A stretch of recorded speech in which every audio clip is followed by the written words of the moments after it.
I just want to let you guys know. Yeah, me too. You owe hundreds of thousands of dollars. Do you need a hug? Yeah, do you need a hug? From your your free thought is now taxed in the state of California. There's an extra thought. If you actually have free thought, then you are. They put you at a 23% tax rate. That's exactly how it works now. You know what's funny about that statement? That's the only statement that actually gets my mind wondering how they could, because I would think it's possible that was probably aired. Well, you know what I mean? Do you pay for air there? Probably. Yeah, I mean, you indirectly they want you to pay for everything, right? You live in the state of California, so you have this sort of, from their belief, from their standpoint, you have this sort of like Magna Carta sort of contract with the state that indicates because you live here, for the privilege of you living here, you have to pay the state income tax, which includes our air, includes our water, includes our police forces, includes all these kind of things that they have there. And that's probably the way that they would look at it and say, yeah, that you do all those kind of things. But you will also see when you say taxing free thought, you'll see that the state will impose taxes on certain industries they don't like, they don't want to promote, and lower taxes on industries that they do, just like what they did in Austin, Texas, where I'm from. And in that place, they encourage free thought and free business, and that's why so many people move there. That's why so many people moved out of California and into Texas. Yeah, most of my family's moved there. Yeah, out there, and Florida's the other place that people are migrating quickly to. Yeah, I mean, again, I think this a lack of a state income tax. I mean, when you guys think about like just say 13%, that's $130,000 off $1 million that you make. There's a lot of people when we're talking about having the ability to move or running a company. $1 million a year is not a lot of money, but paying $130,000, I don't care how much money you have. That's $130,000. That is ridiculous. Like for some people, or even say you make $500,000, you're $65,000. That's a lot of money to a lot of people when they think about other things they could do. 40 million people. Yeah. And madness. You still can't manage those funds. Oh, of course not. Of course not. I mean, I remember I sold all my entities in California, and then, I love California. I just did an Ironman there in Sacramento. But, I mean, I had a different three-letter agency from specifically California, not federal, just California. They got all kinds of agencies there just to take the money. So consider the end of the book Atlas Shrugged, which here when we talk about banning free thought, that's a book that's been banned in certain libraries. For those of you who've never read the book, it was written in 1961 by I believe it was 61 by banned. My logo is influenced by Atlas Shrugged. That's my favorite. I think entrepreneurs hold up the world. If it weren't for us, no politician would exist without a business person delivering products and services to people who want them. And then they figure out a way to take money from that transaction, and the one that creates the transaction is the entrepreneur. And to me, Atlas Shrugged is the ultimate book. So and true capitalism. It's an epitome of what's happening. So let's get, that's exactly my point. So let's consider. So there are certain there were certain school systems that had banned that book. There were a lot of people that had an issue with that. But there's a banned book week that they have. The banned book week, it used to be awesome because it was banned books on both sides. It was stuff like 1984, so George Orwell. Now the banned book week is nothing but extremely progressive books, and that's why I just don't appreciate it anymore. So here's the thing. With the thing with Atlas Shrugged. So for those of you who haven't read the book, it's written by Ayn Rand in the 1960s. And the idea was basically Ayn Rand had witnessed the Bolsheviks take over her country and change it from what was a free market capitalism. I mean, maybe not the most successful country on the planet, but they went to communism, and then they saw how you would have to freeze, you'd have hiring controls and wage controls. Price controls, and everything was controlled by groupthink. So basically her books, Ayn Rand's books, are an experiment saying, okay, what would it be like or a thought experiment, what would it be like if this happened in the United States? And so when she writes The Fountainhead and she writes Atlas Shrugged, it's so difficult to argue against what she was saying. That's what made those books so incredibly powerful to a lot of people. And then when later on when she was sad though, because people like the movies, they like the book, but they missed the point. So she actually wrote down the breakdown of what her philosophy was, so that people could actually get it. Right. But yeah, she's absolutely incredible. And she knew in the 60s and 70s that it was coming here. Socialism was coming to the United States, and that we needed to handle it. That altruism, right, this idea of making people dependent on you, would destroy any economy. Well, so the concept really that she was against was groupthink. The concept of like an individual having its freedom, like what she talks about Hank Rearden in the Fountainhead, and when she talked Dagny Taggart in was one of the protagonists in Atlas Shrugged.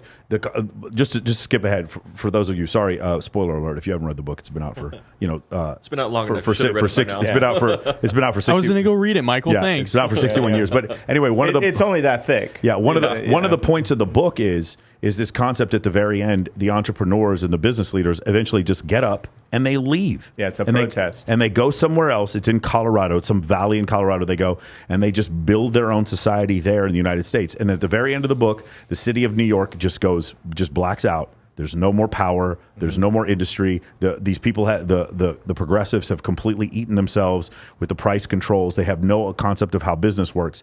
And like, was it to the level of extreme that's in Atlas Shrugged? No, but we can see similar things happening with this exodus from California to Texas. So it's like one of these things where a book was banned and protested against for telling something that ended up being unassailably true. And that's that when you talk about what's going on in California, like I don't understand, like at some point, the states like New Jersey, the states like California, states like Massachusetts, they have to come to a realization, or what they're going to do is you're going to start seeing federal law where it's like, well, you used to be a citizen, you used to be a resident of California, therefore you still got to pay California state taxes. Something like that's going to happen. Because I heard that's a thing, that they're starting to do something like that. Well, right now, how true that I was. believe if you spend more than 6 months of the year in Nevada, that you don't pay California state taxes. I believe that's how it works. You have to be careful where you use your credit card or who's using your credit card. So here's the other issue. I believe there's only 2 countries in the world where you pay federal taxes if you don't make money in that country. So if you're a U.S. citizen and you live in Sweden, you have to. Right, but if you're a British citizen and you live in Sweden, I don't believe that's how it works. So I believe it's different for different countries. So they will go out and get people. A certain person, I won't say his name, but he was recently arrested, was a U.S. citizen. I know a lot of people don't realize this, but he was born in Illinois, then moved to Romania and got arrested in Bucharest, but he's still a U.S. citizen, and so he doesn't want to come back to the U.S. And a hypothesis might be that was one of the reasons why he didn't want to come back to the U.S. is because they're going to want their coin. You know what I'm saying? Caesar's going to want his coin. So that was, it's just a really interesting interesting topic when it comes to the idea of what rights does the state legitimately have, especially if they're not offering you any services, right? If I don't live in the United States and you still want me to pay federal income taxes, it doesn't really make a whole lot of sense to me because you're not representing me and I'm not using any of your services. So I don't know. It's really interesting. Yeah, I mean, I was just with an expat that is worth $50 million, makes about $7 million a year, and pays New York taxes. That's crazy. Yeah, New York state taxes. Or not New York, but federal taxes. And we were talking about tax strategy. I'm like, you're not even in the country. You haven't dropped your passport? There's so many passports that you could get. You can drop your citizenship. Lots of people are dropping their United States citizenship for other countries that have less taxes or more economic freedom. We pulled up earlier the freest place economically and law-wise is Hong Kong, Singapore number 2. Yeah. We're like number 10 or 11, and we're dropping down the list fast. Yeah, I believe Panama is a pretty easy place. I don't know if they have federal taxes. Monaco, if you live there for a certain amount of time, I think the UAE and Monaco, if you put enough money in the bank there for a certain amount of time, they allow you residency, and then you don't have to pay taxes on the money that's there. It's interesting how these things work. I'm not saying one thing is fair or not fair. My whole thing is you can't play one game when your competitor is playing a different game and charging less. Does that make sense? I mean, how do we compete? We were talking about that with crypto as well. Is like we're so behind because of our culture in keeping up with technology and banking. That it's when you think about the concept of Apple having plants or doing business overseas and then not having to pay taxes on it, I just want you guys to know, anyone who's upset about that, and I can understand why you'd be upset, like you feel like they're not paying their fair share in taxes. The problem is there is no possible way as an executive at Apple that you could do anything else. There's no possible way. Yeah. You're saying, wait, we're going to not pay how many billion in taxes? Yeah. Your responsibility is to the shareholder. And regardless of whether or not you think that is ethical or unethical, the idea that anyone watching or listening, I don't care how progressive, liberal you are, the idea that you would be an executive at Apple, like suggesting that your company pays more in taxes, you would quickly no longer be an executive at Apple. The idea is preposterous. You know what's interesting to me? Because I'm sitting here and going, am I a hypocrite? Right? Because I own Apple stock. Yeah. Right? But I don't think I'm not against their tax structure. I mean, their main corporation is, as far as money goes, is in Reno. Yeah. And then they have a double Dutch Irish for how they handle taxation out of the country. And just recently, I think they got hit where they had to pay some because the international over there, they're like, hey, wait a minute, we want some cut. So they got them for some tax money. So consider this, because a lot of people who don't own businesses don't understand this concept, right? So at the end of the year, my business, we had made a certain amount of profit, and we needed to spend some money. We needed to create some more expenses to go against our profits, so we didn't pay as much in federal taxes. And one of the things that I thought was interesting is, wow, this tax code that we have now, a lot of people don't realize this because they want to point the finger at big business. But when these businesses, when I go out and, like, for instance, I hire a sales trainer for my sales team, that sales trainer, when I do that, I count that as an expense against my yearly profits, okay? But I'm stimulating the economy. So instead of giving that money to Uncle Sam, I'm giving it to another business and expensing it. So the tax code, while we may think it is all corrupt and everything, it does cause individual businesses to support other individual businesses, which just helps the economy run. And that's something I think a lot of people who don't own businesses have any concept. They think that it's a deal where I have a successful business and therefore I just hoard all the money. And while I'm hoarding all the money for my own personal gain, and then I don't have to pay any taxes on it. It's just not that case. It's not the case at all. We in my business, we have 3 partners, and then we actually have the 4th partner is the company itself. So whenever we pay ourselves, the company also gets a 4th of it. And then our accountant comes to us and is like, well, you still have to pay taxes on that 4th. Because that 4th, the company doesn't pay taxes on itself. The company's not a human being. And then when you come to that realization, like, oh, damn, okay, we have to spend this money. And I'm thinking, man, how many other businesses are we helping? You know what I'm saying? If we do $2 million a year in revenue, $6 million in revenue. Just capital improvements. And another thing, I'm really, really pissed off with Grant Cardone in the fact that he exposed. He kicked me out of his office when I was 21. It was funny. I know he came into one of my dealerships. That's why I never talk about the fact that I own car dealerships. But he came in to try and get me to get on a sales team. But him exposing the fact that you can buy a jet and save on your taxes and write it off, I'm like, why are you doing that? Yeah.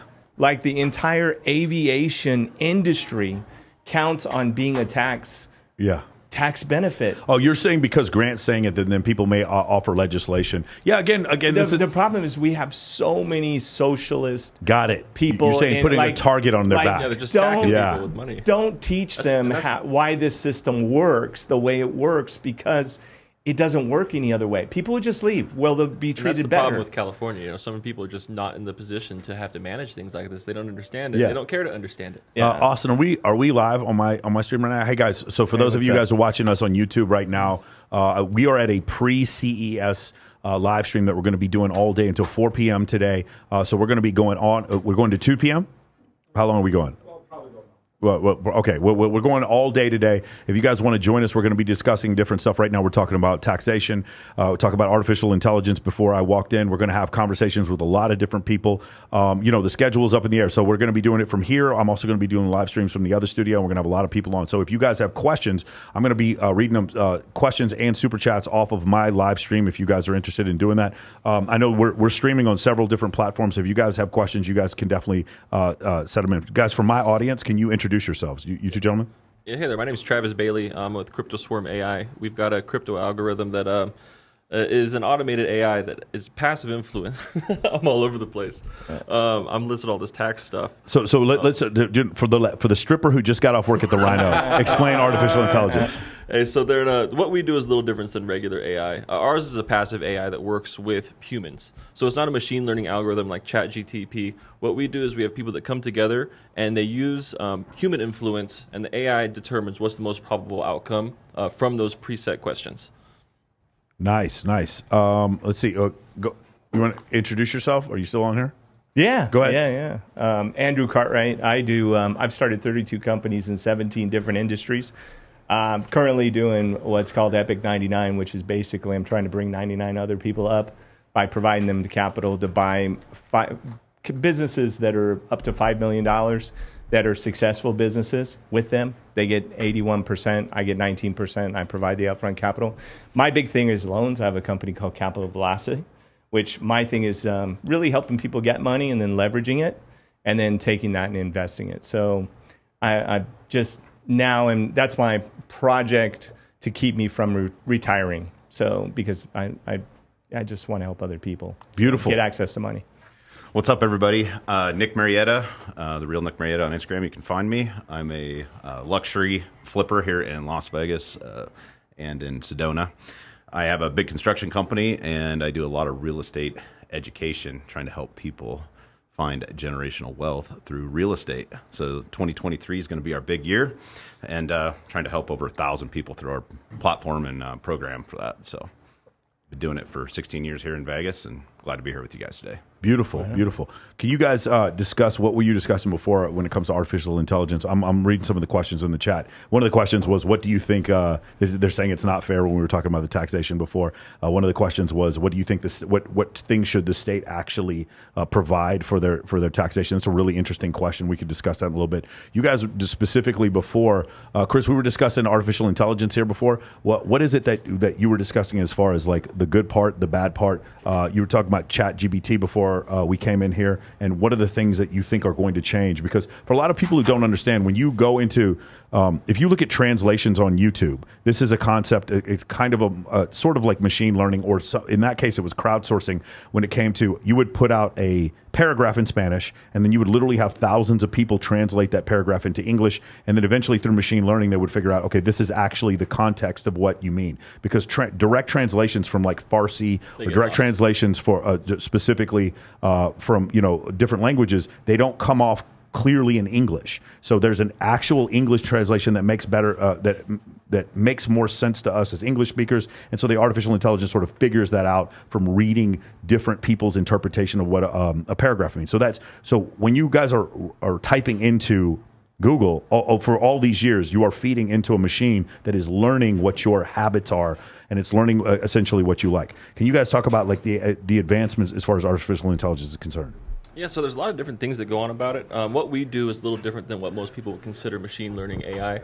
Machine learning AI is, the way I consider it, it's like a web scan. It's a machine that knows black and white. It knows what's out there. It knows what this, that, and that does. The AI that we do, it's a little bit different. It's a passive AI. It is machine learning, but it's based on human interaction. So the concept was designed to interact with as if like nature does with bees. They can work together without communicating together. Yeah. So when people use our AI, we're all using the Swarm platform, and the machine determines what's the most probable outcomes, because ours is predictive AI. So ours determines what's the most probable outcome by the human input. The AI can actually determine what's probable, what's not, based on the conviction of the rating of everyone participating in what's called a swarm session for our AI. That is essentially, and I'm just going to compare this back to stuff that was happening 10 years ago. That's essentially what made Google different from other search platforms. If you guys remember Alta Vista and these other, and even Yahoo, what happened with Google is that they came to the realization that if we looked at how many backlinks went back to individual platforms, we would use that in order to rank, like what you said before, rank the validity of each one of these things. And so that's why when you go and you search for different things on Google, they don't just come up in chronological order. They're not just up there in alphabetical order.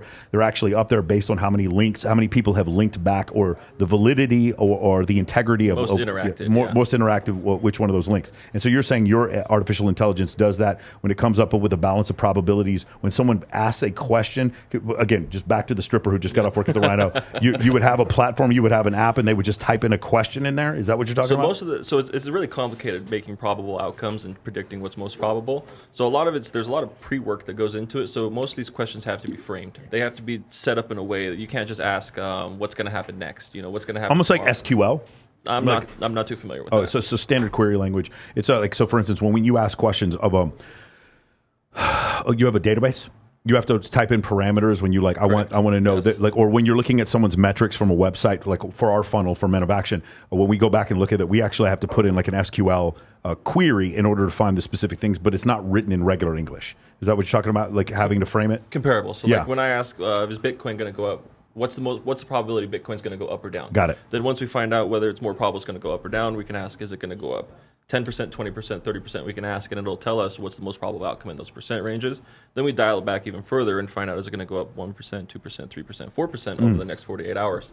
And then we decide what we think is the most probable answer, and then the machine, the AI, can actually figure out what actually is the most probable by the conviction of how we came to our decisions. All right, so I'm going to be the standard Harvard finance professor, okay? And we're going to bring up the Nobel Prize, I believe, I can't remember what year it is, for random market hypothesis. I want to say 2011, I can't remember what it is. Robert Shiller, I think, won the Nobel Prize for that. So the concept would be, now Jim Simons over at the Medallion Fund, or the guys over at BlackRock, they also have artificial intelligence that's telling them when this is going to go up or down. It just depends. It seems to me like if they have the same information that you do, they buy before you and they suck out all your alpha. Does that make sense? It does. It feels like if you have a bunch of independent firms with their independent artificial intelligence platforms, which, by the way, I don't even, we got to get into like, how are they making predictions? Are they doing so through technical analysis? How the individual AI is making their predictions?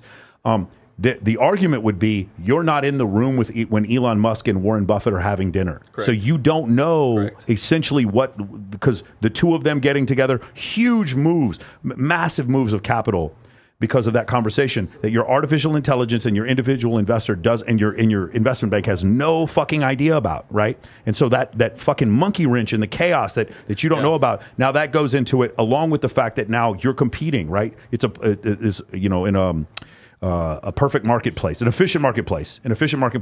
If everyone has the same amount of information, and now I have Jim Simons, who has way more money than any one of us in this room. Now he comes up and he has his own artificial intelligence, and so now he's trying to front run you because he thinks he has the information before you do. Then you try to front run him. Then he figures out when things are going to crash. So now he's shorting before you, and now you're chasing the alpha that he's sucking out of your program. Do you understand what I'm saying? Yeah. Yes. Is that an issue? It could be, but I mean, you can't predict black swan events. If someone no, it's not black swan events. It's like AI versus AI, right? So instead of PvP, again, we get into a situation. I don't know if you guys will watch these guys playing Call of Duty. Now there's Call of Duty bots that go on there, and they literally do not miss. They fucking kill everybody. Like they just lock on to different players, and like those of us who are playing normally, we can't beat these AI bots. Now people are like, well, you have an AI bot? Fuck you. Now I have an AI bot, and now it's AI bots versus AI bots. Do you see what I'm saying? It's like complex adaptive system. I actually bet that we were going to talk about Call of Duty bots. You did? So he won the bet. Chris said that we were going to talk about Call of Duty bots. Those things are serious, man. Guys win money with those Call of Duty bots. Anyway, so do you understand what the argument? This is the standard financial argument of random market hypothesis. It's like, I understand that you have AI, but what about the next guy with AI? What about the next guy with more money and a better AI? There's always going to be something better that comes out, but I think that it's going to come down to is the market going to be moved by people that all own one? Not everyone's going to have one. And I mean, if one guy does have one, are you going to pit it against another one? It's hard to answer the question without being in a BlackRock meeting room. Who's going to have the next bigger, better AI? But as far as ours goes, it just tries to predict short-term movements that are more predictable, because you can't decide what someone else is going to do with their system. If this AI does that, it's just an unpredictable battle at that point if you try to pit it in that situation. So we try to scale it back into more bite-sized, short-term predictions that are more realistic, that if someone tries to make a big market movement, who knows who would do that, who knows when that would happen, and AI couldn't know that the other AI is thinking this unless they're connected. So if someone's just trying to dump massive money and letting an AI control it, I think that's reckless. Yeah. And I don't think it'd come down to that. But from a macroeconomic standpoint, this is always the question, right? If everyone thinks there's a recession coming, if at some point there's no recession coming, I don't know if you guys understand, like in a free market economy, if everyone thinks that, then eventually what happens is the volatility index goes to 80. And then the recession actually happens. But if it doesn't happen, if everyone thinks the recession's coming, then eventually it's one of these things where it's like, if too many people believe it, then the contrarian is actually the one who's correct. You see what I'm saying? If everyone thinks, guys, if everyone decides we're going to sell our houses because we're at the top of the real estate market, guess what? We're no longer at. We're not at the top anymore. Do you understand what I'm saying? It's like perception creating reality. Well, it's real. Here's my question is how is AI going to affect real estate? Because that's what I do. And when you talk about what you're talking about, it's really interesting from the actual human that actually thinks that. Because it's like right now in today's real estate economy, everybody says 2008's here. It's going to be worse than 2008. And the funny thing is real estate's just trading at where it was at in 2008 finally, because we finally got above the actual price. And they don't understand that with inflation. Well, they want to blame real estate. The only synthetic instrument. I'm sorry, I cut you off. Go ahead. Go. You're going to have a good one. Go. So here's the thing. iBuyers, which I've heard people say that iBuyers are 25% of the market. The whole decline of 2008 was basically people who made artificial loans, ninja loans, the whole bit. I'm in real estate. I develop. I build. I did one of the biggest flips on Flipping Vegas, the Dream Home episode. But we have synthetic corporate debt now. The housing debt was underwritten by real income with real jobs with real people. We have a stable employment. I mean, like, how does real estate crash when literally it was underwritten by real loans with real people that made real income, right? So that went into that. Oh, you're talking about 2008? No, I'm talking about what happened. I mean, it's a felony now to lie in your loan application. 2006, 2007, it wasn't a felony to lie to a lender. Yeah, but it's literally. I know all the hedge funds and all the guys with all the hedge funds and exactly what they're doing. And they got all that money so cheap, and they still have so much money to deploy. It's what Chase Bank has. What, 11 billion? Yeah, 11 billion. Chase Bank wants to put into the real estate market, right? Why would Chase Bank want to put $11 billion into the real estate market? Well, the whole thing is the houses are actually on sale right now. Real estate's on sale right now. For the first time in about, I don't know how many years. Yeah, but here's the thing. It's actually on sale. And even at the price they're at, it was still undervalued in my opinion, because I build new homes and I renovate homes. And even today, to what I'm selling homes for, I still can't build that home for. Right. So I just sold one for $3.85 million in Spanish Trails. And there's no way I can buy that lot. It's $1 million. Right. Okay. And to build that house for what that's for. So the real estate is on sale. But here's the thing is, they wanted this to happen because they're going to go back in. They're trying to get it to 35. Most of the hedge funds that I work with right now, American Homes for Rent, First Key, any of these, they're trying to get it to be 35% below where it's at, and they're going to come back and sweep it right back up. They're literally owning these neighborhoods, and they're taking the American dream away. It's all about for sure. Kicking it out. Their goal is, I believe, 25% of the market. Yeah, and they're on the way to do that. Yeah. Yeah, I think what do they represent? 1.2 now? Yeah. So here's my question for you. You've been in real estate and a veteran a long time, and it kind of goes to artificial. How will artificial intelligence play in this game? So one of the things you can do with artificial intelligence when it comes to that is, if you wanted to build out a spreadsheet model, you could give it an entry of what spreadsheet you want to build out based on your hypotheticals, and I could build it right now. Okay. A 3-year projection, you want to know about it, I can pop it in literally right now. I did it just earlier with you. I can do the same thing and build out a 3-year spreadsheet based on your hypotheticals, based on real current values, and have it completely build it out for you. And how long? How long will that take to do? 30 seconds? We should do it. Okay. Let's do it. All right, so we're going to do that right now, and then we're going to talk about whether or not Andrew Tate is guilty. Ready? No, I'm just kidding. I'm just kidding. Oh, what? We just got 70,000 new viewers on here. What happened? Wow, fucking YouTube. It's incredible. I know, right? Yeah, that's all you have to do. It's pretty incredible. All right, here we go. One statement here. He goes, real estate isn't going to be affected by AI. Real estate is just real.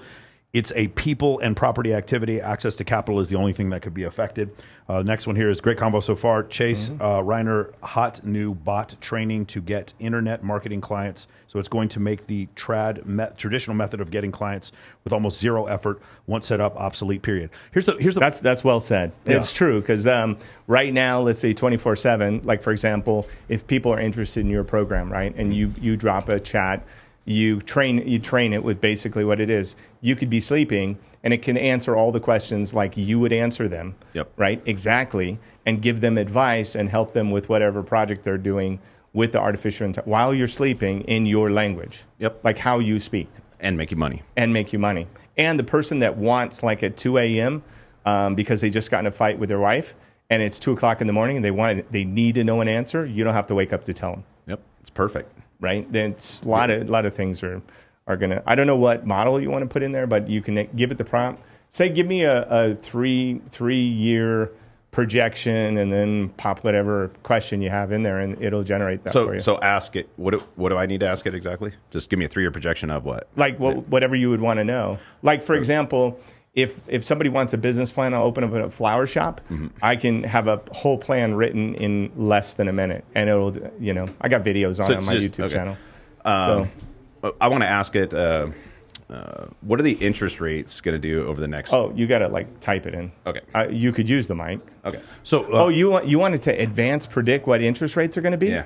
Oh well, you probably have to give it some matrix to predict that. I mean, Jerome Powell, if the job market, if he can't get people fired and laid off, the rates are going to continue to go up. He needs to crush the job market. It's way too high. So what do I need to type exactly to get my plan? Like, give me an example of something. Just your whatever model that you're thinking of that you want to know how it would play out. So you would ask it, like for example, like even the flower shop. If I say I want a 3-year projection for opening up a flower shop, it'll give me 3 years worth of projections, expenses, whatever. So if I say I want to flip 20 homes a year, what do I need to do that?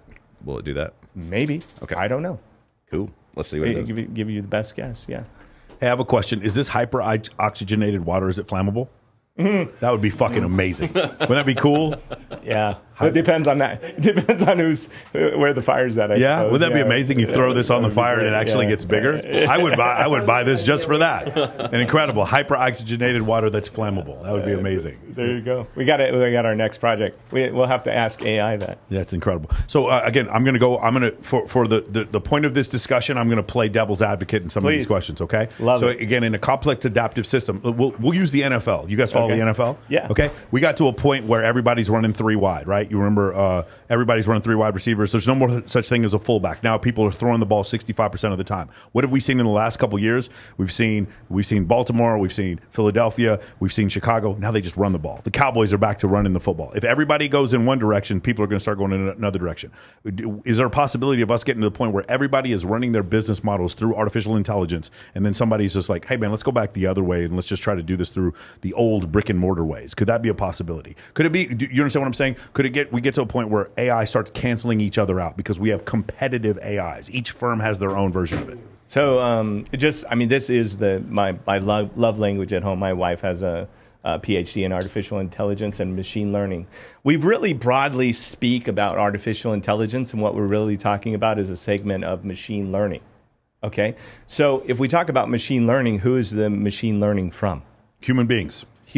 Flawed human beings. Right? So they're labeling. People don't realize that what's happening is they're labeling good and bad responses from the chats that have been happening. The progression, though, is like a 10x every, I think, quarter. So when you 10x every quarter with AI's ability to generate stuff, and it's generating information that we're basically putting out into the content, into the world, the ethos, the AI is really giving us back who we are. Yeah, but in a more efficient manner, with a feedback Faster. loop, with a feedback loop that's infinitely faster. Yeah, I mean, you could write. I mean, I on my YouTube video I put out, I think yesterday, the day before, 3 days ago, I wrote a Drake song. I've seen that before, where it does artwork, and obviously the new thing with Lensa that came out, where everyone's paying Lensa to create their own avatars for different people. That's my cover photo right now on Instagram, is one of those Lensa avatars. Did you know you didn't have to, through Stable Diffusion, you could have got that for free? Yeah, that's crazy. And so that whole platform, Lensa makes a mobile app of something that's completely free, and then sells it back to you because they made it efficient. Is that crazy? Yeah. So they didn't even build the back end. They built the GUI that gets it to you. Yeah. And the model to be able to buy it. But let's go back to devil's advocate, because I want to let's tear the crap out of it. I think we're fighting with ourselves there, though. Oh, it did it. It did it. Yep. Completely gave you exactly what you need to know. It's the best 6 paragraphs I've ever seen written. Probably better than I would have written. Yeah. Yeah. Honestly, how long did it take? 1 minute. You want to see? I mean, it just, I don't know. Well, you want to read it out? It's only 6, but it's really good. So it's you created this. Yeah. You're the artist of the prompt. And here's the thing. This is what I really want people to get. The prompt is the most important thing about AI. How you ask it. If you would ask that based on Warren Buffett's view of the financial world, it would give you a completely different response than it gave you. If if you just ask a little prompt. Sorry. So this is a question I get all the time from my students, and it says, I want to flip 20 homes a year and make money. So that's what I ask. The direct question that I get all the time. It says, flipping homes can be lucrative business, but it also is a lot of work and carries some risk. Here are a few things to consider as you start your home flipping business. One, start by learning about the local real estate market. You need to understand the value of properties. I'm going to kind of shorthand these. Number two is find properties that have potential value for appreciation. Look for homes in need of repair, obviously. Create a budget and stick to it. These are all the these are the guarantees. Don't go this is in my budget. This is in my 80 page playbook. Hire a good team. Yeah. And it gives you exactly what you need as far as contractors, architects, engineers, real estate agents. Number 5 is be prepared for the unexpected. And that's what happens in flipping every single time you turn around. Let's reiterate for 100 problems a day. For the audience here, you just type that in, and an artificial intelligence platform just is giving you these 6 paragraphs. Yep. On its own. Okay. I just want to point that out. This is not an article that he's reading on, Forbes. This is an article that was just created basically by asking how do I start flipping 20 homes a year? Okay. Yep. Be prepared for the unexpected. Renovating homes can be unpredictable and encounter unexpected issues and delays. It's important to have a contingency plan in place because things don't go as planned. Number 6 is have a clear exit strategy. Decide how you will sell the property before you begin the renovation process. This will help you make informed decisions about the renovations. Overall, flipping homes requires hard work, careful planning, and some risk taking. With the right strategy, a good team, it can be a very profitable business. So then I turned around and asked it about money, right? So I asked it, what could I expect to pay for interest rates on hard money when flipping homes on the loans? And it says hard money loans are typically short-term loans that are secured by real estate. They're often used for investors to purchase and renovate properties, and they can obtain, if you're unable to obtain traditional financing, you can get these for your flipping business. Interest rates on hard money loans can vary widely depending on the number of factors such as lender location, so on and so forth. Hard money loan interest rates are high. Mm-hmm. And it just keeps going 8 to 18%, which is so accurate. Yeah. So I could go on and on, but the fact that, like you were saying, that I could literally be sleeping, all this ready to go, they got everything better than I probably would have did it, or you even, in a matter of a minute. I just thought about, let's say I've never used Tinder. I don't know if you can, but I'm just thinking if you Tinder, what's that? Yeah. What the? No, babe, I've never used it either. I've never used it either, babe. If you say, what would be the best answer for this question, and you cut and paste it in text messages, I mean, How brutal would that be, guys? If you could actually, hey, hold on. That's a terrible idea. I would never do that. I would never do something. Love you, babe. Love you, babe. I would never do something like that on Tinder. Tinder, guys. That's a crazy idea. I want to know the first person that secures a relationship. Oh, bro, it's been done. Absolutely already. This just came out 3 weeks ago. Yeah, no, I guarantee you it's already. I guarantee you somebody's asked on Google. They probably gone and be like, "Hey, what are the best things that I could say?" And then there's a line of them probably come out by some chat. Yeah, somebody look it up. Look it up on one of these platforms and see if somebody who comes up with lines for Tinder. That'd be hilarious. That's catfishing with the trot line, right? AI deity, which provides spiritual guidance, is just around the corner. That's one of the things. Best with Red Pill. Yes, this is live. We're going on live right now. What program? They wanted to know what program are you using? What program did you guys just? Chat GPT. So it's Chat GPT. It's on OpenAI. You go to OpenAI.com. You go to the top. You hit try it.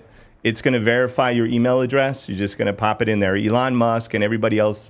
The idea of OpenAI is that he wanted to make sure, and all the people, the founding members, wanted to make sure that this was open to everybody because they're afraid if this gets into if this isn't available to the masses, then a small percentage will control all of us. Okay, so this is a conversation that Ray Kurzweil discusses in the book "The Singularity is Near." He has a new book coming out called "The Singularity is Nearer" that's about to come out, and it's the concept that the concept of the singularity is the point at which artificial intelligence exceeds the human brain, and at that point, the feedback loop, because it is so much infinitely faster than it is for a human brain, all of a sudden it is 100,000 times faster than a human brain, like the next day, the next week, and so we can because that is a point of no return. That's happening right now. Yeah, because that is a point of no return in physics. We call that a singularity. So that's the reason. That's where that term comes from. So this concept here would be the same kind of deal where once we get to a point where we're writing our articles or we're coming up with our business plans and they're so much better than what humans can do, we can never go back to that other thing. And we're just talking about machine learning. We haven't gotten to actual artificial intelligence at that point. At which point they're directing all points of our life and they're predictive as far as like what time we go take a dump and like what kind kind of girls we like on social media, which is where we're headed to next. By the way, machine learning, Instagram now. Wouldn't it pick, like, if there was the ultimate AI Tinder that could go deep into our socials, our psyche, our culture, the way we speak, the way we think, the whole bit, and actually find us the perfect mate based on, like... No, and I'm going to explain why, because this is why. He's the perfect guy to get the answer. This is my... I have the perfect mate. This is my point. If somebody could go grab the Evolutionary Psychology textbook from the other room and put it right behind me. The reason why is because humans do not pick mates on rationality. So if I picked the perfect mate for the three of you, you would just say, man, that woman is incredible, and then you go see some girl with bigger boobs on Instagram, and then it would just be over. I like to use this example, right? So let's just say the most amazing woman ever comes up to George Clooney one day, or we'll just use Bilzerian as an example because he lives here in Vegas. The most amazing woman ever. She perfectly paired for his type of personality, somebody he could live the rest of his life with. The problem is, as soon as she leaves the room, 4 big booby strippers walk in and shove her out of the way, and then all of a sudden they have more ornamentation to see. Also, there's also studies that show, there's a great book on this called The Intelligence Paradox by Satoshi Kanazawa. The higher income a man makes, the more intelligence a man has, and I can't remember, the more status he has, the more likely he is to cheat. And so because of that, now he is no longer the perfect partner, and we just get into this back and forth where no matter what we do, it becomes this like nuclear arms race, whereas as we get higher status, we want more sexual selection. As a woman is prettier, she wants more of the alpha man, who in his case, he wants more sexual selection. And so it becomes basically the Red Queen, like what Matt Ridley describes in his book on evolutionary biology. It just becomes this nuclear arms race. The people at the top never get what they want. Does that make sense? I think this would have worked if we lived in tribes of 150 people. I think that would have worked perfectly. But now, I'm so glad I'm not suffering options. From depression. There we go. Because I might just walk in the other room and, end it.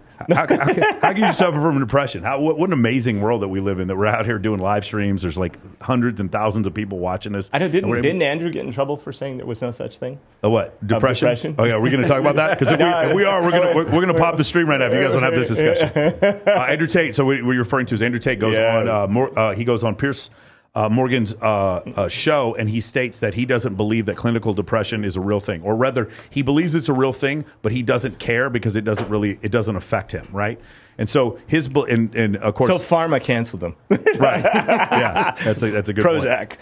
Yeah, but the counter to that was, no, there's actually you can actually see there's neurological problems that people have. They have certain receptors in their brain that don't work normally. Sometimes this is genetic. There's a book called The Happiness Hypothesis by, I believe, Jonathan Haidt wrote this book. And in there he actually talks about there's a genetic predisposition for some people to be happier than other people. So depression is a real thing. The thing that I actually have some of this in my book, The Origin of Opportunity. Okay. There are intake receptors. And basically, if you inhibit the intake of being at like serotonin, dopamine, so forth, chemicals in then you can't really balance out chemically. So, not that I talk about that, but it's one of the things. For sure. There's several books on this concept, but going back to what you were saying before, the idea that let's just say we're all suffering from depression, but we don't know if it's genetic or we don't know if it's because somebody broke up with us. Right. The first thing, if we all decided, hey, I'm not sure what the cause of this depression is, but I'm going to go to the fucking gym. I'm going to go ahead and make my 7-figure business an 8-figure business. I'm going to get the physique that I want. I'm going to start, you know what? I want to meet the perfect girl. So instead of trying to go out and meet the perfect girl on Tinder, I'm going to become the perfect guy. I'm going to start throwing an animal rescue charity, a human trafficking charity. I'm going to start throwing a charity for troops overseas and a charity for fucking homeless children. I'm going to start doing that. And then I'm going to invite other philanthropists into my life while I'm getting in better shape and I'm building my 8-figure company. And then if you're still depressed, then let's go ahead and start on the Prozac. But until then, I just found that a lot of things like ADD, it's weird, the whole thing with ADD, it's a disorder, yes, but it seems to be cured by Marine Corps boot camp so often that I'm not sure how much of a real fucking disorder it is. Do you understand what I'm saying? No, I do Ironmans. The 140-mile, 2.4-mile swim, 112-mile bike, the 26-mile marathon. And basically, right when I hit the maybe 30 minutes into my workout, I'm high. Life is just, anything in life I can just handle. I just love it, just absolutely love everything. And my best ideas come when I can't write them down, which is and then I got 2.5 hours more to run. So, have you read the book Spark? Spark, no. It's fantastic. So the idea is that if we use pharmacological solutions for our depression, we are only getting a certain amount of dopamine, norepinephrine, serotonin, and what's the last one I'm missing? Yeah, because oxytocin. Most of them are all reuptake inhibitors. Inhibitors, correct. They block so neurons that fire together typically stay together, which is another problem. If you are depressed and you continue to be in that loop of depression, you keep thinking about all the thoughts that make you depressed, and neurons are like these, they're just like almost floating around in your brain. When they start firing together, the more they fire together, the more they stay together inherently. Yeah. So when you have somebody that's deep in depression based on those firing mechanisms, they're used to that thought process. And I talk a lot about that in my book. Yeah. About how if you interrupt those patterns and start reconnecting ones that do work, like working out. Yeah. Right? Like, for example, why did I become an Ironman? It's because I got diagnosed with type 2 diabetes. And my doctor said, you have a choice. I said, I have a choice? He said, yes, you have a choice. I said, it's hereditary. My whole family, it's like almost everybody's got it. He goes, no, you can get rid of it, lose some weight, get in shape. I lost 30 pounds, and within 3 weeks did my first half Ironman, which I felt like I was going to die. Yeah. And then I reversed it. I don't have type 2 diabetes today. Incredible. And yet that's like all over the United States. One of the biggest epidemics, not pandemics, but epidemics across the United States specifically is type 2 diabetes. So going back to what you said before, the book Spark talks about exactly what you said. The idea of exercise is an evolutionary adaptation. Pharmacological solutions are not evolutionary adaptations. When I go, again, when very wealthy people are like, hey, I need to go make a decision, they go say, I'm going to go take a walk. Think about it. For sure. 50,000 Best years thing you can do. 50,000 years ago, if you and I go walk around the tribe to go look for people trying to invade our tribe or for other predators, evolution, natural selection would reward the individuals who go take a walk. Natural selection would reward the individuals who go kill the gazelle. Natural selection is going to reward the individuals who have a lower body fat percentage and are more muscular or like more athletic or more limber or whatever. And so that's the reason why Prozac might help you with one of those four neurochemicals. It's not going to give you the correct dose of all four, but walking and running will. That's what the book Spark, the whole premise of the book Spark is based on that concept. You know? Yeah, I've never wanted to be one to be against what people feel they need to be able to sustain a life. But for me, it's like, I would think if I was taking any of that type medication that I'm putting a gel cell over my potential, right? You know, I'm here to inspire everybody on one thing. You know, in 2019, I was a fat motherfucker. I was like 285 pounds. I'm 210 pounds today. Wow, right on. And my life was fucked up, you could say. And I went and I filed for divorce on a Friday afternoon. Saturday morning, I got my lazy fucking ass out of bed, and my buddy's a triathlete, or he does triathlons all the time. He's a triathlete. And so he's crazy. He's crazy. He's training. I hope he's watching this, Dennis. I hope you're watching this. And, shout out, Dennis. Yeah, but my big fat ass, okay, goes out, and I says, I'm going to beat your ass tomorrow in the triathlon. And he goes, dude, you're going to kill yourself. And I says, no, I'm going to kill you. And I went out there. I beat his ass by 10 minutes in the full triathlon. I couldn't swim. I never bike. And I freaking never run. So you want to do Sacramento in October? October 22nd. So, yeah. So I'm serious. Yeah, let's do it. Logged in. Let's do it. So I'm already signed up. So here's the thing. I just did it. It is awesome. It's going to be sweet. But here's the thing is, why don't you just look in the fucking mirror? And why don't you just quit fucking complaining? And why don't you just do something about it? And then, you know, I went a year and a half later I got on a head-on car collision, fucked me up. Literally, I didn't even realize I had a concussion for 6 months. My entire business went down. I lost $3.5 million, about lost everything. My partner jumped in, tried to save it. I'm not even right. And I go to work every single day. Everybody goes, man, you're fucked up. I go, no, I'm going to keep coming to work every day. Yeah. And I still fight that same shit every day. Yeah. But the difference is just get your ass out of bed. Yeah. Look in the mirror. And the real medicine is would you rather be sitting at this table with these gentlemen, or do you want to be sitting at some other table? Where were you yesterday and where are you today? Yeah. Get around the damn people that are doing it. Even if you have to budge your way in, don't be afraid, you know, to walk in. I know both of you guys, you know, and, you know, actually I know your wife. I bought homes from her, clear back from Homes Me, Nevada. Remember when they had all those homes? Yes. I've known your wife. Hold on. She sells homes and has a PhD.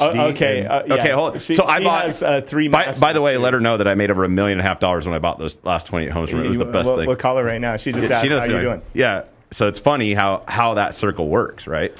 David Goggins calls it taking souls. Yep. I wasn't going to take his saying, but yeah. Yeah. The concept of like you see somebody and you're like, I don't really care how much this hurts, but I'm going to beat you, right? And the concept of the shit that motherfucker's been through, man. Yeah. Oh my God. And he talks about and he's still going through it. He's still doing it every day. Yeah. He's got basically sleeping on the floor. No meniscus in his left knee, and he's out there running ultra marathons. It's pretty incredible. God. We have a new guest on here. You want to introduce yourself?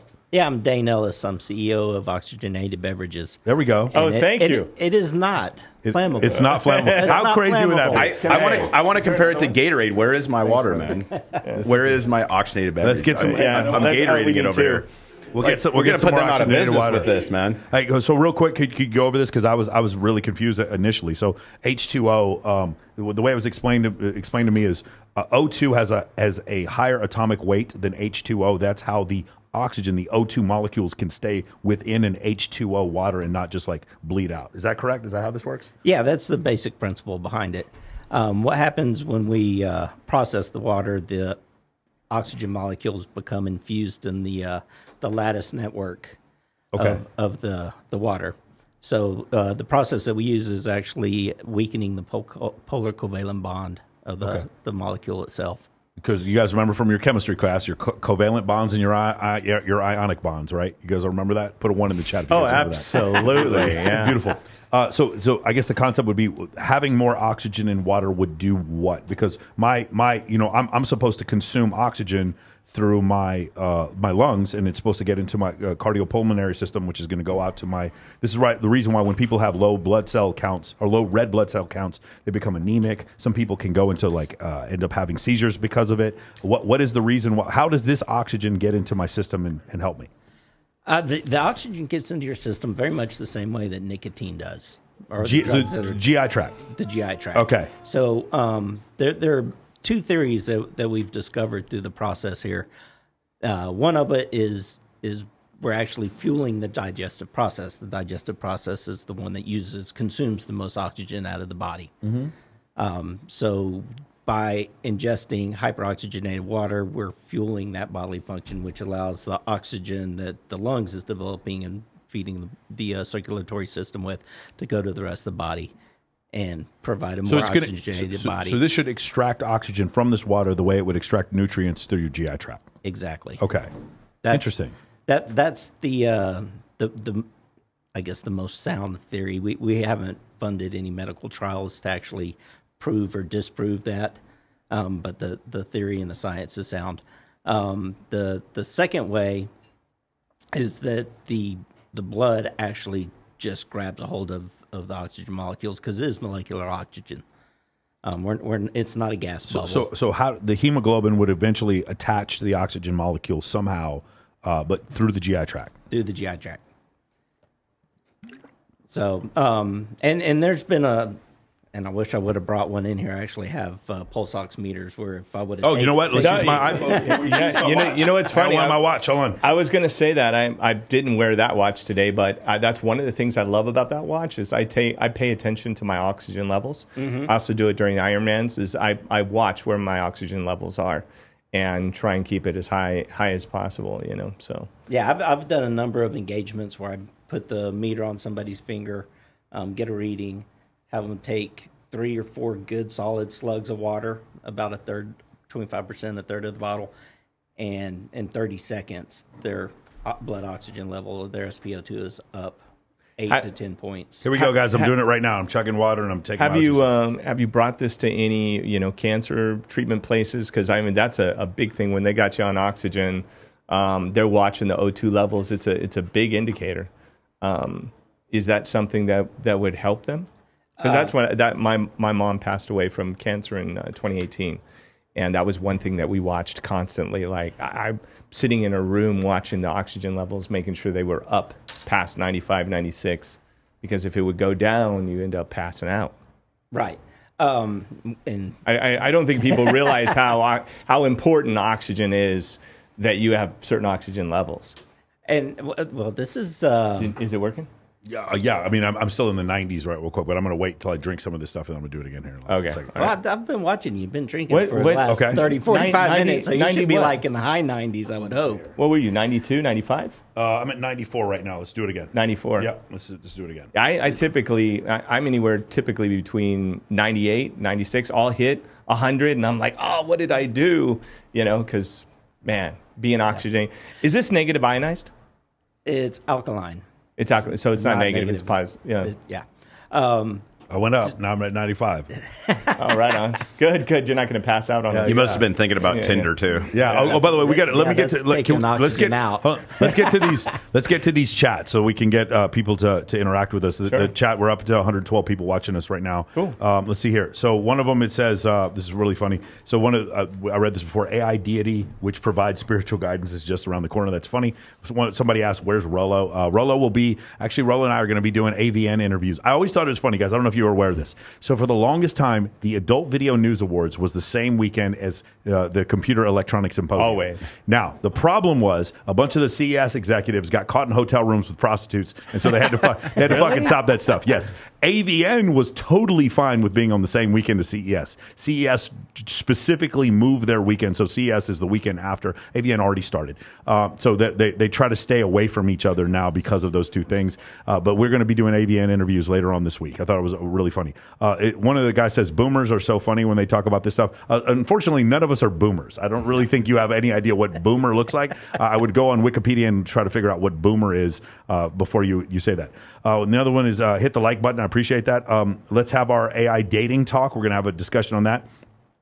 One guy is saying AI is getting better and better every year. The thought of AI taking over is actually more scarier. It's going to be more scary. And if you were using AI, they would get that corrected for you. More scary than it was a decade ago. The next one is Sartain. That's the apex fallacy. The lower 80% couldn't even get a woman. If one woman, it would be a success. Okay, cool. That's correct. The next one is saying Tate is wrong. Depression is caused by chemical imbalances, which can be measured. We said that earlier. The point was with what Andrew Tate was saying was, why don't you take this attitude first, the attitude of let me build my life up. And if that cures depression, which a lot of times it is, I was suffering from depression, not depression, like long-term depression, not chronic depression, but when my father was killed by a drunk driver, and then I went off and accomplished goals, and those goals helped me get through that depression, okay? So that's essentially what's saying. Why don't we start with that before we start taking Prozac? Why don't we build up ourselves physically before we start taking Prozac? That was the point he was trying to make. And the next one is Adam Butel. He's a current actually F-18 pilot. He goes, people that take with what Tate said literally are the same type of people that take the Bible literally. Rather than understanding the intent behind it, depression is real, but believing it is real can be crippling. I think that's what he was trying to say. Tate is the one who says what he says literally. He explains it and he's wrong. He has no idea what he's talking about. That's what the next guy says. And then Adam, he goes, he absolutely uses triggering phrases and statements to garner attention. He is literally playing the people that hate him for more publicity. When he does explain, I tend to agree with him. Just so you guys understand, like, there's nothing bigger on YouTube right now than this topic. So that's the reason why a lot of these people are coming back and talking about this. The next one is who are these guests? We had a we're going to go over that. We can have these guys reintroduce themselves here in a second. And then let's keep going here. Oh man, we got I'm sorry guys. Another 20 messages. Keep going. Kidding. So you want to take care of them? Okay, cool. Your followers are everything, man. There we go, man. In my opinion, the cure for depression is regular, vigorous exercise. Yes, runaway train. That's what we were talking about before. Let me see here. So the O2 bypasses the lungs and hits the blood through another route. That's what the question was before. That's what we were asking before. But would it be able to absorb much slower than from the lungs? That's one of the questions that we had before. Hold on, is it probably slower? Okay, cool. We'll get to some of these. You guys can still see the stream. Why does the moon not spin? Okay, so for those of you, I need to explain something to you. Yeah, he's already. So I did a flat Earth debate. I debated with flat earthers for 3.5 hours, and it was very. I feel like I beat the shit out of them. The problem is the flat earthers now follow me on every stream I do, and they come and they ask stupid questions about Van Allen belts and whether or not what the escape velocity of the Earth is. So they're asking, why does the moon not spin? Here's the reason why the moon doesn't spin. I'm going to answer for all the flat earthers who think that they tricked me on this one. So what happens is there's a tide between, there's almost like gravitational friction between the two bodies. The Earth is 50 times larger. The mass of the Earth is 50 times larger than the moon. And so as you have the moon's gravity affecting the Earth, it actually did slow down the Earth. For those of you who don't know, the day back when the dinosaurs were around, day was about 20 or 21 hours long. It wasn't 24 hours like it is now.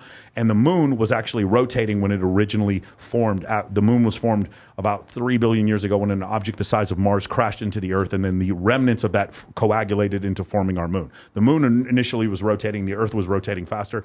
As the two gravitational pulls on each other, they start to slow down each other's momentum. But the moon, obviously being much, much smaller than the Earth, it got in what's called gravitational lock, to where one side of the moon constantly faces the Earth, and that's what happens. It doesn't. It's tidally locked to the Earth. If you look at the 4 major moons of Jupiter, Ganymede, Io, Callisto, and Europa, you'll find that all 4 of those moons are also tidally locked to Jupiter, because Jupiter is several 100,000 times bigger than those moons. And the same thing if you look at Phobos and Deimos, which are the two major moons of Mars. You'll also find that the planet Mercury is tidally locked to the sun. So with that's the answer to the question. If you have two, thank you. Yes, if you have two gravitational bodies, the one that is smaller will eventually slow down its rotation to the point where it's tidally locked to the other. That's the answer. Sorry, guys, I didn't mean to go off topic. The flat earthers come after my neck every stream. I wish I could remember what you just said. The only question I have, and the burning question, is the moon flat? No, the moon is a circular object. That was why it's large enough. No, I'm just wondering if Earth is flat. Yeah. Is the moon flat? Oh yeah, for sure. You're asking from the flat earther's perspective. No, the moon is not a real place. To them, the moon is a projection of an object that goes on the firmament, which is the dome that covers the pizza flat Earth that we live on. That's what they do. I got it. Right. Yeah, the moon is a representation. The moon, they wouldn't say it's fake. The moon is a projection onto a screen or a dome that sits above the Earth that we live on. That's what they believe. Yeah. Also, gravity is an electromagnetic force, or gravity is the acceleration of the flat Earth accelerating upwards at 9.81 meters per second squared. So, I mean, they still want you to be part of their tribe. The flat earthers? Yeah. No, they don't want to be part of my tribe. I just embarrass them horrifically, and so they just keep making up accounts and attacking me personally all the time. The other thing is 4% of millennials. Speaking of that guy who was complaining about boomers, 4% of millennials believe that the Earth is flat, and that number is growing. Something like 70% of people who grew up in Russia. 4%? Yes, 4%, and that number is growing. Something like 70% of people who grew up in Russia do not believe that we landed on the moon. There's a bunch of these. There's a great book called Conspiracy that just came out recently, where they talk about what sort of mentality you have to come up with in order to come up with some of these conspiracies or where these beliefs come from.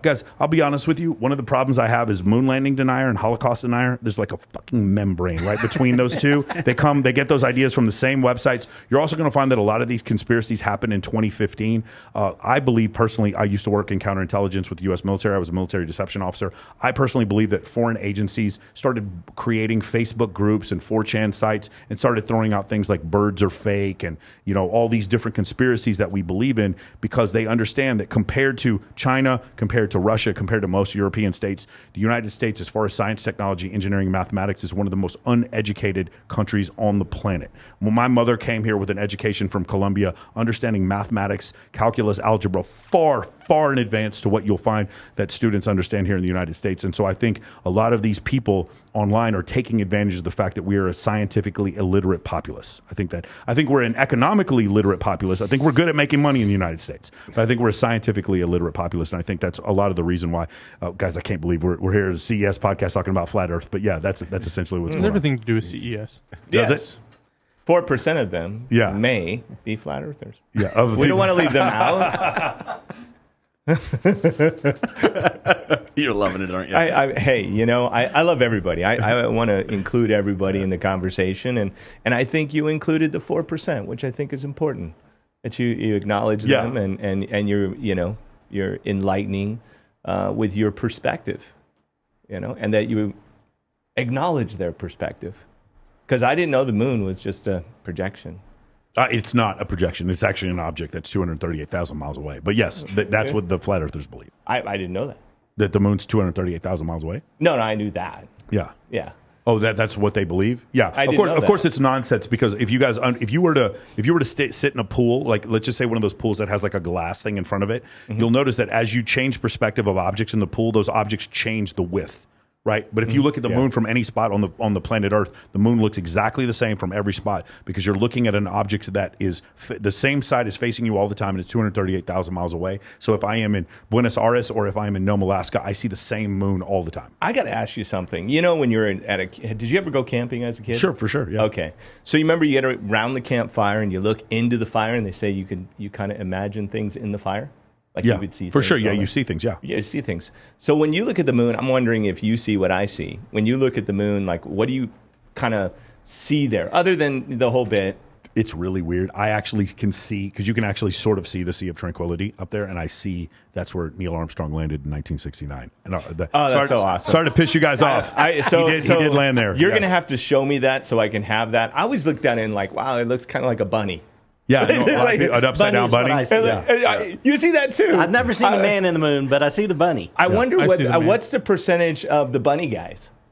I don't know. You probably look that up. Let's go chat.gpt. Let's go to OpenAI and find that out. And are there more women that see bunnies or more men that see bunnies? No, but there are far more women But you don't see the bunny. No. I can see the bunny. Once you show it to me, I can see it. But there are far more women that believe in astrology than men do. And there's also new studies that come out. What sign are you? I'm a Libra, but who cares? I mean, me too. I'm a Libra too. Why you Libra got to throw it aside? Hey, Libra, let's go. Yo. You're a Libra too? Yes. All right.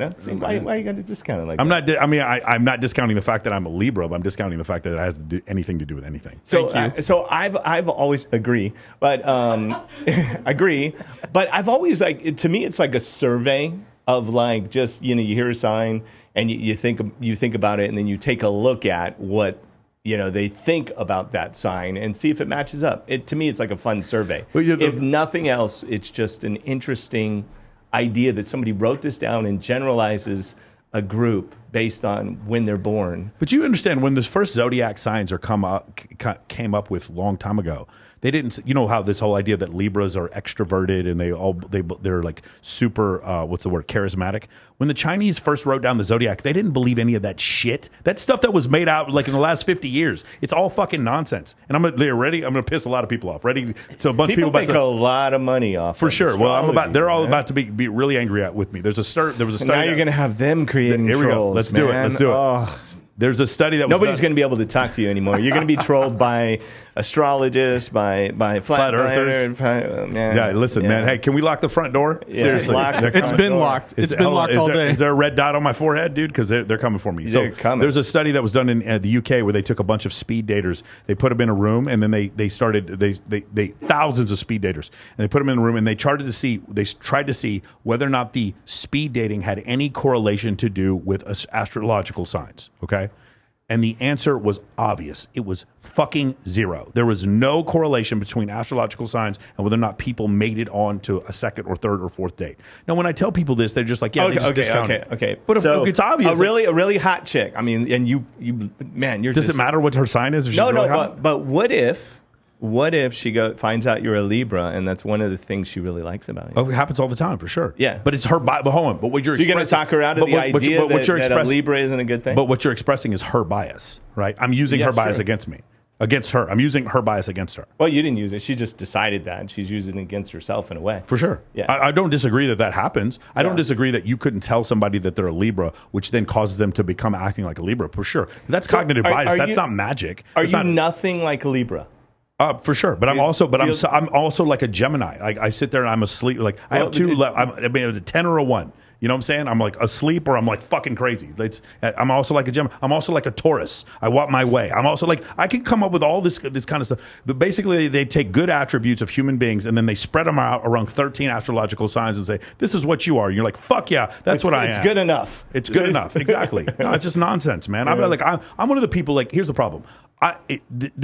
The zodiac sign is fine. The problem is when you understand the zodiac sign, but you don't understand the 4 fundamental forces in physics. You can't do algebra. You have no fucking concept of how like finance works, but you understand what I'm saying? That's where I have a problem. Like you don't know how to buy a house.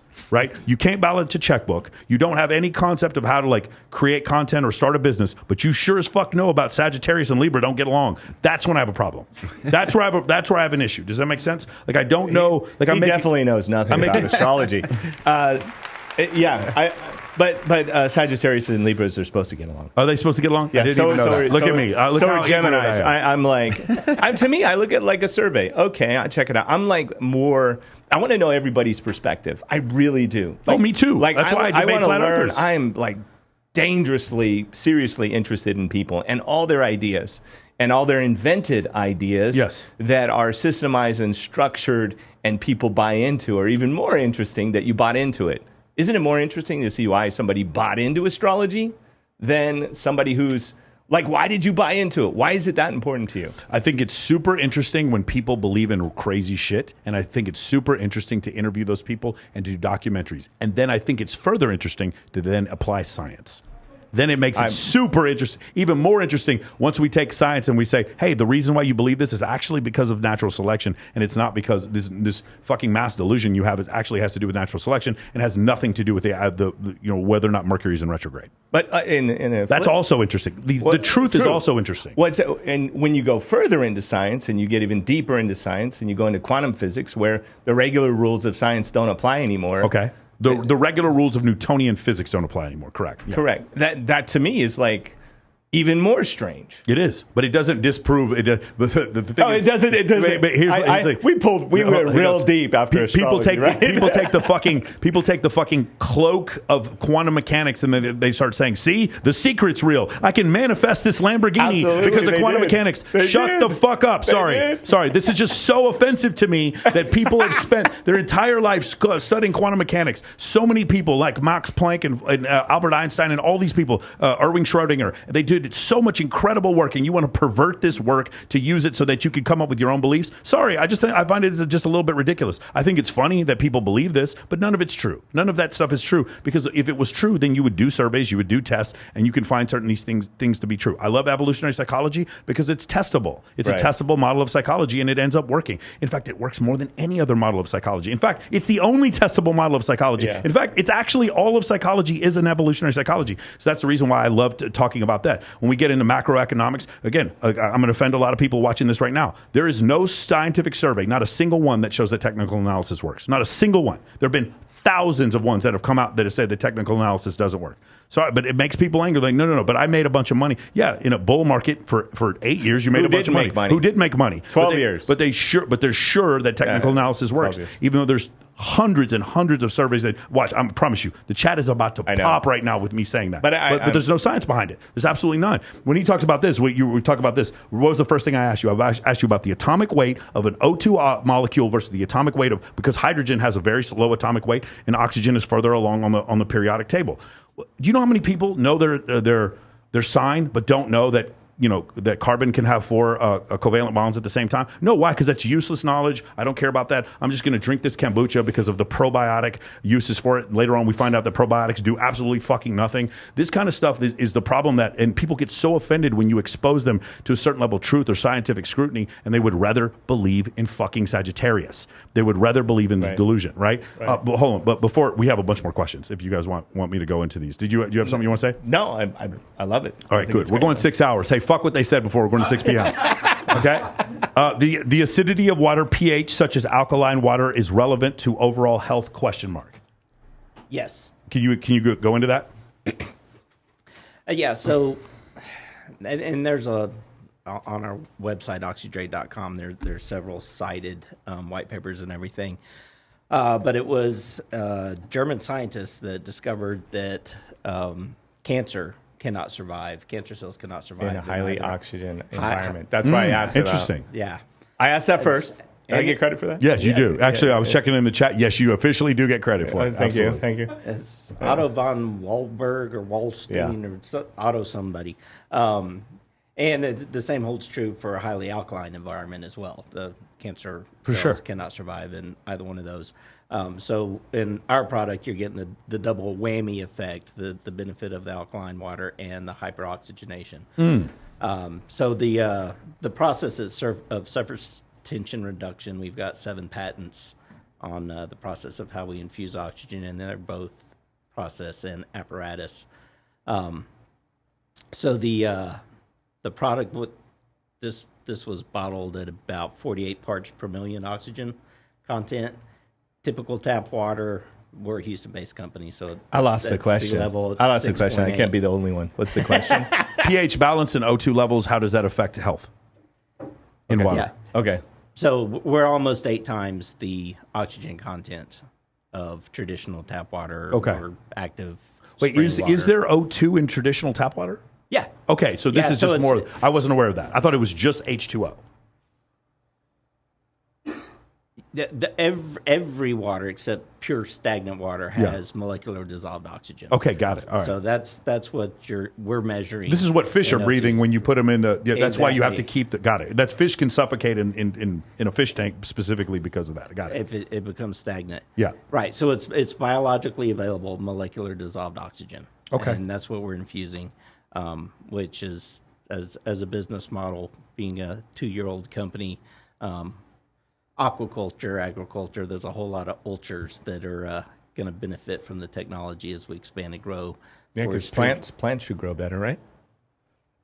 Right. The reason I asked you about negative ionization is the fact that positively charged water molecules tend to not be absorbed as readily as negative ionized, which are actually broken apart and are able to be absorbed into the cells faster. So I know you're 2 years old, but maybe you can make a separate product that would have because I've been wanting. There were a few negative ionized, they're gone, but right.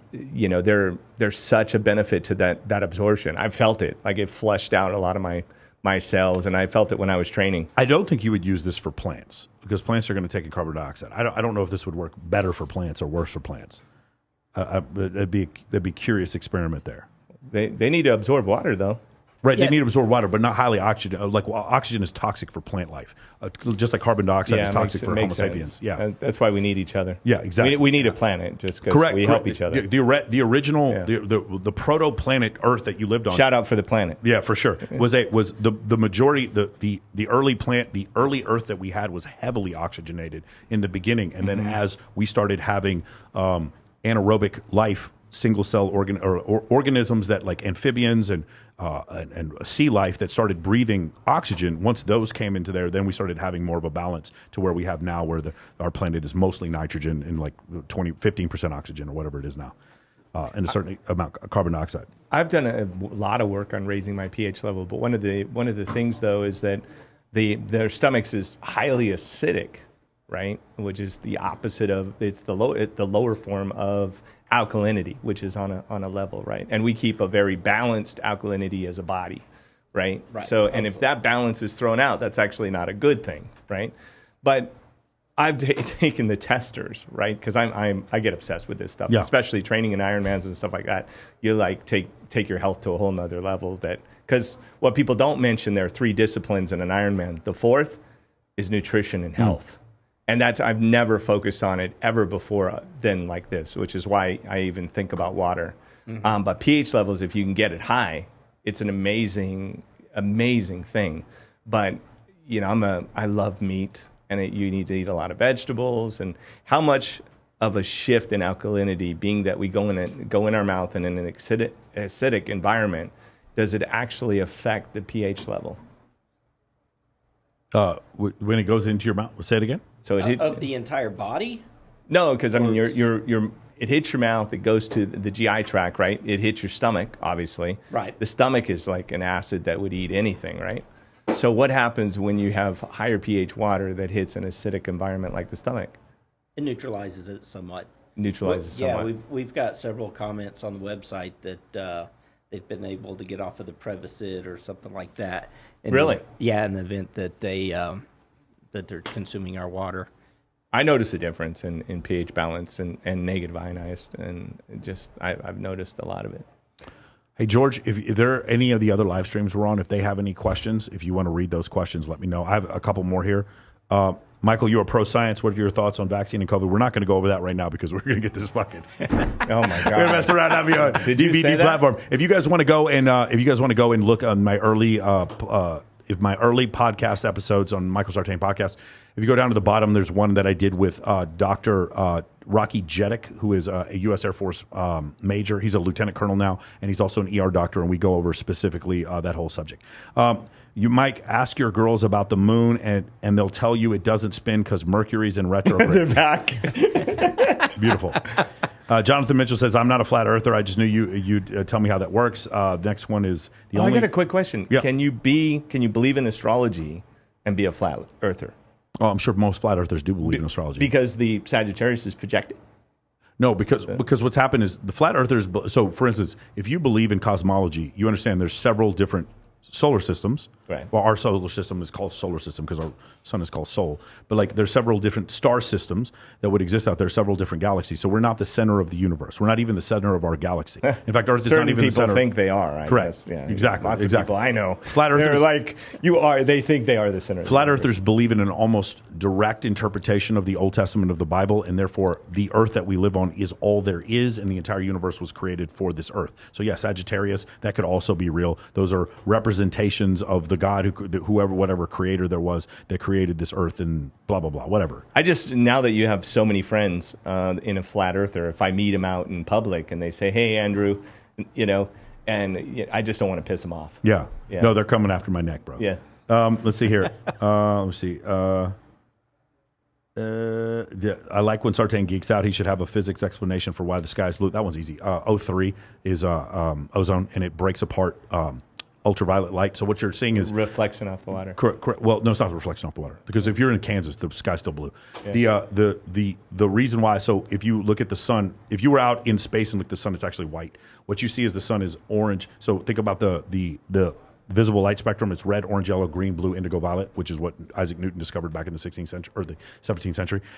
So the idea would be the ultraviolet radiation is absorbed by the atmosphere through ozone, and so what you're going to see is blue, indigo, violet is absorbed. So we see blue, indigo, violet in the sky, and then red, orange, yellow is not absorbed, and we see red, orange, yellow in the sun. That's the reason why the sky's blue.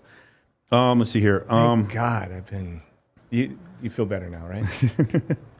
I'm going, this is crazy. Yeah. Okay. I feel smarter. You feel smarter. There are retroreflectors on the moon. Sorry, guys. Like Flat Earth and Andrew Tate literally will take over YouTube. Like if we have this discussion, that's all these guys are going to talk about. Retroreflector on the moon that Neil Armstrong put on is actually unassailable proof that somebody was up there. Let me see. CES Taurus gang represent. Form a line to the left, ladies. And let me see here. The Earth wobbles. Astrology is deeper than just your sun sign. Oh, thank you. Okay, cool. Let me see here. Somebody's still trying to be right. He's talking about a confirmation bias and anchoring, which people do all the time, which is what you were saying before. If I know that I'm a Libra, do I start acting like a Libra? Thank you for clearing that up and giving it a label. I that's what I was thinking anyway. But yeah. Libra is just your sun sign. We all have the planets and houses. Do a bit more research, Michael. No, I don't have to do research. I really don't. I also don't do research on Wiccans, bro. Like it doesn't make any difference. Like I don't need to do more research on a thing that isn't real, bro. That's sorry. Let me see here. Being interested in goes a long way. Okay, cool. I'll just bring these up when we come. Mercury and retrograde, measurable, bingo, Michael. Okay, here we go. Technical analysis is a scam. Somebody's quoting on that. Technical analysis is just a way of saying the trend is your friend. People who harp on too much on that end up sounding like militant atheists.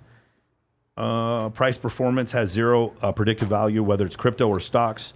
All right, cool. I don't want to go into these because I got like another 100 more. But if there's some big ones, I'll tell you what, guys, we need to figure out how to do the super chat. So if you guys want to get in here, super chat, we got a new guest. Introduce yourself, brother. Yeah, my name is Gary Chupik from Seattle, Washington. Okay. And I'm a mental performance coach. Okay. I work with professional and college athletes and high performers in business. I unlock performance in people. Beautiful. Okay, cool. Awesome, man. Well, that's similar to what we do. Explain how do you unlock things in people? Well, it's really interesting, and what most people don't understand is there's a sequence to unlocking people. It's just like baking a cake, right? If you're going to bake a chocolate cake, and you get the sequence wrong, like let's say you put a bunch of chocolate in a pan and put it in the oven for 30 minutes Yeah. and then put it out and put milk in, you might have all the right ingredients, Yes. but you're not sequencing it properly. And so it's very difficult to unlock people if you don't do it in the right sequence. Okay, so you talking about the guy who, like, maybe somebody who makes too much money early in life, right? So they got the money unlocked, but they're in terrible shape. Or the person who, like, starts the business but doesn't go to the gym at all, or the person who goes to the gym all the time, gets really fucking good with women, but he's like living on somebody's couch because they didn't do it all in the right order. Yeah, I think that's really important. If you think about a pyramid and you think about the different levels of a pyramid, at the very bottom of the pyramid is self-leadership. You get self-leadership wrong or you get it out of sequence, you're never going to get the intended result. Because what will happen is you'll affect the next level, which is couple leadership or leading somebody else, whether you're discipling them or mentoring them or just coaching them. If you're messed up, you're going to mess up that person. And in order for you to climb the ladder or the pyramid, then you need to go to group leadership. But you can only go to group leadership or have healthy group leadership if you lead yourself well, if you lead somebody else, and then you lead a group. And then if you do that well and you follow the sequence, then you can lead an area or department. And if you can do that well, you can lead an organization. But how many organizations do we know of, businesses, nonprofits, that when the primary leader doesn't lead themselves well, let's say they're dishonest, or they're selfish, or there's some character flaw, it affects the entire organization. Yeah. How many businesses do we know where the primary leader messed up the entire business, all due to his own self-leadership? Well, that's one of the main tenets of Jocko Willick's book, Extreme Ownership. He said there's no bad troops, there's no bad boat teams, there's only bad leaders. So what they would do as an example is they would have these boat teams. This is during Bud's training at Coronado. This is for Navy SEAL training. They would have these 6 boat crews, and the boat crews that would consistently get in last place and the boat crews that would consistently get in first place, they would switch the leaders. So there's an officer on each boat crew. They would switch them, and then what happens is the good leaders on the winning teams, now when they're on the worst team, now they're winning. Okay, so it really showed that the leadership aspect was the most important thing. There are no bad teams, there's just bad leaders. The other thing that you come to the realization, and this is what I teach my guys, is that no one's coming to save you, and if there's a problem, it is always your fucking fault. It is nobody else's fault, because even though it might not be your fault, it is still your responsibility, and no one's coming to save you, so you have to fix the problem yourself. Yeah, it's actually one of the most controversial things that I say, and it's not really I would say culturally sensitive to say this, but we talk about depression, we talk about discouragement or long bouts of discouragement. What I'm about to say, it can be really offensive, but I just think it's true. And because it's true, I love it. Because I love truth. And that is the best antidepressant in the world is make better decisions. For sure. And it's I don't discount that there are biological reasons for depression and all those kinds of things, but in the end, make better decisions and execute. And if you just do those things, it's amazing. In fact, I do something called progress theory. There's a lot of research that shows that if you just make progress every day and you feel as if you are heading in the right direction, your life will change. And here's what these scientists found out, is that whether you go an extra inch or an extra mile, when you're running, it doesn't matter. All that processes in the brain is that you're making progress. So you don't have to make these massive big steps and change your life overnight. You just need to do it progressively. Beautiful, man. Beautiful. So how does hydration fit into this whole thing? Well, it's a fascinating conversation because there was a research paper done on the difference between professional athletes and people that are corporate athletes or people in business. And there's so many environments that are the same. There's so many situations that are the same. They're high pressure environments. But the difference is that athletes know how to replenish better than CEOs. Now think about that. Yeah, of course, yeah. Yeah, because the athlete runs through a rhythm every week. If you were to think about a professional football player, they have a rhythm, and they just follow the rhythm. So it's not about balance, it's about rhythm. And so these athletes have rhythms. But you think about a CEO, what are they doing? They're working 60, 80 hours a week, and they're not replenishing. And so replenishment is actually one of the key performance markers of people who want to improve in their business. Beautiful. Beautiful. Awesome, man. And I assume you're not just referring to a nutritional replenishment. Correct. Yeah, there are multiple different kinds of replenishment. So I tend to think of at least 4. So it is sleep, which is the #1 performance-enhancing drug in the world. It is sleep, hands down. End of story. It is sleep. I had a professional coach come up to me and ask me, how do I win? All things being equal, we're equal teams. How do I win this game? I said, teach your team how to sleep better the night before or a couple nights before and you'll win. And he said, he just laughed at me and he said, how could that possibly be? And I said, oh, it's really simple. You're stronger. You're all this documented. You're stronger. You're faster. You're more emotionally regulated. You are more resilient. You think quicker. And in sports, a millisecond is everything. So there's no doubt in my mind that getting 6 hours sleep versus 8 or 10 hours sleep before a big event or before a couple days before an event, there's no doubt about it. Sleep is the #1 performance enhancing drug in the world. Then there is movement, so exercise. Then obviously nutrition, hydration. And then finally, just your ability to take extended periods away from whatever you're doing. So I call it Sabbath, right? You just Sabbath from something. So you need to give your brain a break from whatever it is that you're really engaged in. I love that idea. Sleep is the most important, is the best performance enhancing drug in the world. It's not Trenbolone, guys. Yeah. It's not Anabar. Did you guys know that? Do you meet my friend Clenbuterol? It's not. It's fucking sleep. And you didn't even know that. Well, think about for a business person who is highly engaged in, let's say, contractual talks, and let's say they're not emotionally regulated because they only got 2 hours sleep the night before. Listen, it's a no-brainer. More sleep equals better emotional regulation and quicker thinking. You're just more sharp. And so in order for you to do really well in business, you need to be able to replenish yourself. And if you're not replenishing yourself, you're just not at your best. Beautiful, man. I love that. Are there books that you, so for me, for my program, it's Tim Grover's book about the cleaner, the closer. Mm-hmm. And then, I everything by Jocko Willink, everything by David Goggins are really important. I also go over the One Thing by Gary Keller. It's one of the books I love. Crucial Conversations. I talk about Start With Why.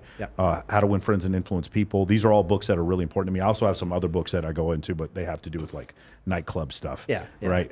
Social networking and stuff like that. And then every book on evolutionary psychology. So all of Dr. Buss's books. So The Evolution of Desire, When Men Behave Badly, Why Women Have Sex, all those books like that. The Ape That Understood the Universe. Are there any books for you specifically that you used in order to, or people that you looked up to? Like for me, if I was going to say, what is my program? It is like, just imagine if Jocko Willink was a dating coach. That would probably be the best way to explain it. I love that. Well, I'm a big fan of Eric Weinstein and Brett Weinstein just because they're evolutionary biologists that cross over into the area of psychology from time to time. And so I'm really fascinated with the data set of history because it tells us what we need to know. So we can learn to apply those things in different ways or cross-pollinate different fields so that we can learn and grow. So I love that aspect of it.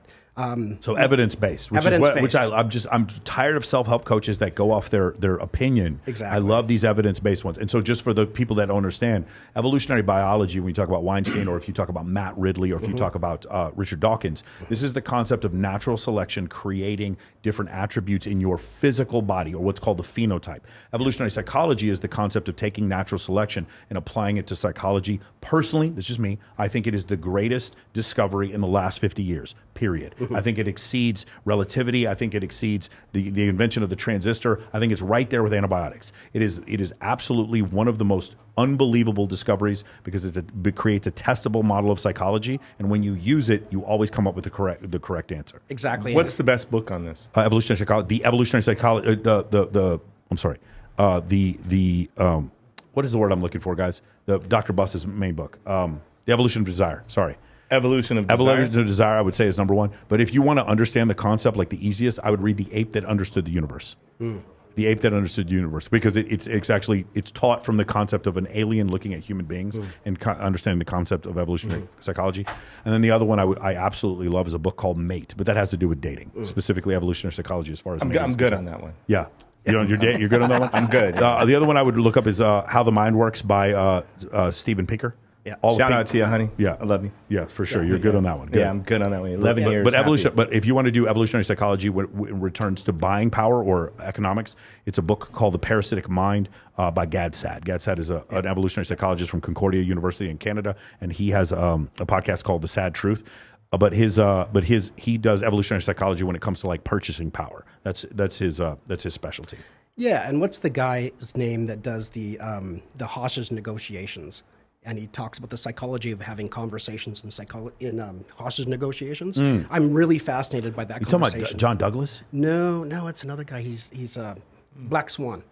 You're talking about Nicholas Nassim Taleb. I can't remember his name, Yeah. but maybe that's it. Yeah. And anyway, he talks about tapping into the psychology of conversations. And so when he's talking to, in a really serious hostage negotiation, you just apply all these biological, historical, ancient sort of things, and they're almost impossible to resist. And so, for example, he'll talk about the strategy of deference. So it's allowing the person who's the criminal that's holding people hostage to feel as if they are in control. And when people feel like they're in control, then they just respond better to everything. For sure. So if I'm trying to sell you something and you feel like I'm in control, you're going to just resist everything that I'm saying, even if you don't realize it. So it's subconsciously you're resisting me. So the idea is how to have those conversations from an evolutionary biological. And so he's just tapping into the way the brain is wired. And so I really love that. One of the most influential guys in my life was the mental performance trainer for Russell Wilson. His name was Trevor Moawad, and he wrote a book called "It Takes What It Takes." Yeah. And so when you think about Trevor Moawad, he's the peak of the mountain of mental performance in North America, if not the world. And I had the privilege of being mentored by him for a couple of years. So he passed away about 14 months ago due to cancer. But he talked a lot about neutral thinking. So neutral thinking is your ability to cut off the negative, toxic blood flow of thoughts, memories, experiences that prevent you from performing at a high level in the present moment. So he talked about neutral thinking. That was his big thing. And so he's been very influential in my life. And I love the idea of neutral thinking because... Is it Chris Voss that you were talking about before? Thank you. The chat is here for you. That's it. Thank you very much. Thank you. Thank you to the audience. So Trevor was very influential in my life in terms of how to think neutrally, how to be at your best in every situation. So I developed a concept of the reset button. So whenever you go into a meeting, you hit that psychological reset button. So then you go into neutral thinking. So the first step is hitting that reset button. The second step is going into neutral thinking so that you can perform at a high level. Like, for example, if you're going to go into a meeting that you know is not going to be very fun, and all of a sudden you start importing or recruiting all these negative thoughts, feelings, and beliefs about what's going to happen in this present meeting, well, it's preventing you from performing at a really high level in the present moment. So you have to go into neutral thinking to be at your very best. Beautiful. Going back to what we were saying before, the evolutionary psychology. This is the textbook. This was actually given to me by a Harvard professor.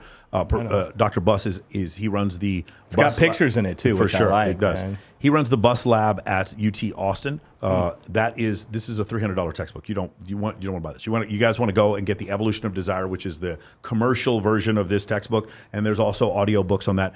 One of my favorites is also called The Murderer Next Door. He comes to somehow the conclusion that something like 70 to 80% of murders throughout history are men killing other men over women. So that's the murder as an evolutionary adaptation, jealousy as an evolutionary adaptation, networking as an evolutionary adaptation, kin following as an evolutionary adaptation, altruism as an evolutionary adaptation. Then you get to the point where it gets really dark at the end because there's no free will. We're completely subject to the whims of our genes, right? That's why we're all of us have relevant haircuts. We don't do things to make us ourselves less attractive. We're all sitting here in a room talking to other successful, intelligent alpha males for a reason, in order to network so that we can build our own network. These are all evolutionary adaptations. This is not free will. So that's not I'm not saying that's absolutely true. That happens to be my belief. But there's some evidence to back that up, and that's what these books, all these evolutionary psychology books are. I would recommend just going on, looking up Dr. Buss on Audible, getting every single one of his books. Well, I love it because there's... It's funny. I talk about I'm sorry to interrupt you. I talk about in my book that I don't, things that I don't believe in things. I know things. Sure. Like I feel that that you know these things. They're not something you believe. Believe to me suggests that there's a certain amount of doubt in something that you know. Yeah. Right. Like I know you're sitting there. Yeah. I don't believe you're sitting there. Right. Yeah. And that's one of the things. I break apart in my book is the difference between someone saying they believe in something. You have to enforce it with actual evidence to where you go, okay, I believe that then. Yeah. Right? Yeah. Well, compared to knowing. This whole concept is the idea that at some point, like the human existence has been fragile throughout history, right? Mammals are about 170 million years old. Hominids are 3 million years old. Homo sapiens about 300,000 years old. So when you consider we have anthropological records of 15 other different types of hominids that have lived on this planet, but only one of them came out. Guys, if 15 people walk into a room and one motherfucker comes out, what can you surmise from that if the other 14 are dead. We're the most violent species that's ever existed on this planet. We outbred. We ate the Neanderthals. We literally ate Neanderthals and then bred with their women. Okay, that's the congratulations, guys. We don't talk about this anymore. Congratulations, guys. If you guys don't believe we're the most violent species you don't believe the most violent species that ever existed on the planet, go watch Saving Private Ryan. Go watch All Quiet on the Western Front. Okay, we're the most violent species. Watch what's happening in Ukraine. For sure, we're the most violent species that's ever existed. So when you understand that, and that there were certain points throughout history where there are only like 50, 60,000 Homo sapiens on the planet, you understand that every single proclivity that we have must have aided in survival. Then the whole function of evolutionary psychology is the concept that, okay, well now all of these things that aided in survival, why are they there? Why do we feel these aversions? Does that make sense? If you were to ask people, what are they more afraid of? Getting in a car crash or snakes? People are more afraid of snakes. What are they more afraid of? A car crash, a lightning strike, or dying in a plane crash? Well, people are going to say plane crash and lightning strike all the time. The likelihood of you dying in a car crash is astronomically higher, but people don't have a problem with that. When you look at the sodium content and the fat content in French fries from McDonald's, the likelihood of that killing you is astronomically higher than it is from you getting struck by lightning. But if you were to do a survey, it's always fear of heights, fear of snakes, fear of spiders. These things. Why do we have a stronger fear of fucking spiders living in a city than we do of car crashes? And the reason why? Because spiders lived in the ancestral environment and cars did not. That's the answer. So all of our proclivities come from evolutionary psychology. That's the reason why we look for women with a 0.72 hip to waist ratio, and women look for men with a 1.65 to 1 shoulder to width ratio. Is the reason why women in every single society prefer men that are taller than them. In every single society, men are more interested in casual sex than women are. When you do these surveys, you find this to be universally true. It is not a function of culture. It is a function of biology. And so or a function of genetics. So when you understand that, then all of a sudden, a lot of these questions that you have about why do people do things that are bad for them? Why do women date bad boys? Why do people become entrepreneurs? When you start looking at all this stuff, then it all starts to make sense. All these questions start to make sense when you read these books. A lot of it for me is about alignment. Like, you've been made a certain way. You're designed a certain way biologically. And so I find what a lot of people do is they just get in the way of their own biology. So, for example, they're misaligned in some area of their life, right? And so if your back is misaligned in some way, like let's say you have to go to the chiropractor because you're in pain, or maybe you have a pain in your foot, but actually it's in your back. When you get misaligned at any point in your life, in every domain of your life, you're going to suffer at some point. It may show up somewhere different, just like the pain might show up in your, let's say, your lower calf instead of your lower back. But that misalignment costs us dearly. And I just think a lot of people are misaligned because they just haven't figured out how to just simply agree with their body, with their psychology.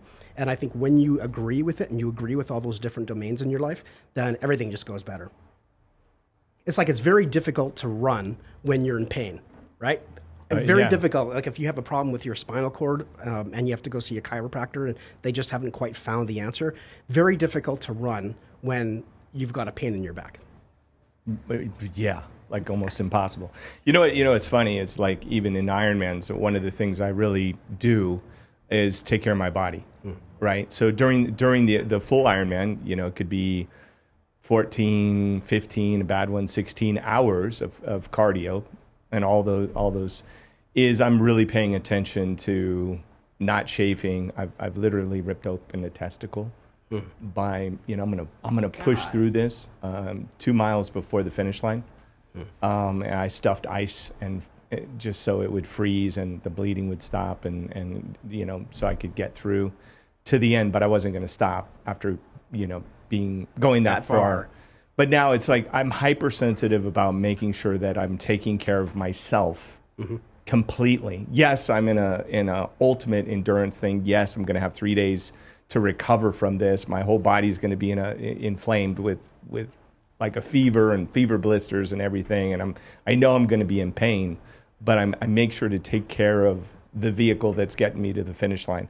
That wasn't what I did in the early days of Ironmans, where obviously I ripped open a testicle. I had like all kinds of stuff that would happen.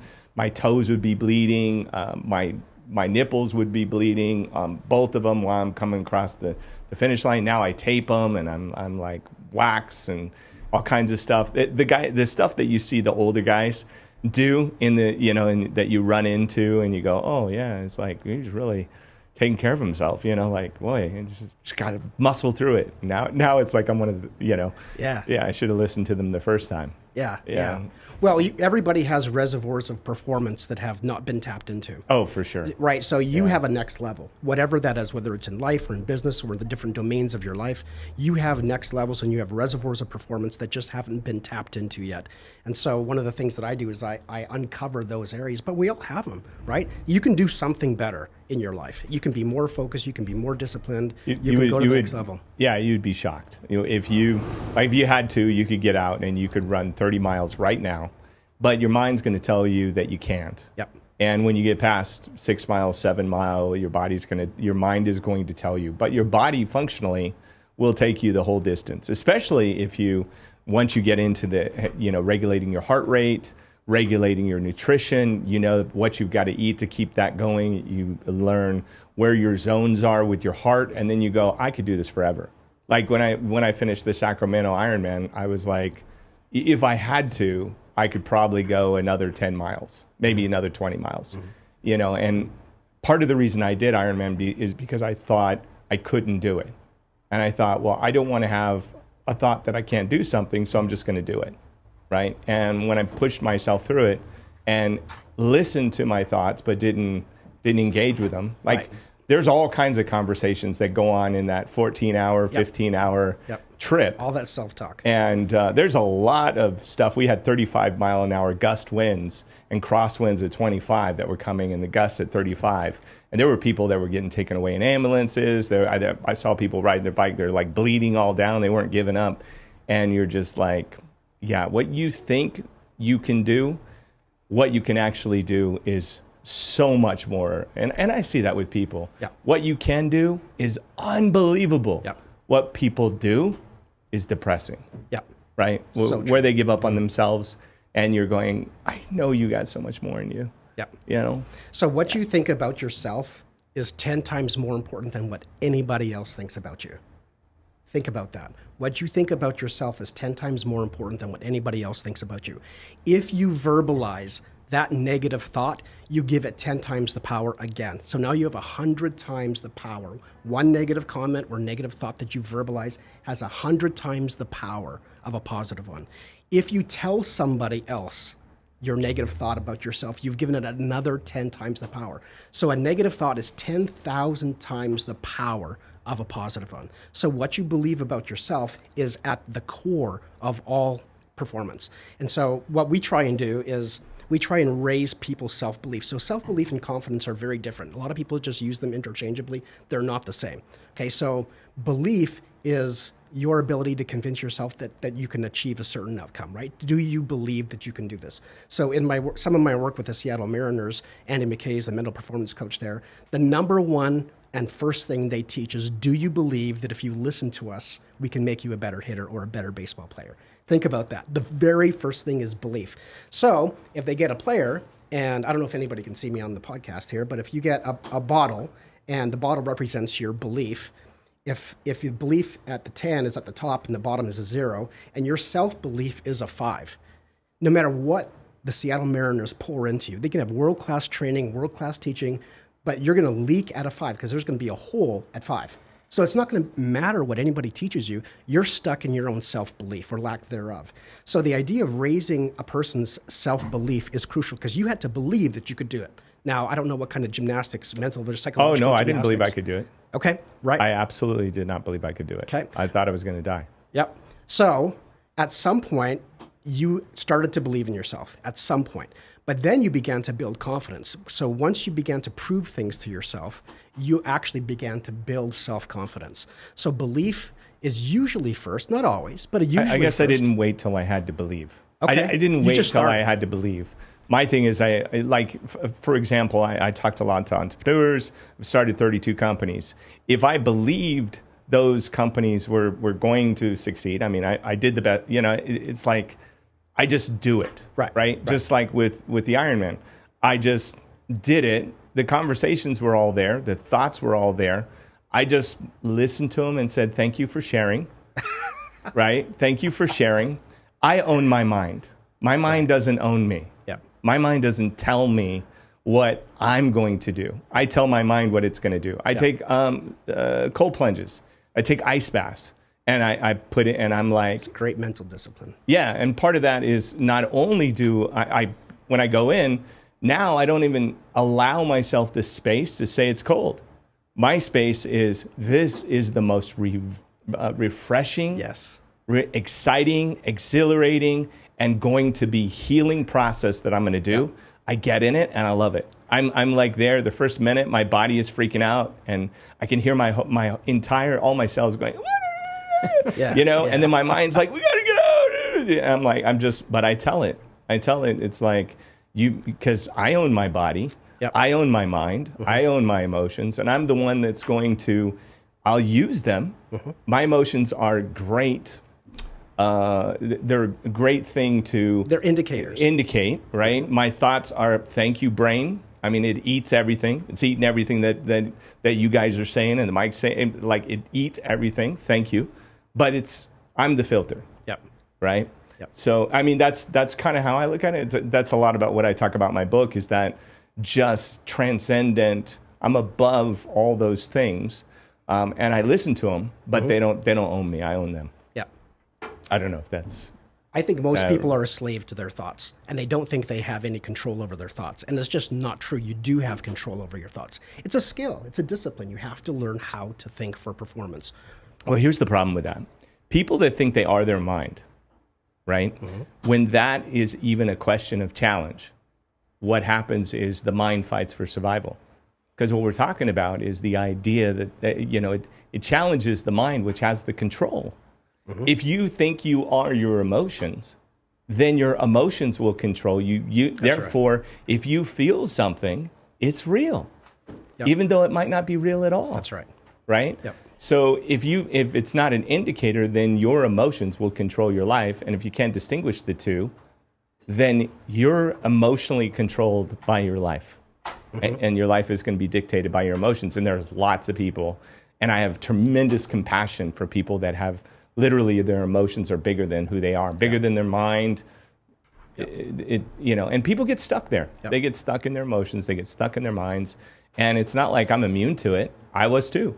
My mind fought like hell. It was a serious battle between because the self that I am is pretty quiet. It's neutral. It's very quiet.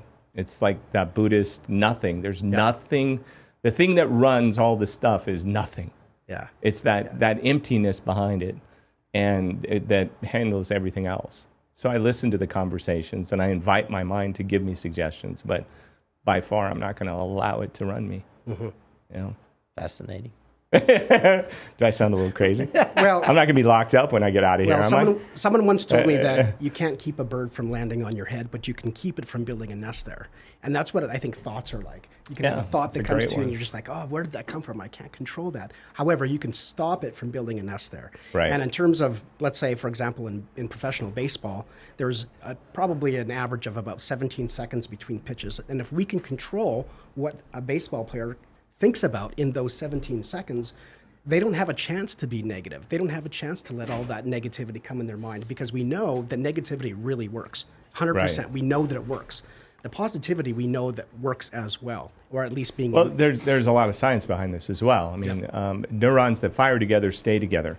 And those strong connections build solid connections. And, when you talk about pattern interrupting, I mean, if you're continuously having the same thought, then you're building a nest.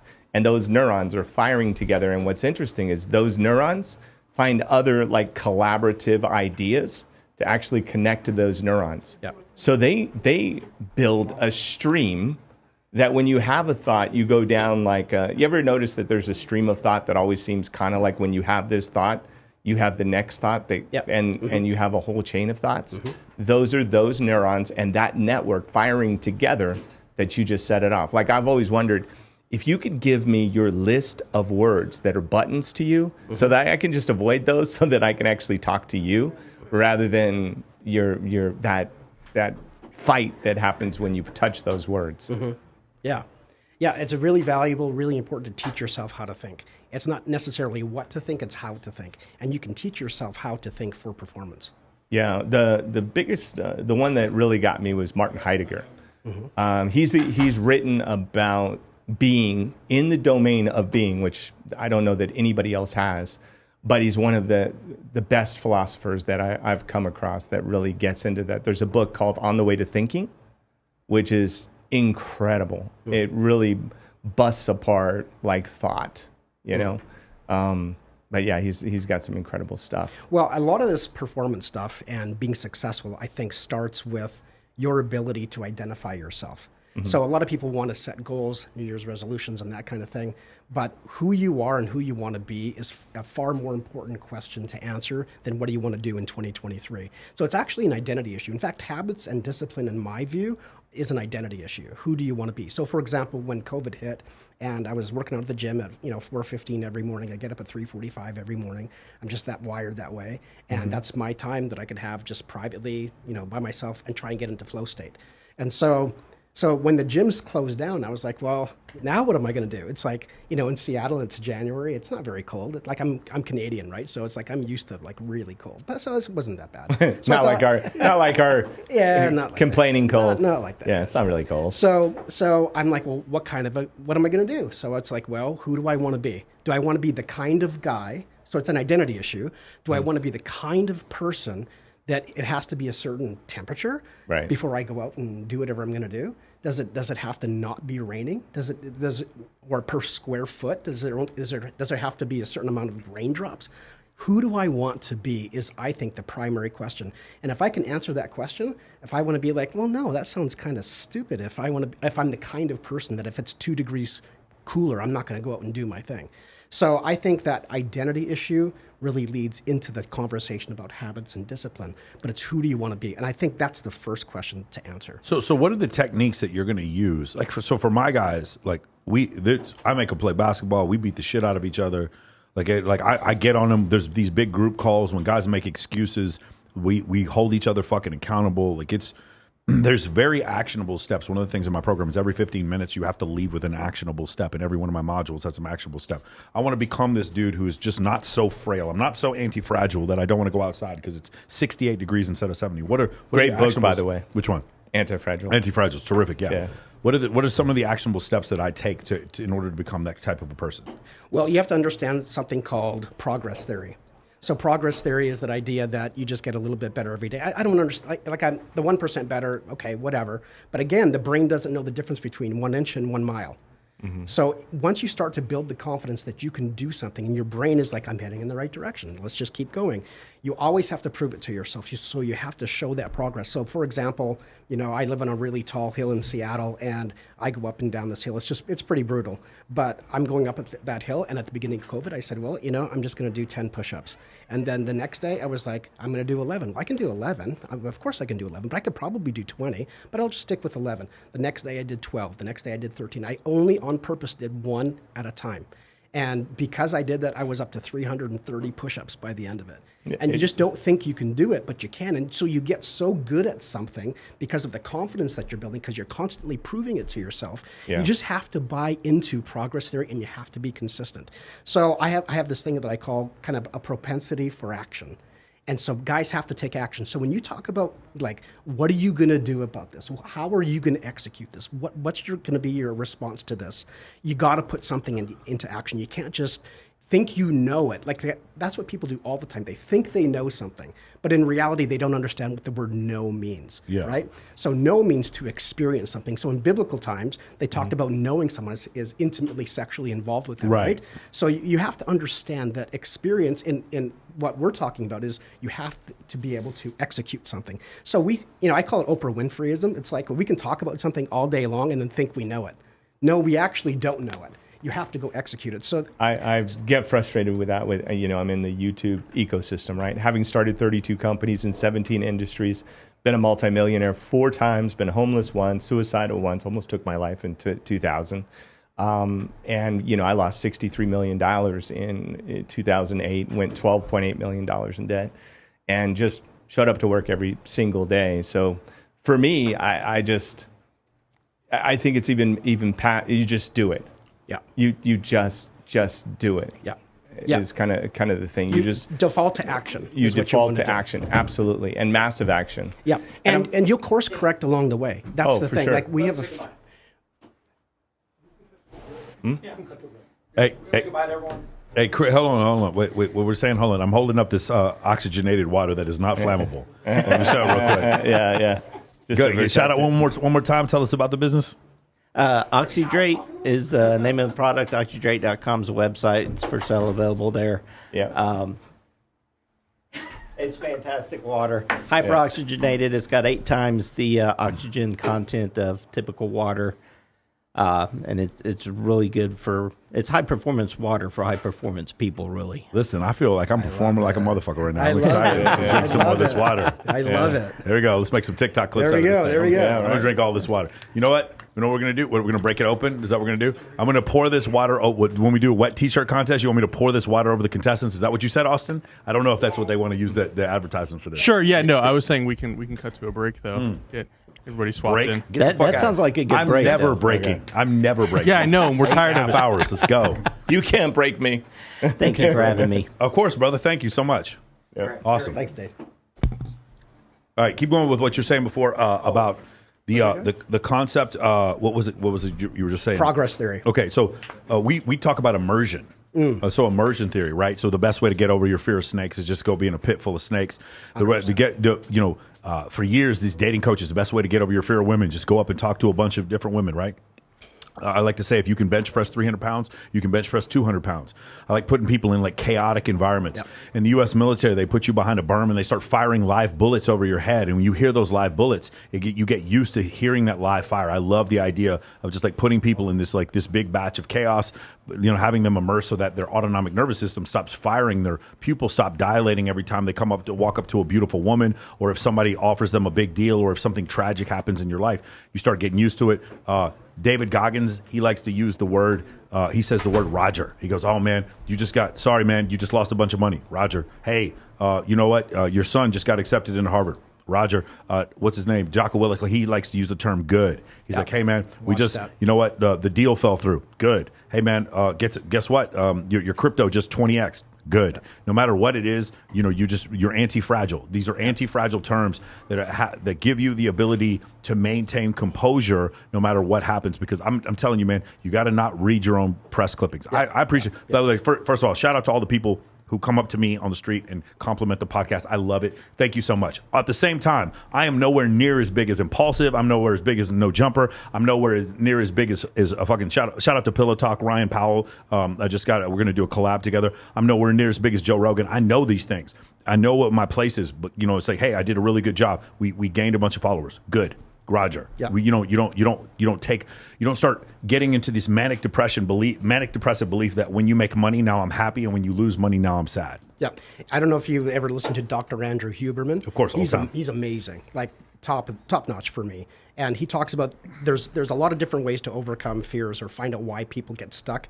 But we do know that the primary answer, according to Dr. Andrew Huberman, is to face the fear. You got to get in it, and you got to engage it, and you got to look it right in the eye.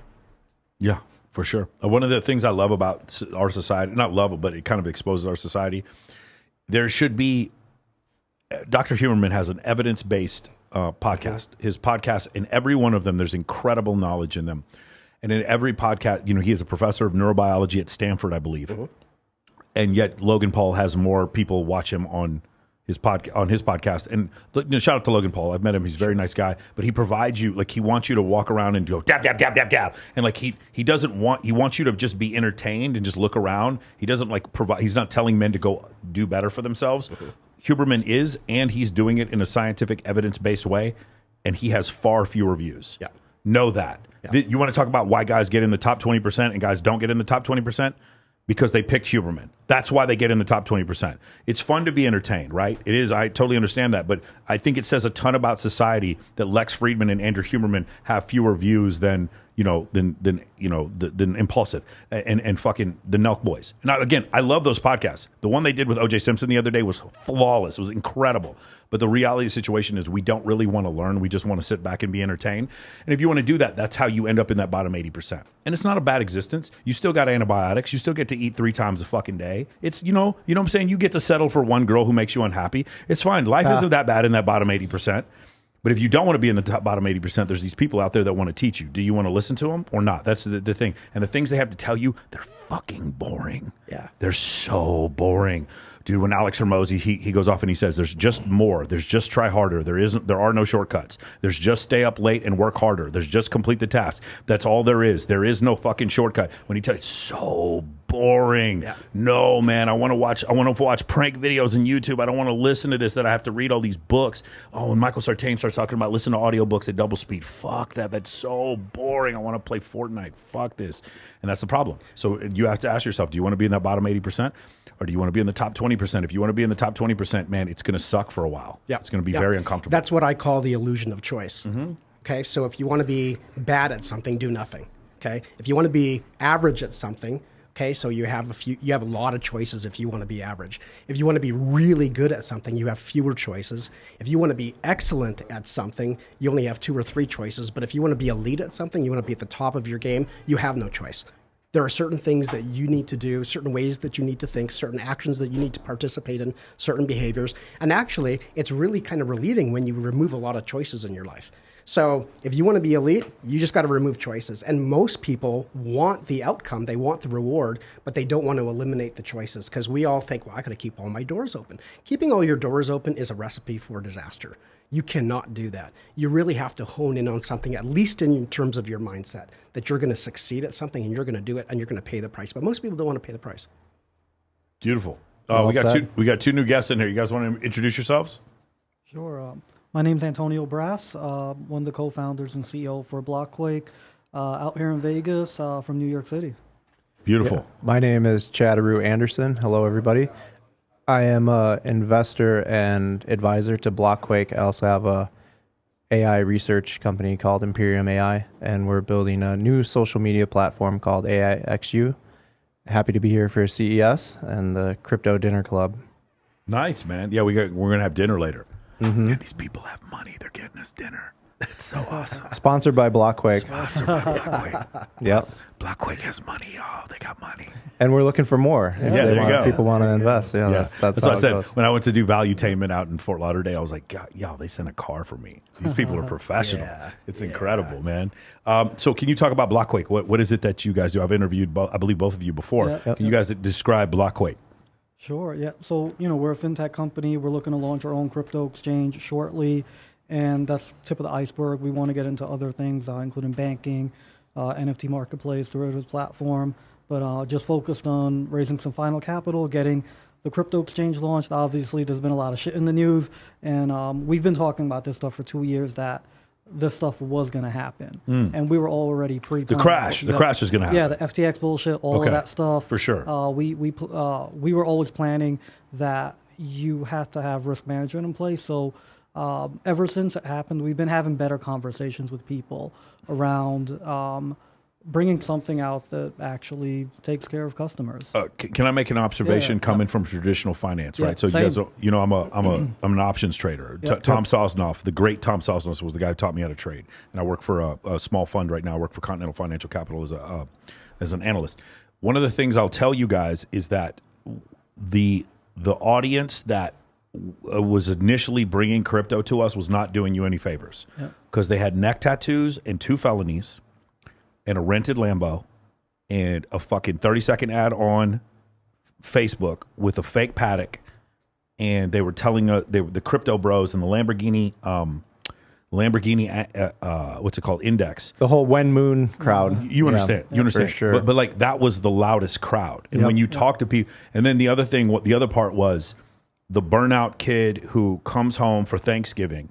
And he's like, Mom, you guys got to get into Bitcoin. And Mom and Dad are like, shut the fuck up. What are you talking about? This is nonsense. And then they come back the next week and they're like Deca millionaires. And then people weren't like, oh, they're Deca millionaires. Let me get into Bitcoin. They're like, Deca millionaires. This has got to be a scam. My burnout cousin is a millionaire. It's got to be. I'm just telling you, this is from the standard. The reason why I bring this up is because I went to a hedge fund conference in New York. I'm sitting there in my suit and tie, walking around, talking to all these other hedge funds. This guy comes up, and he is the head of the fund manager for the government employees of Illinois, and he had this guy had $40 billion, something like that. And there was the beginning of the crash when we dropped down from 60 and got down all the way down to like Bitcoin was down to like 20K. Yep. And it was when it first happened. And this guy got up there and wiped his ass with fucking Bitcoin. He just sit there and just, then it was just for criminals. And how did you not see this coming? And I was like, bitch, you weren't saying this a couple months ago. You're a liar. You're a fool. Like, and that's the thing. I just think that the thing you guys, that I think this whole space has to understand is the perception of the space. It was like white collar criminals versus the blue collar criminals. Do you understand what I'm saying? And then when the thing happens with FTX, I think it hurts everyone. Yeah. I don't think it just hurts Sam Bankman-Fried. I think it hurts everyone when stuff like this happens. You see CoffeeZilla and you see my man Spencer Cornelia. They'll go off in depth and then they'll talk about all these things that are happening. And now Logan Paul's got a scam that he's running. And then the next huge YouTuber has a scam that he's running, right? And these horrible things. And to be honest with you, do you think Tom Brady knew fuck all about FTX? Of course he didn't. He was having the worst time of his life. Of course he didn't know what was going on. You think Steph Curry is out there worrying about, oh man, I hope the bid-ask spread on my FTX. Like, you think he gave a fuck about that? Man, are they fully capitalized? I'm not really sure. Was Tether a scam? Like, do you think that's what? No, of course he's out there jacking up threes. And then, so the problem that was happening is that, I believe, is that there's a perception issue, and that perception issue is going to maintain for a while until I, personally think, until we get to a point where every coin I hear about is like, this coin is different because there's a utilization of it that's different from every other coin, and it's not different. It's the girl who says, I don't fuck on the first date, who just fucked the male stripper on the first date. It's like but I'm different. I'm not like the other girls. No, you just like the other girls. When the market crashed, back during the Corona crash, when the stock market crashed, what happened to Bitcoin? Did it go up? Was it a flight to safety? Was it a flight to quality? No, it went down just like the stock market did. And so there was these things that we were promised, and those things didn't come through. And then FTX happens. And do you understand? I'm speaking from the old. Obviously, I'm not the old curmudgeon guys, but I was taught by fucking hardcore pit traders from the OEX back in Chicago. These are the guys who taught me how to trade. And when I listen to what they say, this is their problem with this whole space. Do you guys understand what I'm saying? And this is the thing you have to address. Anyway, go ahead. Well, I come from a similar background, right? I used to do risk management and AML work in financial services. Mm-hmm. So, I hear it from people all the time too, because of this happening. They can't disassociate a crypto from the people doing the scam. So, like, unfortunately, those are tough conversations we do have to have. Of course, right now. And for better or for worse, things like this need to happen. Let's clean out all the bad actors, and like any other market, right, that's brand new, you've got the bad actors that are actually there first. When I drive a Tesla, I don't give a fuck what the stock price is, because the car is awesome. Mm-hmm. Do you understand? There's a utility out. Like, if you're a shareholder of the Green Bay Packers and they win the Super Bowl, do you give a fuck what the stock price is? No. It's the same thing. Like, if you have an iPhone, do you care what the stock price of Apple is? You don't care, because there's a product additionally that you can get behind and you can follow. And a lot of times with crypto, what I was supposed to understand is that the NFT was then going to be the thing that was going to save it, and it was going to be, and it didn't. The problem is, these things are great ideas. I do think blockchain technology will change the world. I think that's unassailable. The problem is, there were so many promises along the way, and none of them were kept.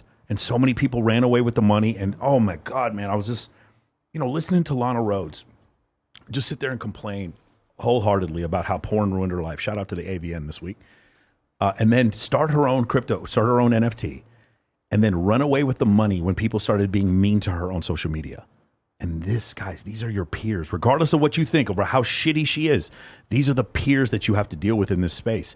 And it makes it so difficult. For me, as somebody who is, I'm bullish on crypto, I sit there and I look at, man, what in the world is going on when you see this kind of stuff? Anybody can do this. Like, there's no governing body that can just say, hey, Logan, you can't do that. You can't just say this shit that you're saying. Well, there is. And I think that the people that do perpetrate these scams definitely will be held accountable. It's just the government moves slow, and it's going to take a while. Yeah. Because they're definitely going after people that were doing stuff years ago. They just take a long time, and we're in the final stages of getting our New York State bit license, and that's one of the toughest, most rigorous scrutiny that you have to go under. For sure, yeah. And we're very close to getting that. And Antonio and the team, they have a background in financial services and risk management and compliance and audit. So I think that does set us apart from some of these other people. And you have to separate the technology and what Bitcoin and blockchain can do versus the people that are doing these bad things. Because if it wasn't that, it could be something else. Unemployment is generally good, but how many people were scamming EDD when that was like happening? They're in California, they sent out billions of dollars to people in prisons in other states. So that's one of those things that there's always going to be bad actors. We're just doing our best to have a compliant exchange, and we're going to have a top 4 auditing firm auditing all of our records and making sure that the funds are in the accounts. Yeah. And that's going to be public. Yeah, that's actually one thing that we've been pointing out to a lot of people, that none of the crypto exchanges right now, not even the big name ones, none of them actually want to have a independent audit done if customer funds are there, because they're not there. Every single big name exchange that has been out on Twitter saying, "Don't worry, guys, your funds are there," it's not there. Yep. Wow. Okay. Wow, that's a pretty big revelation. Yeah. I thought that was interesting. Another thing that I saw was exchanges that were already registered with the SEC, and large crypto exchanges buying those exchanges and then grandfathering those credentials. Does that make sense? I'm trying to think. Nadex did one, and I can't remember. They're basically buying the license. Correct. Exactly right. I know, because Tom Sosnoff, the guy who I work for, he has an exchange and he sold it to a crypto exchange. That's exactly why he had to sell it to them. So it's almost like SPACs. Yep. You know what I'm saying? Without me actually doing an IPO, I'm going to IPO through someone else. Or like liquor licenses with bars. Sure, for sure. Yeah. It's a really interesting concept. Okay, cool. What is it now? The thing that makes you guys different, you say you do have customer funds on hand? We will. So Okay. we're not launched yet. We're going through our final race to get this launched. But we're, as Chad mentioned, we're going to be hiring one of the top 10 global audit firms, and they will actually, we're never going to borrow customer funds, lend it out, etc. And we'll actually prove it by having one of the big firms come in, give them direct access to all of our data sources. They can pull their own reports, do their own independent verification. None of that stuff's happening in the industry right now. Another thing that sets us apart is we will never be trading against customer funds. Okay, also. so front running, yeah. Yeah. Really good point. Yeah, because we're working with the top market makers instead of making markets. Got it. Right. So that's how we protect the customer on that side too. Nice. Yeah, we've seen all this stuff that's happening, and this is from the very early days of. I was one of the first advisors that came on years ago, and from the very early days, we laid out all the problems in crypto, all the things that we think would solve it, and then fit that into what the actual regulatory compliance landscape will look like, and it's just been building that brick by brick. Yeah. I mean, you've known us for a couple of years. Like prior to the blow-ups recently, we've been having these conversations last 2-3 years. Obviously, it's not the sexy topic, so no one wanted to hear about it. But now everyone's talking about it. Mm-hmm. So, what do you guys think that government regulation is going to do, and how is that going to impact the industry and your business in particular? Yeah. I know you and I were talking earlier today about that, where I hope to take a measured approach where let it be focused on customer protection, don't overreach, because that's really what it should be about. Like put common sense rules in place that protect the customer. I think for us to get there, though, the companies in the space need to lead. I think we'll be one of them that lead the way. We'll start with best practices that make sense, and hopefully, that gives some guidance to regulators. We talked earlier about, you said Warren earlier, and then there's Toomey as well. So there are elected officials. So we want people to know there are elected officials that are reasonable, that love the space.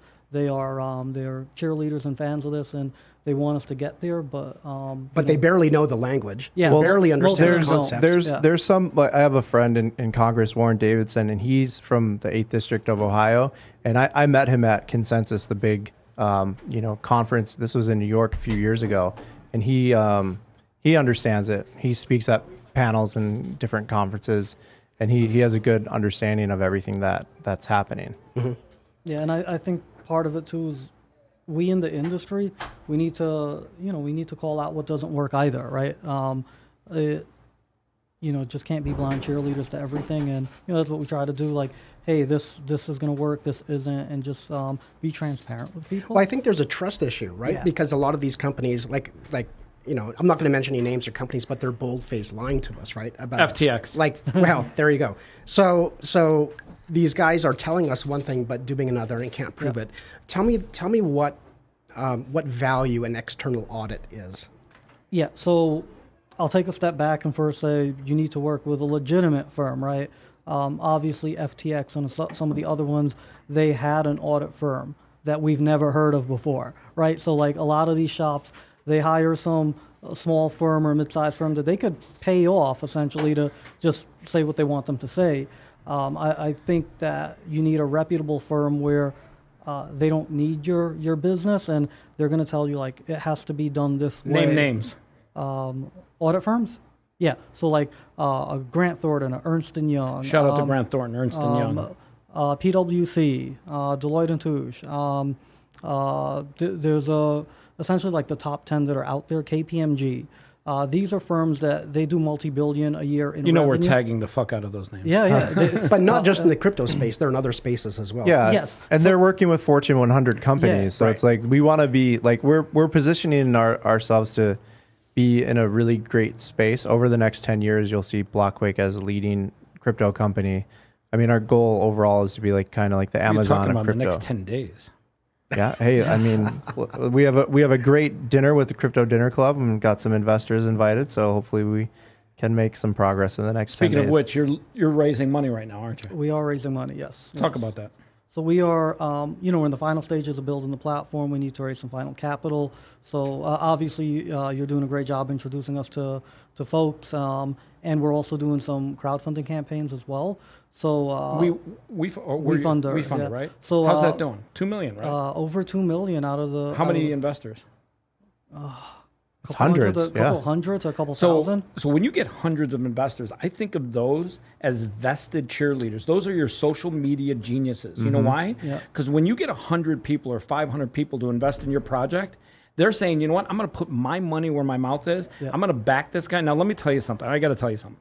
I've seen a lot of entrepreneurs. Trust me. I've done 152 dinners. I've been to Dubai. I've rented out the NASDAQ. I've done a lot. I've seen a lot of startups. I've invested in over 120 crypto projects.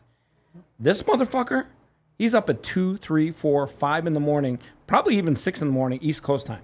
Yeah. You are a grinder like I've never seen before. Yeah. And let me tell you something. Projects are about the people in the project. It's has very little to do with the sexy code or the goofy bullshit. It's about the people. Yep. And if the people are hard workers and grinders, if they are high ethical people, shout out to Sam Bank-run fraud, if they are really good people, yep, that project has a very good chance of crushing the fuck out of it. Yep. I've seen you work. I've only known you for a short period of time, maybe 60 days, maybe 90. Yep. What is it? 60, 90? 60 probably, yeah. I can't tell you. I grind. Like I grind. My motherfucking ass, when it's quiet, 4 in the morning, you know who's fucking texting me? You. Yeah. Nobody else. The whole world is fucking sleeping and making love to their pillow. So I got to tell people this. He's not raising money. He's giving you a chance to back a real deal. Mm-hmm. They are rare and hard to find. And why? Because of people. It's the people that make a project great. And by the way, that's you too. Yeah. You're a grinder. January 19th, we're out in LA. We're at a Beverly Hills mansion. We are grinding out a mastermind connected. You're all behind. Yeah. Aru Industries mastermind. Yeah. We have it's private invite only. Gonna have lots of millionaires, multimillionaires there talking about AI, crypto, e-commerce, and real estate. And we're planning on doing it every couple months. I actually have some really cool stuff, some Coachella activations I'll share with you that we're I think we're going to the Sacramento Kings game the night before with the Lakers. Shout out to LeBron. Yeah. And Chris Kelly. Yeah. You think LeBron could lose that game? I think so. I am a Clippers fan and a Bulls fan, so. Well, rest in peace, Chicago Bulls. I know, but I was there during the Jordan years, so we got 6 rings out of it. Let me tell you something. I was there too. Those are fun times. Yeah. Shout out to the GOAT, Michael Jordan. Yeah. Yeah.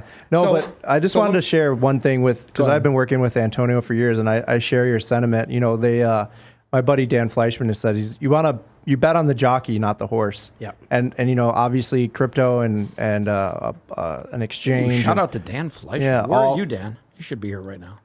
He's on the ranch with all the animals. They got a beautiful ranch down there in Southern California I think he's hanging out with the llamas Yeah. or the camels. Are those Or, camels? or the goats. You I know, think he's got camels he out is there. one of the goats. But yeah, he's told me that, and that's one of the things that helped me when Antonio was first approaching me to be an advisor, and then later on I became an investor as well. I just was like seeing like the unique mix of entrepreneurial spirit and then all the regulatory certificates and all that stuff, and the team outside of just him, but the whole team has really grown a lot over the past few years. How And big's the team?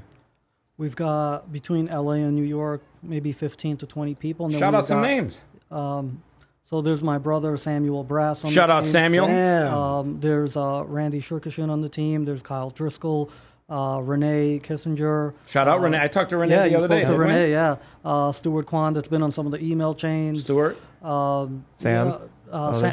Sam Hyun, the Korean guy you see me in all the Not pictures Sam with. Bankman Young. No, Okay, different good. Sam. Yeah, we have legitimate Sams on our team. Yeah. Legitimate. John? all real real deal? quality people, Yeah, you know, yeah. really genuine people, and it's really great. And then we have a team in London and a regional director in Dubai as well.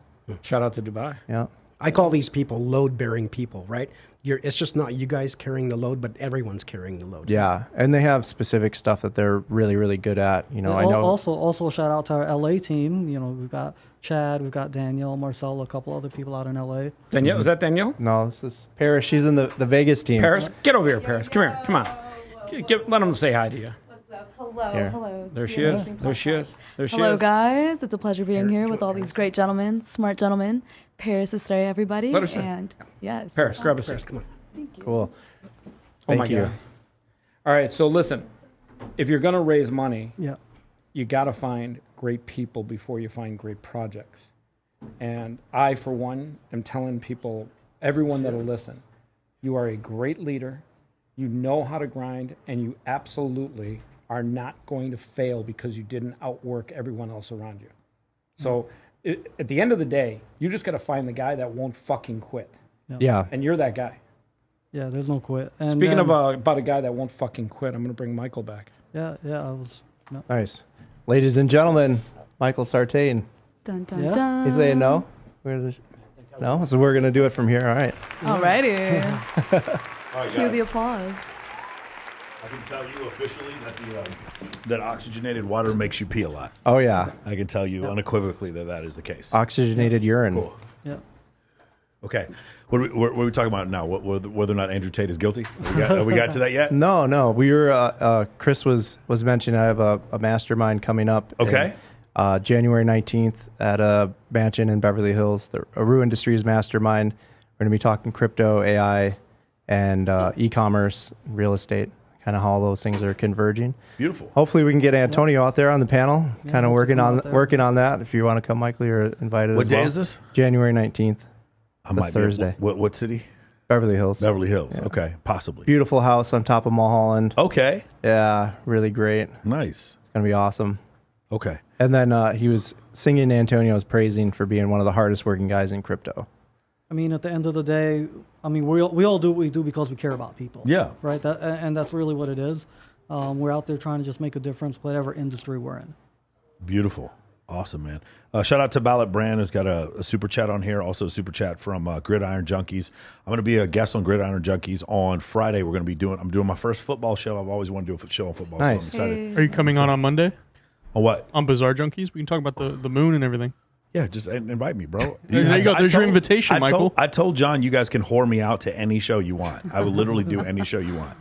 I have a problem. I can't stop talking on this fucking microphone. Yeah, that's right. good. The football that I know you like. We were playing catch in the back room Yeah. before this. It's good, man. Yeah, I love it. And you know, I do miss the good old days of the NFL when you could actually tackle people and do stuff. But You know, I don't know, man. I think it's better now. But I Really? see what you're saying. Yeah. I don't know. I'm a Bears fan, so there hasn't been reason to tune in for years. Oh man, I watch.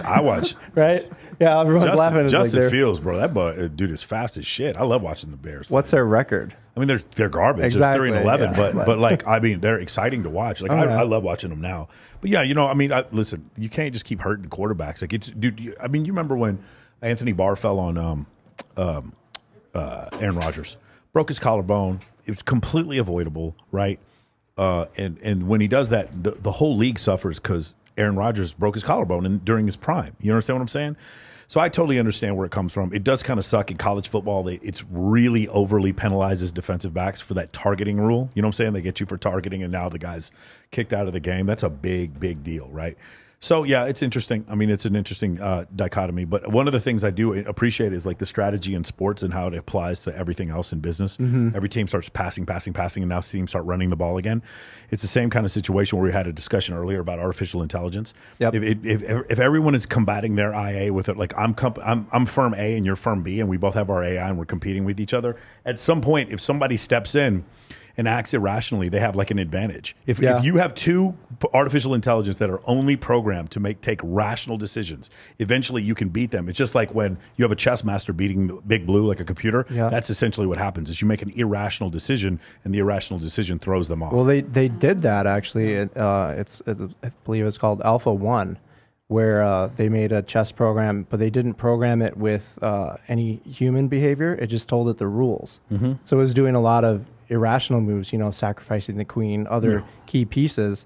And now humans are studying what it did to learn new moves and kind of have a whole new way of playing. So it's really interesting. That field is super exciting.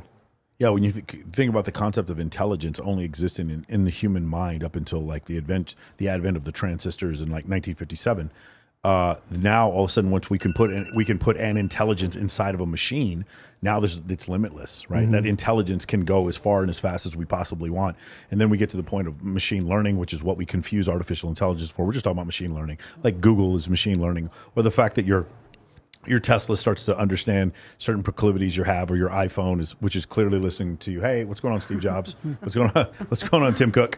Your iPhone's clearly listening to you all the fucking time. I don't care what anybody says. And then we get to artificial intelligence to the point where, once we get to the point where the singularity happens, where the actual AI is smarter than a human being, the feedback loop is so fast that now this week it's 1.0 brain. Yeah, next week when it becomes sentient. Yeah, when it's sentient at 1.0, when it's 1.0 brain, the next week it's 100 times faster. Yeah. The next week it's 100 times faster than that, because the feedback loop for a human being is like all of a sudden I touch the stove and I realize the stove's hot. There's actually like a momentary thought process to keep me from doing that. With the AI, there's no feedback loop. It's moving at the speed of light. Right. It's improving itself at the speed of light. Well, and that's why it's so important that, I mean, being an American citizen, that we win this race. It's way more important than the space race or any of the other races. It's an that interesting we've been. concept, yeah. Because like whoever gets to the best one first, there may be a scenario where you could never catch up. Yeah, well, I think that's definitely going to happen. But the other issue is this, right? So if you talk about the moral irresponsibility of creating artificial intelligence, it makes sense until you realize the Chinese are going to do it. Until you realize you realize that the North Koreans are probably going to try to do it. You realize that the Iranians are going to try to do it. You realize that the Russians are going to try to do it. Shout out to Kim Jong-un. Yeah, you don't have a choice. If one of those other countries develops like a fully sentient AI before us, we're doomed. Well, and right? China has a national strategy that they're putting a ton of money in to be the world leader in AI by 2030. So, I'm doing everything I can to make sure that we're in there before then. Yes. Can't Beautiful. let them win. Go team. Yeah.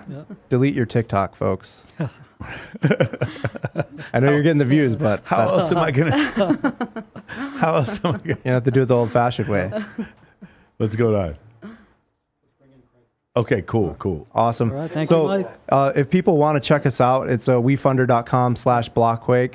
Yeah. And we've raised over 2.2 million out of 5 million. And then private investors can reach out to us through our social media. Yeah, people can just go to blockquake.com. We have all the other links to the WeFunder, token sale, everything else up on our main domain. Like they said before, guys, they're willing to be audited. This is a different type of exchange for those of you who have been consistently put into a situation where you've lost trust and you've lost faith in this entire industry. this is a situation where I say this about my program too. I don't expect you to have faith in what I say, and I don't expect you to believe it. I expect you to be skeptical and then put what I say to the test. So that's what you guys are saying as well. Put what they're saying to the test, and then because there's going to be crypto exchanges. No matter what anybody says, there's going to be crypto exchanges. So it's a good thing that you guys are willing to do that. Yep. Thank you for having us, Michael. Thanks, For sure. Oh, this is my dream. Am I by myself? Do I finally I get to do a show by myself for 4 hours? Finally. I've been waiting for years. Years. It's always been my ploy. Awesome. Have a seat, brother.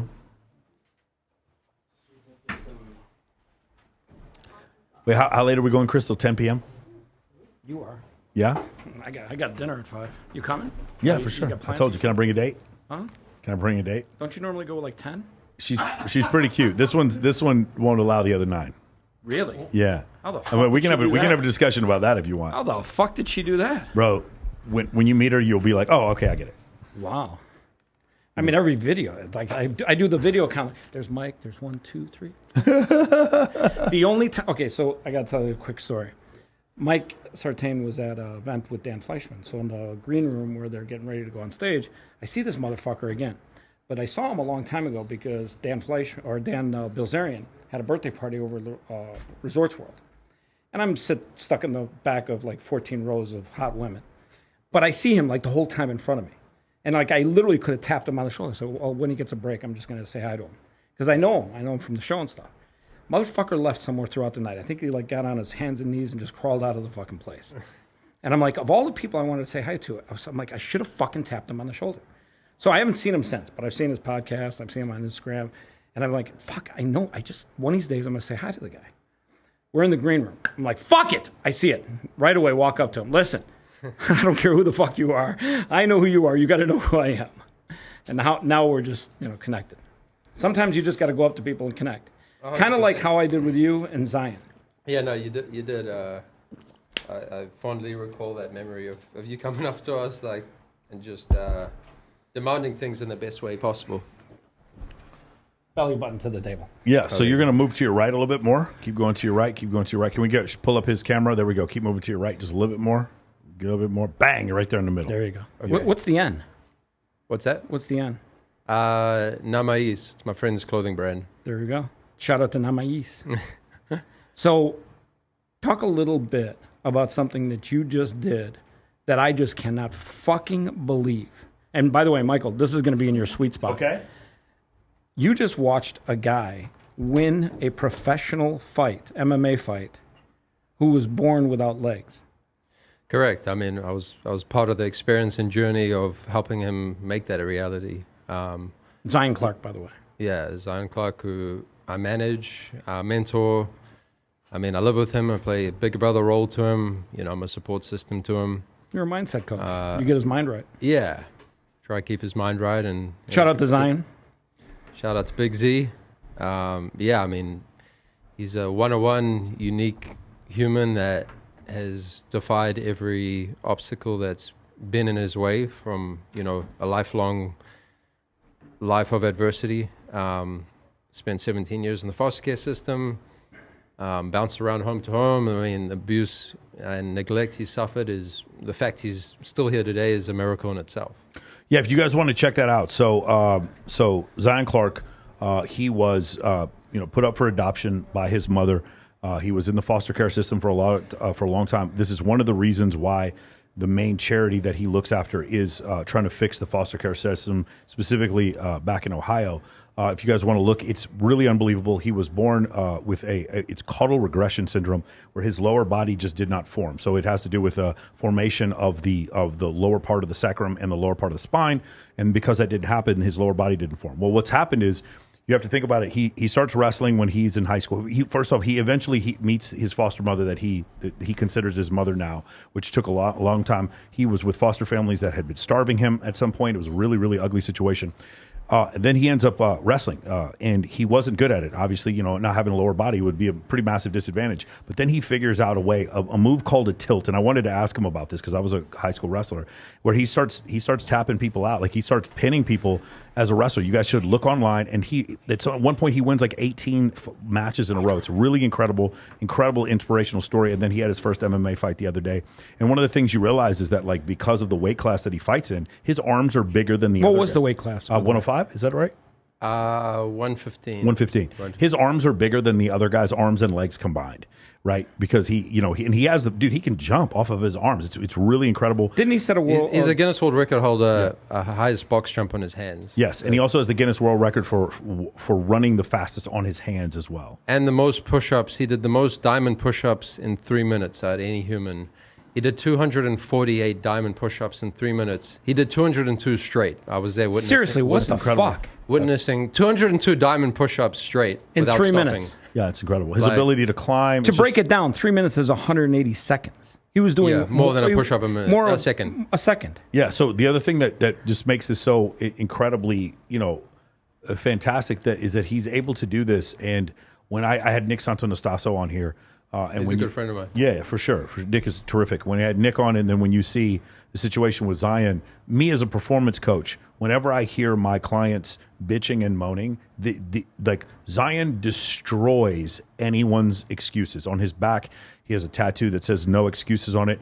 It destroys like the very concept of you having an excuse when you witness another human being able to accomplish what he's able to do is just it's beyond for most of us. For most of us, it is inspirational. But for some of us who live in the warm blanket of victimhood, when you see this, there's no way for you to look at this and think that you're a victim when you're an able-bodied human being and you're upwardly mobile in so many different places. Your depression is in your mind. I'm not saying you can't get help for it. What I am saying is that when you see situations like this and somebody overcome the fact that they're in the foster care system being beaten and starved, and they go from that to being a collegiate wrestler and going from that to winning an MMA fight, born with no legs, it's beyond inspiration. Here's the thing that gets me. He lost his first 215 wrestling matches.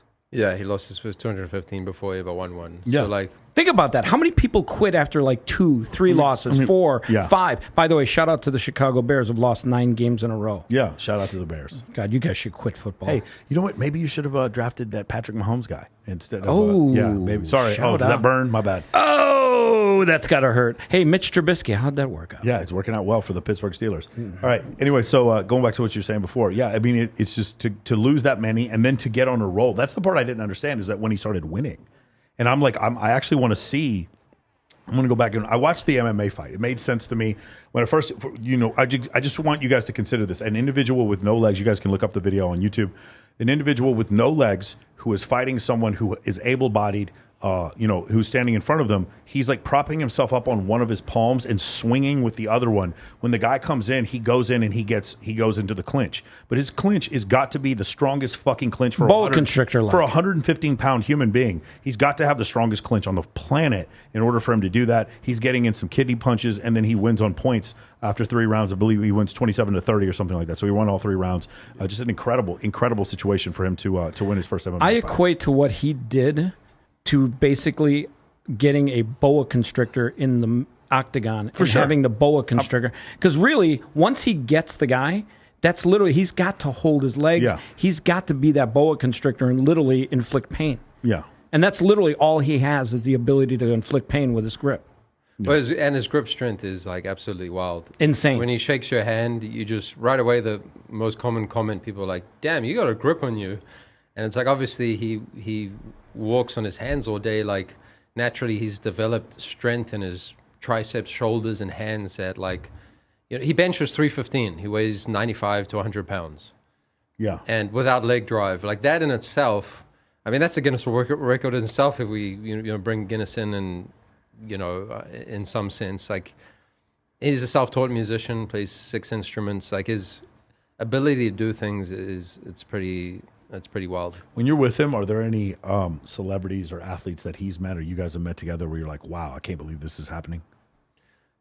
We spent a good amount of time with Mike Tyson, who, I love Mike. His team, very close with. His CEO is a very good friend and a brother to me. And I mean, this whole team I'm close with. So being able to spend time with somebody like that, remove the title of Mike Tyson and just him as a human is his wisdom and knowledge of this planet and Earth and being the greatest at anything you do, being the GOAT at whatever respective thing you do is and then being able to articulate things like Mike does is like, spending time with him has probably been one of the most special moments.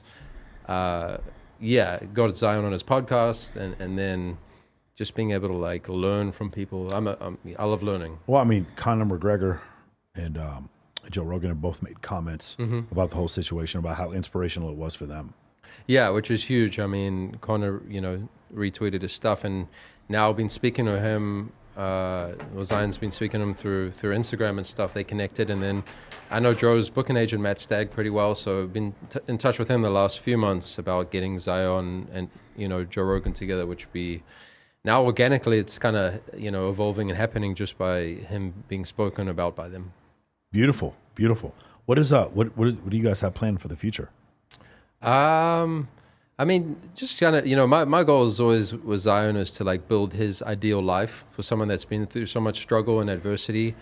I'm like, look, let's whatever your goals and aspirations. Just to give you a little background, I played, collegiate basketball for 4 years. I played professionally for a little while, and I know what it's like to be an athlete. I know what it's like to be a support system to somebody. I mean, I moved here from New Zealand with $2,000 to my name 15 years ago, and had a dream and vision of wanting to. Being fueled by the sport of basketball and watching the greats like Jordan and Kobe and LeBron, respectively, and had this fuel in me to want to do the same thing. So when I look at Zion, I take my own life story and what I was able to accomplish and try hand that off to him and be like, let's create whatever vision you have alongside me. I mean, it's obviously it's our vision, but I mean, this year, 2023. Got a trip to South Africa planned, where I was born. Going to do a lot of animal conservation and working with the townships and local tribes people to immerse Zion into that culture. I've got a trip to New Zealand planned where I grew up and spent my teenage years with him and immersing him into the Maori culture, which is all about tribe and warrior spirit, and we're going to do some really cool storytelling stuff for the Maori people of New Zealand on sacred land that me as a white person wouldn't be allowed on without this concept of what we're doing.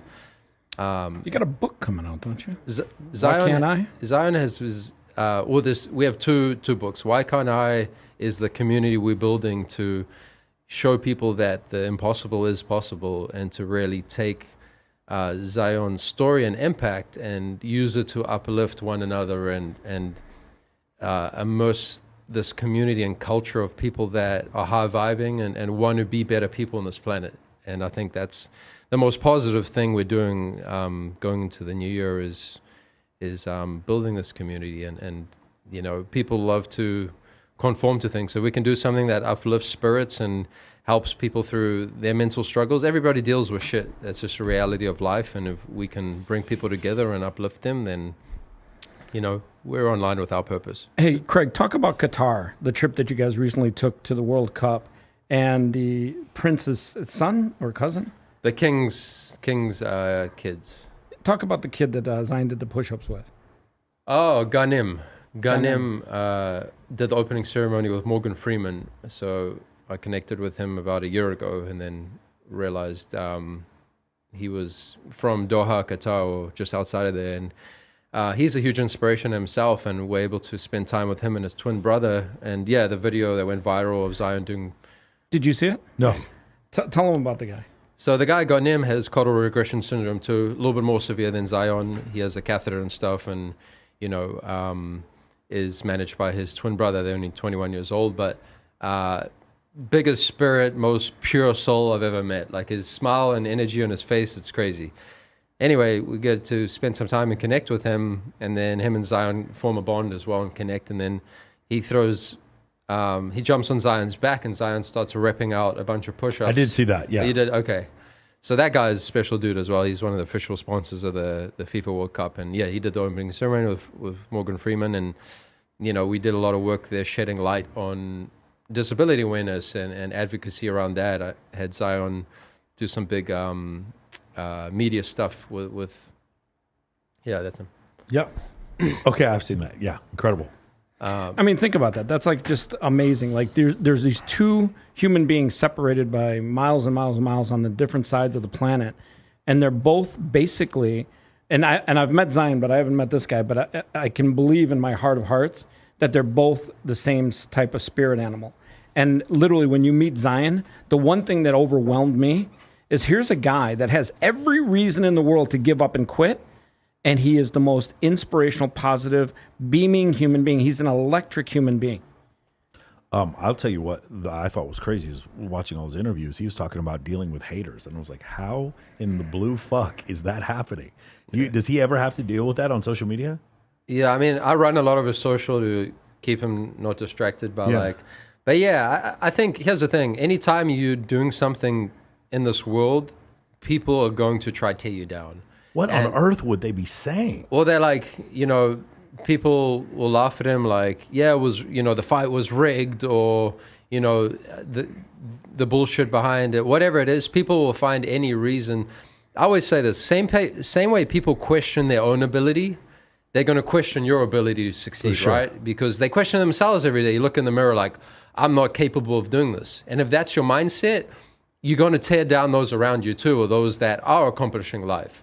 Think about like the greats of the world. If they listened to all the naysayers and what people told them they couldn't do, I mean, they wouldn't be who they are. And that's what you separate. That's the silencing those voices. I just laugh at the comments sometimes of what people... Guys, I just want you to think about this. Like, this is what your life has devolved to. You're sitting there watching other people create content on YouTube or Instagram. And a guy who was born with no lower body goes off and wins an MMA fight. And you watch the fight, like they are swinging hard as shit at each other, okay? And at the end of the fight, you have the audacity, like you have created so little in your life and accomplished so little in your life that you have the audacity to sit there and criticize an individual who became a collegiate wrestler at Kent State University and then became in his 1-0 as an MMA fighter. Like, do you understand how little you must think of yourself or how shitty your life must be in order for you to criticize somebody like that? Seriously, what we all need to do for people who are watching this right now, there's over 100 people in the chat right now. You guys need to understand when you're being pulled in that direction. When you see somebody else doing well, are you pulling yourself? Like, do you feel FOMO? Do you feel hatred for them? Someone who's like experiencing some level of success. Somebody came from the neighborhood that you came from, but they got a new Lamborghini and you don't have one, so you want to hate on them. Just imagine, like I'm telling you, hate is its own poison. Okay, it doesn't build anything. We know that it's effective, but it doesn't help you get anywhere. So this is such an extreme example of that. When I hear somebody who would like talk shit to Nick Santonastasso or talk shit to Zion Williamson, when you have Zion Clark. Yeah, if you talk shit to Zion Williamson, he'll just dunk on you. He'll punch you in the face. Just punch you. They just run you over, right? It's funny, but like when you see these kind of situations, it's like shout out to Zion Williamson. Like, hey, like motherfucker, come pick on me. Seriously, like it's just so crazy to me when I see this. When I see this level of hate. So I mean, that to me, if you're a YouTube commenter who is like commenting on people just in general, making personal attacks, I just want you to know you're in that category. Maybe you didn't go after Zion Clark, but that's kind of what you are. You're worthless. You're like what I mean, I love the statement that David Goggins says, you're a fucking cockroach, when he worked at Ecolabs and he would have to put out the peanut butter to get the cockroaches to come out. Those of you who are going off and making personal attacks against people who have, like, you have avatars, you don't even have an avatar on your YouTube, and you're sitting there talking trash about individuals. And you guys know who you are. Man, I can't even imagine what your mother's fucking basement must smell like in order for you to do something like that. It's just crazy to me. Shout out to all those mothers' basements. Yeah, seriously, man. It's just maddening to me that you would ever see something like that. How about the same way? Next week on my podcast, I have Trevor Bachmeyer who's coming on. The guy had a lung removed. He survived non-Hodgkin's lymphoma, and he sits there and he does these incredible workout videos, and he even gets hate. I get why I get hate. I totally understand, because you probably saw your girlfriend in one of my videos. Sorry, fuck you. But like, okay. Just to be honest, yeah, I tweeted that to you in a fit of rage. I deleted it right. No, it's fine, man. But it's totally fine. Like I said, I understand. I understand, Chris. I get why you guys hate me. I totally understand. But what I don't understand is when you do somebody who's this inspirational and giving of themselves, like Zion, like him being in this MMA fight, it's so much bigger than that, man. It is so much bigger. It speaks so much to the let's talk about spirit. that for a second. Yeah. You know what that fight did? It showed everybody. Doesn't matter what your ability is. It doesn't matter what color your skin is. It showed everybody that the impossible is I am possible. That's what it did. And you know what? We need that more in the world today than anything else. In fact, the more Zion achieves the impossible, the more people will realize that I can do anything. Yeah, 100%. I mean, rather be on the extreme of saying I could do anything in this world and have that mentality than the complete opposite, especially whereas people look at what they can't, the lack of what they can't do. Most people approach life and look at those things that they can't accomplish and they can't do, and that negative mindset, as you were saying, anybody that inflicts negativity upon another person is coming from a place of insecurity and lack. They don't have something, so they feed off the negativity of bringing somebody else down. Nobody's succeeding in this world. I don't have the time and attention to ever pass a negative comment to someone. I'm so focused on, success and my form of success that I don't have the time to, and Zion's as well, and the people around me, to ever pass hatred upon somebody else. I think having the mentality and valuing the success of others and truly feeling fulfilled by somebody else succeeding is a way to empower yourself and uplift yourself too, because when you're genuinely happy about other people's successes, and it's a mentality, it's a thought process to say I'm genuinely happy about seeing other people win. To see something shine very brightly, you have to have something powering that light. You have to have a nuclear reactor powering that light. When I first got to know Zion, I didn't know you. I didn't even know a little bit about you.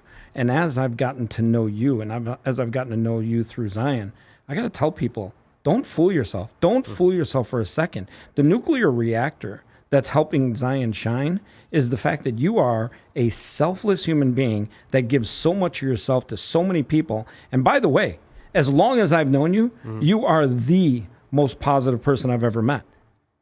Appreciate that. I mean, yeah, I think, but I do a lot of the work to put myself in, uncomfortable situations that. Well, your puppy helps too, right? What's that? Your puppy helps out too. My little French bulldog. Yeah, I mean, he's my life. There you go. Shout out to the Frenchie. He's my child. What's his name? Simba. Simba. You crushed it on the name. Yeah, no. I saw him. I was like, he's a Simba. I'm from South Africa. I need to call a dog Simba. So there you go. In the mornings when you wake him up for breakfast, do you just sometimes hold him up to the sun and just, give him a little. When he's lucky. Little taste. I saw it was raining the other day, and you were out in the rain with him. Yeah, he doesn't like the rain. What's Zion's dog's name? It's a pity, right? Yeah, Kana. Connor? Canna. Conor McGregor?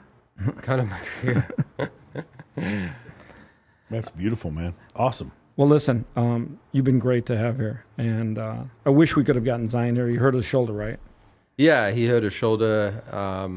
He's had an X-ray. He's getting additional imaging and MRIs on it. Well, I knew he had hurt his hand after the fight, right? He hurt his hand. It was already kind of hurt before the fight, and then hurt it even worse in the fight. And then, obviously, everything's connected. So I think him shifting and adjusting the way he was using his hand potentially put extra strain on his shoulder. Yeah, this is really interesting. The concept. Because natural selection did not create our arms to be used like as that, weight-bearing right? joints. Exactly, yeah. As weight-bearing joints like that. So the metacarpals were not meant to be used like that, and the ball and socket joint of you don't have a kneecap in your elbow, right? The kneecap is made so that the tibia, fibula can line up with the humerus, no matter what angle you bend it at.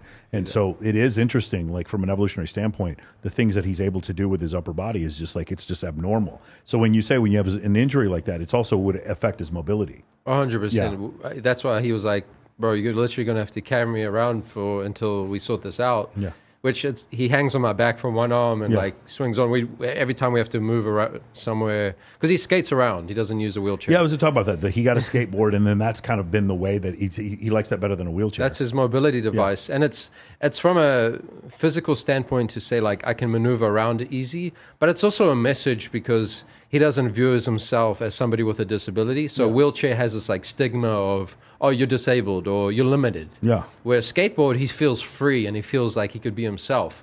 So we go to Qatar, we go to Korea, he's on a skateboard and everybody's just looking at the airport damn, this dude's a badass. Yeah, when I met him at Dan Fleischman's birthday party. Oh yeah, I was there. Okay, he was. That's the first time I shook his hand. That was at the. He was on a skateboard. It was with 2 Chainz and. That was such a wild night. Doesn't that makes no sense that I'm sitting there it's me and Lindsay Palas and Taylor Ray, and we're sitting there watching 2 Chainz right in front of us, and there's like 100 people in the room. Yeah. And it's fucking 2 Chainz. It was madness. And yeah, Zion was there too. I asked him to come on the podcast a while ago when I first met him there.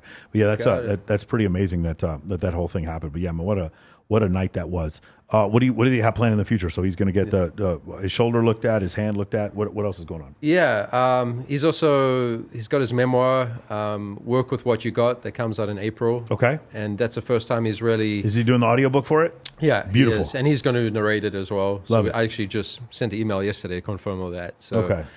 He's going to narrate the audio for it, and it's the first time he's like, told the world his story in a written format, because obviously as a Netflix short.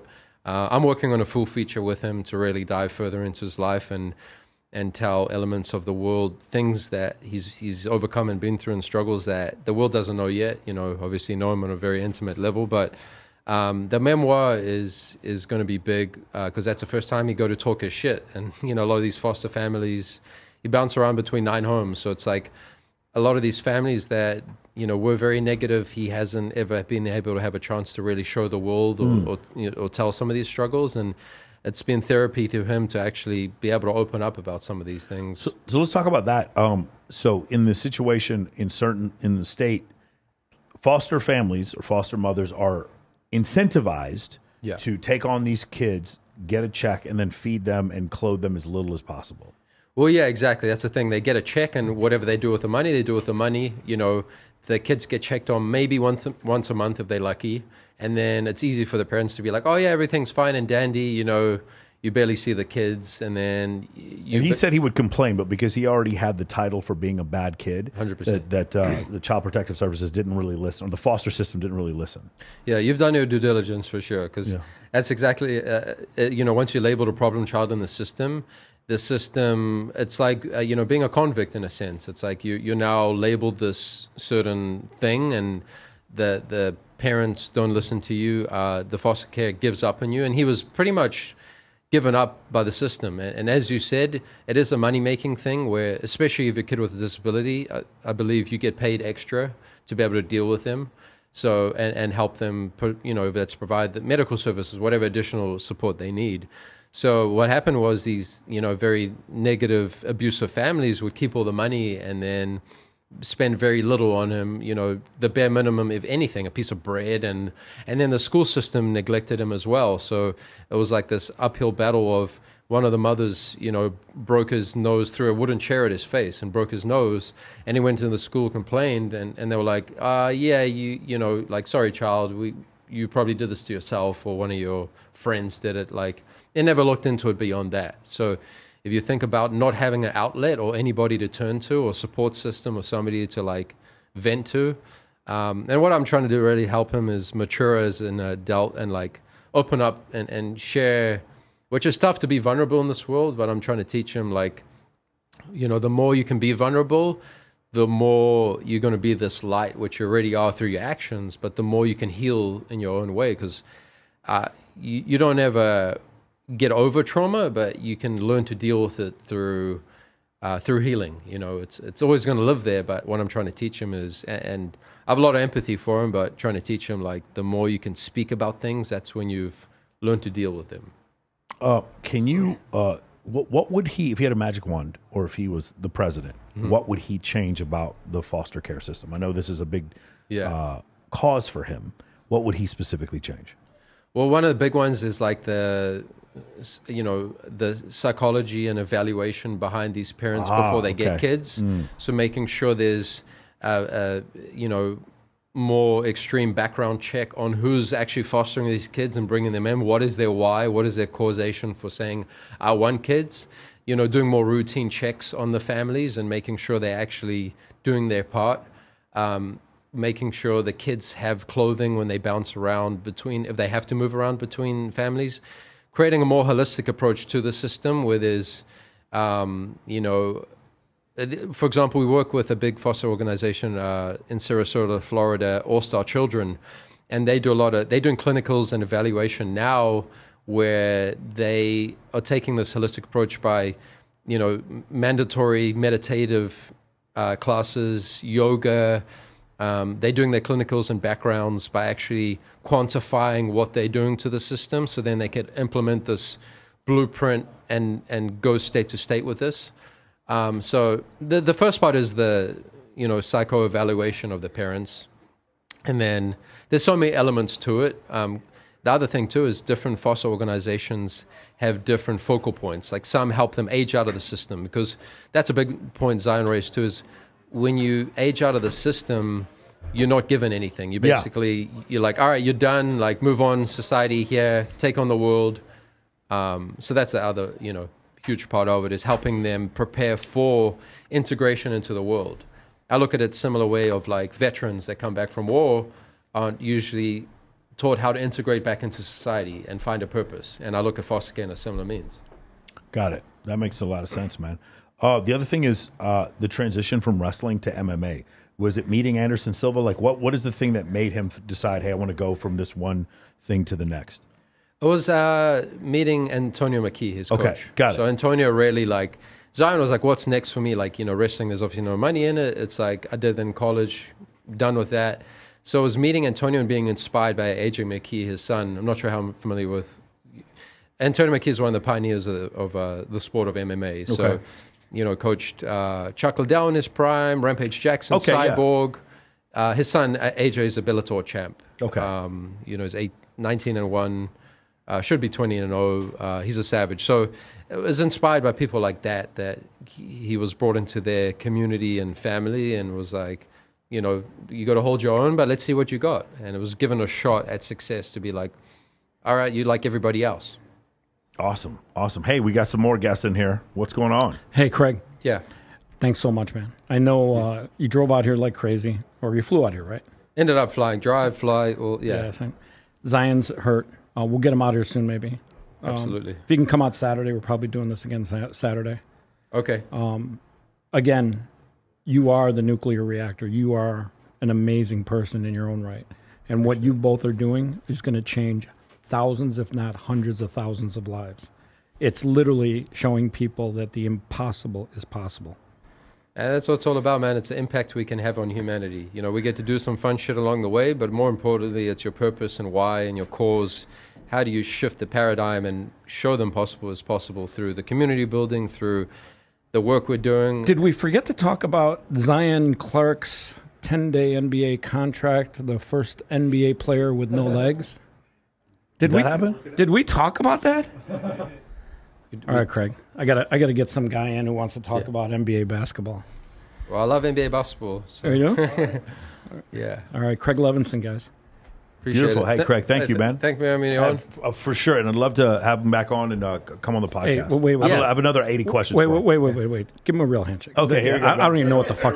What the fuck? What the fuck? Were you milking cows? What the fuck? His hand was caught my knee got stuck. Yeah, that's what happened.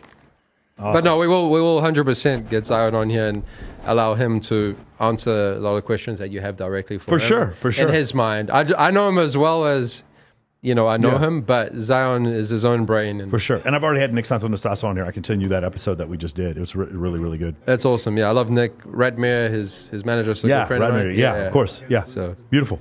I appreciate it, guys.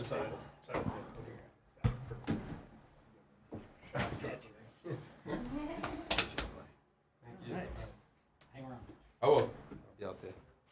Take your jacket. This guy's probably going to take it home with him. Chris Kelly. Pleasure to meet you. Very nice to meet you. Heard great things about you. Excellent. Well, thanks so much. Not for me. Yeah, exactly. From life. Probably on the internet. All right, so I'm at a tequila tasting, and I meet this guy. And he comes up to me like a wise ass. Hey, my name's Chris. I'm like, no, dude, my name's Chris. We do the Laurel and Hardy thing for about 30 seconds, and turns out we actually like each other. Mm-hmm. And he's doing some cool motherfucking shit with the Sacramento motherfucking Kings, who are just motherfucking crushing it. So I invite him out. He comes out here on his OnlyFans private jet. Yeah, that's true, ladies. He does have an OnlyFans page. And he's got a great sense of humor. He is turning out to be the coolest NBA owner I know. Ladies and gentlemen, Chris motherfucking Kelly. Hey, Chris, how you doing, man? Thanks so much for having me. Good to see you. Good to see you. It's a So you're a former computer geek. CES is not new to you. Chief Privacy Officer at Facebook? I was. Can you talk about that? Like, so first off, I've always been so curious about this because I know so many people trying to get degrees in that area. To get into that field, I cannot imagine how to be like one of those big Silicon Valley companies. What is the I don't know if you already knew Zuckerberg, but how do you get involved in that? I actually knew Sean Parker. Okay. And so Sean, I had never represented Napster, but I had represented a company that was very, very close to Napster called Diamond Multimedia that manufactured the first MP3 player. Okay. And so I knew Sean through a whole bunch of different connections. And what's Sean doing these days, by the way? He's doing a lot of stuff on cancer research. Has funded a lot of cancer research in Los Angeles. Has been living in Los Angeles for quite some time, and I haven't seen him in a while, but we talk every once in a while. He had a kick-ass wedding. That thing was crazy. It was pretty Mike, did you see his wedding? I did not. Okay, go look it up on the internet. It will put any wedding you have planned to shame. I don't have any wedding plan. I'm sorry, honey. Yes. I'm sorry. I didn't mean it like that. Don't get mad at me. By the way, the over-under on Michael Sartain ever getting married has got to be We need to be the quiet because she's bigger than you. And she'll kick the shit out of all of us. We need to stop. By the way, watch out. Chris, you know a little bit about this guy? So why don't you tell me a little bit about yourself? No. Just follow him on Instagram for like a week. You'll realize, holy fuck, my life is so much more boring than his. All right. All right. So you were talking about privacy before I interrupted the fuck out of you. Yeah. So I jumped in with Facebook early on. I joined the company when it was about 25 people and stayed until it was about 1,000. And hopefully, I think got us on a decent path and sort of helped us avoid problems when they could have killed the company. And obviously, the company's had all sorts of challenges ever since. But and in fact, I jumped back in a little bit to try to help them out when the Libra project, the crypto project, went astray. My good friend David Marcus had put that together, and it was having some trouble. And we did some work on trying to fix that, and ultimately had to decide that it wasn't going to be fixable, unfortunately. But still a great bit of thought that went into that, and I think it'll continue to inform a lot of stuff in the crypto community for years to come. I'm guessing I haven't seen her. You have a law degree. I do. Okay. Yeah, so And that would be a prerequisite. That doesn't make him a bad person. I don't think so, exactly. For being a chief privacy officer. I don't. It's certainly helpful, but it's not a requirement. And there are a number of people who become chief privacy officers who aren't lawyers. Most are, though. And so, it's definitely helpful. Do you, now obviously with Facebook, it would have been kind of controversial because the feeling, this outside the company, was Mark Zuckerberg was doing this thing like, hey, I'm going to go ahead and take this and apologize for it later. Yeah, and that obviously there were a lot of situations that lent itself to that. I mean, Mark is actually a much more sophisticated person than I think has been portrayed in the media. For the most part. I think he's incredibly sophisticated. There's a lot of and less on a lot of this stuff, less kind of crafty and shifty than he's portrayed most of the time.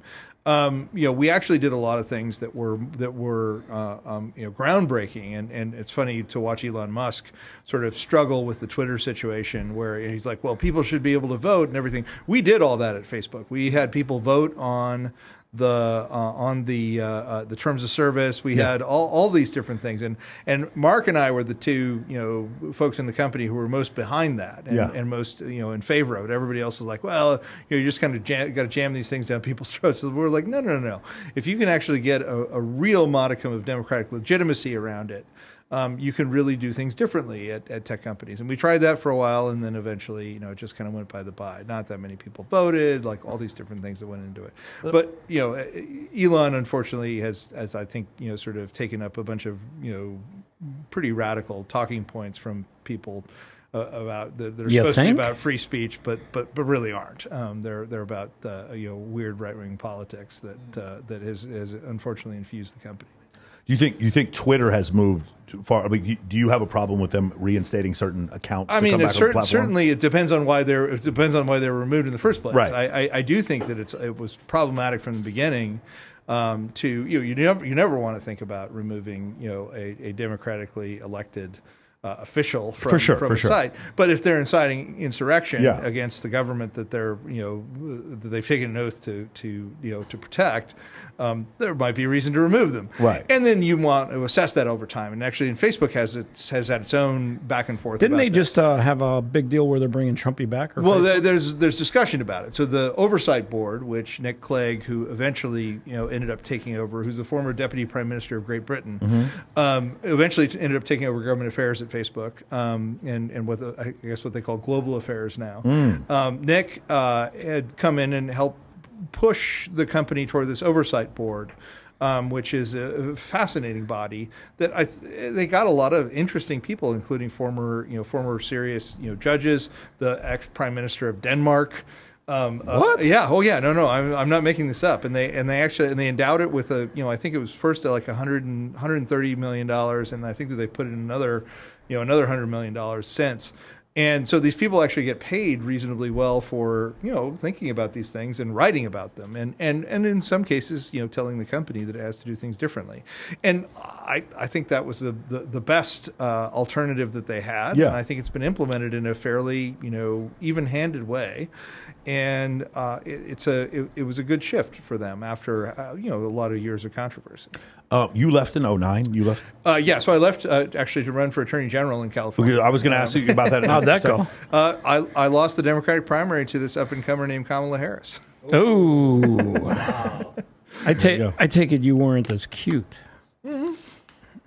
Well, ask President Obama for his commentary on that. He famously got in a little bit of trouble for remarking on. How do you think Kamala's doing these days? She's the borders are, right? Look, so she's she has had her own path. She's doing good. She's got a pay raise. What are you talking about? How's she doing? She's doing great. She has had her own path. She got to swear in the United States Senate yesterday. Hey, last time I checked, she lives at the Naval Observatory. That's a pretty good gig. It's a pretty good house. It's a pretty good gig. It's a pretty good gig. Hey, so I want to ask you a question because there are so many content creators who come on my show. And you left in 2009, so before Meta bought Instagram. But I want to ask you a question about this specifically because, talking to somebody who actually worked there, the narrative outside the company would be that Instagram used very attractive women in order to grow their platform. In fact, probably that singularly more than any other concept was them using women posting in bikinis and lingerie and things like that to grow the platform. And then got to a point where terms of service changed and through those and completely just totally started banning those same women's accounts that were sitting there posting whatever they were posting. I understand why they don't want girls to go on OnlyFans. I get that. Or people to go on OnlyFans. They don't want to lose business. It totally makes sense. But my thing is, it seemed like the terms of service were up to a certain point where a girl gets 4 million followers and a blue check mark. She's posting the exact same stuff and now her account is gone. Can you tell me from a business standpoint, like what caused such a drastic turn? Because it happened very quickly to a lot of content creators. Interesting. So, and again, this was well after I was out of the company, Yeah. and so don't have any particular direct insight into what the company was thinking at the time. But a lot of times there would be some regulatory inquiry that would drive an enforcement set of actions and an expectation. We had in the early days we set up standards for responding to nudity and pornography, threats. I actually worked out a lot of the standards around that with the New York Attorney General Andrew Cuomo. Yeah. And we came to an agreement on the way that we were going to set standards for the industry in that area. And then some of Instagram changes could have been Facebook then applying Facebook standards to Instagram as well. I do notice I get banned for different things on Facebook than I do for on Instagram. It's turned into a kind of a weird set of situations where joking threats. I had one situation where I'd said if you do that again I'm going to have to kill you, which was clearly a joke, and I got a little note saying, hey, you can't threaten people. I'm like, no, that was not a real threat. You got to be kidding me. I literally posted a meme that said that everyone who took the smallpox vaccine in 1762 is dead now. Think about that. Completely a pro-vaccine, total joke. And I had my account suspended for 30 days, and they wouldn't even appeal it. Just the thing is, here's the problem. No one I know who's a content creator hasn't been suspended. Right. Yeah. That's madness when you think about that. Yep. Not a single female content creator that I know hasn't lost her account at least once. Something in the program, something is broken for it to be that bad. And then the other thing is, like, when we asked for clear terms of service, I'm a former U.S. military officer. One of the things we happened when we went through instructor upgrade is that we could never quote the regs back to the instructor, because once we did that, he lost the ability to pass us even to interpret the rules. Okay. But it feels like terms of service with Instagram. I don't understand how someone can copy my IG profile. I'm shadow banned. They copy my IG profile. Then they report me for impersonating myself. Right. Okay.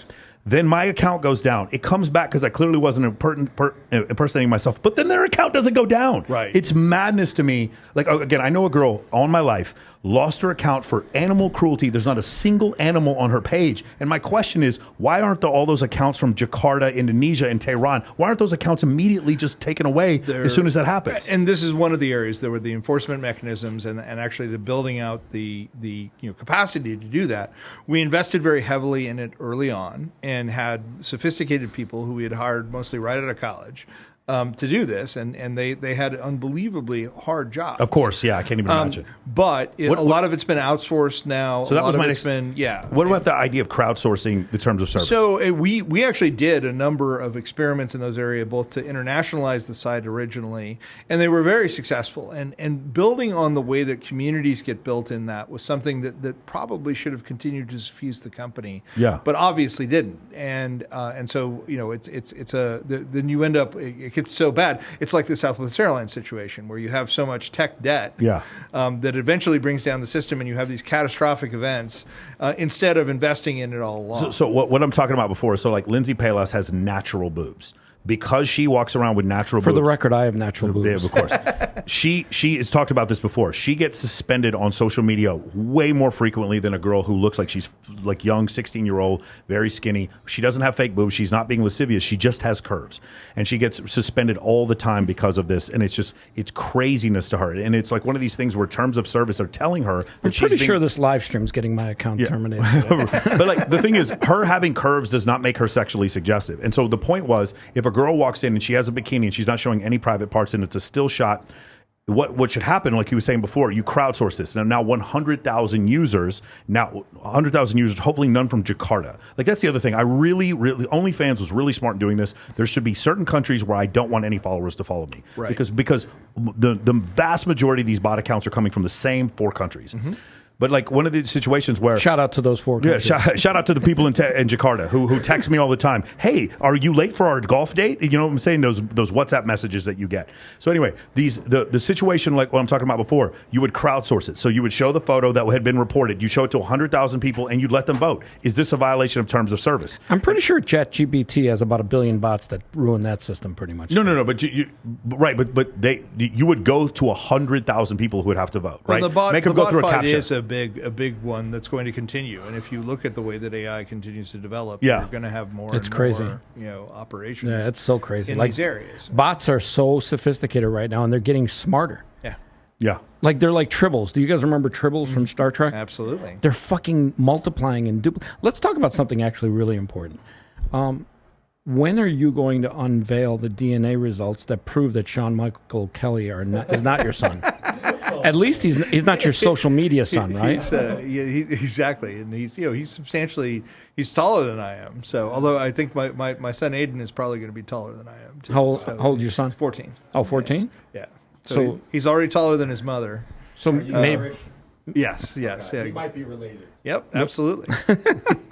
Chris, I have some questions. If you had been elected Attorney General of California, what were some of the things that you would have instituted? Well, I was actually looking at doing a whole bunch of new things in cybercrime. And then obviously, I think that we have a data problem in so many, particularly at the high levels of law enforcement and opening up a lot of They're more so far information behind. about. Exactly. I just cannot tell you how many times my friends and I are getting our shit like becoming a public person. So just to let you know, I do the recruiting I used to work at the Playboy Mansion. I used to do some recruiting for them, and I do these Maxim parties. So the thing is, my face is a weapon if you go off and steal it and then start telling women, come to this creepy fucking house in the suburbs to do a photo shoot.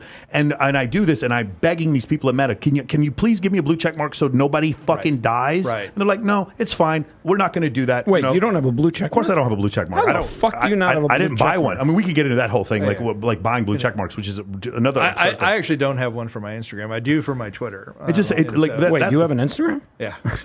That whole thing that whole part is madness. We can get into that whole thing. How so many people were buying blue check marks, and Instagram was denying that it was happening. It was just Wait madness. a second. Are you going to book him for a longer format? I would love to do that. Well, and this is one of the things that I probably could have gotten into as Attorney General Yeah. was getting better standards on these social media sites, and that would have been an interesting project to pursue. I imagine being inside the company, the idea of these sites being turned into public utilities would be anathema to what they want to do. So yes and no. That in some senses that was some of the aspiration. I mean, Mark would publicly refer to Facebook as a social utility, not like a regulated utility. But if he does, but, now he's subject to the First Amendment. Well, there's some ways in which that could happen, and there's been a whole bunch of different ways in which people have tried to twist the law as it exists in First Amendment law to try to read that.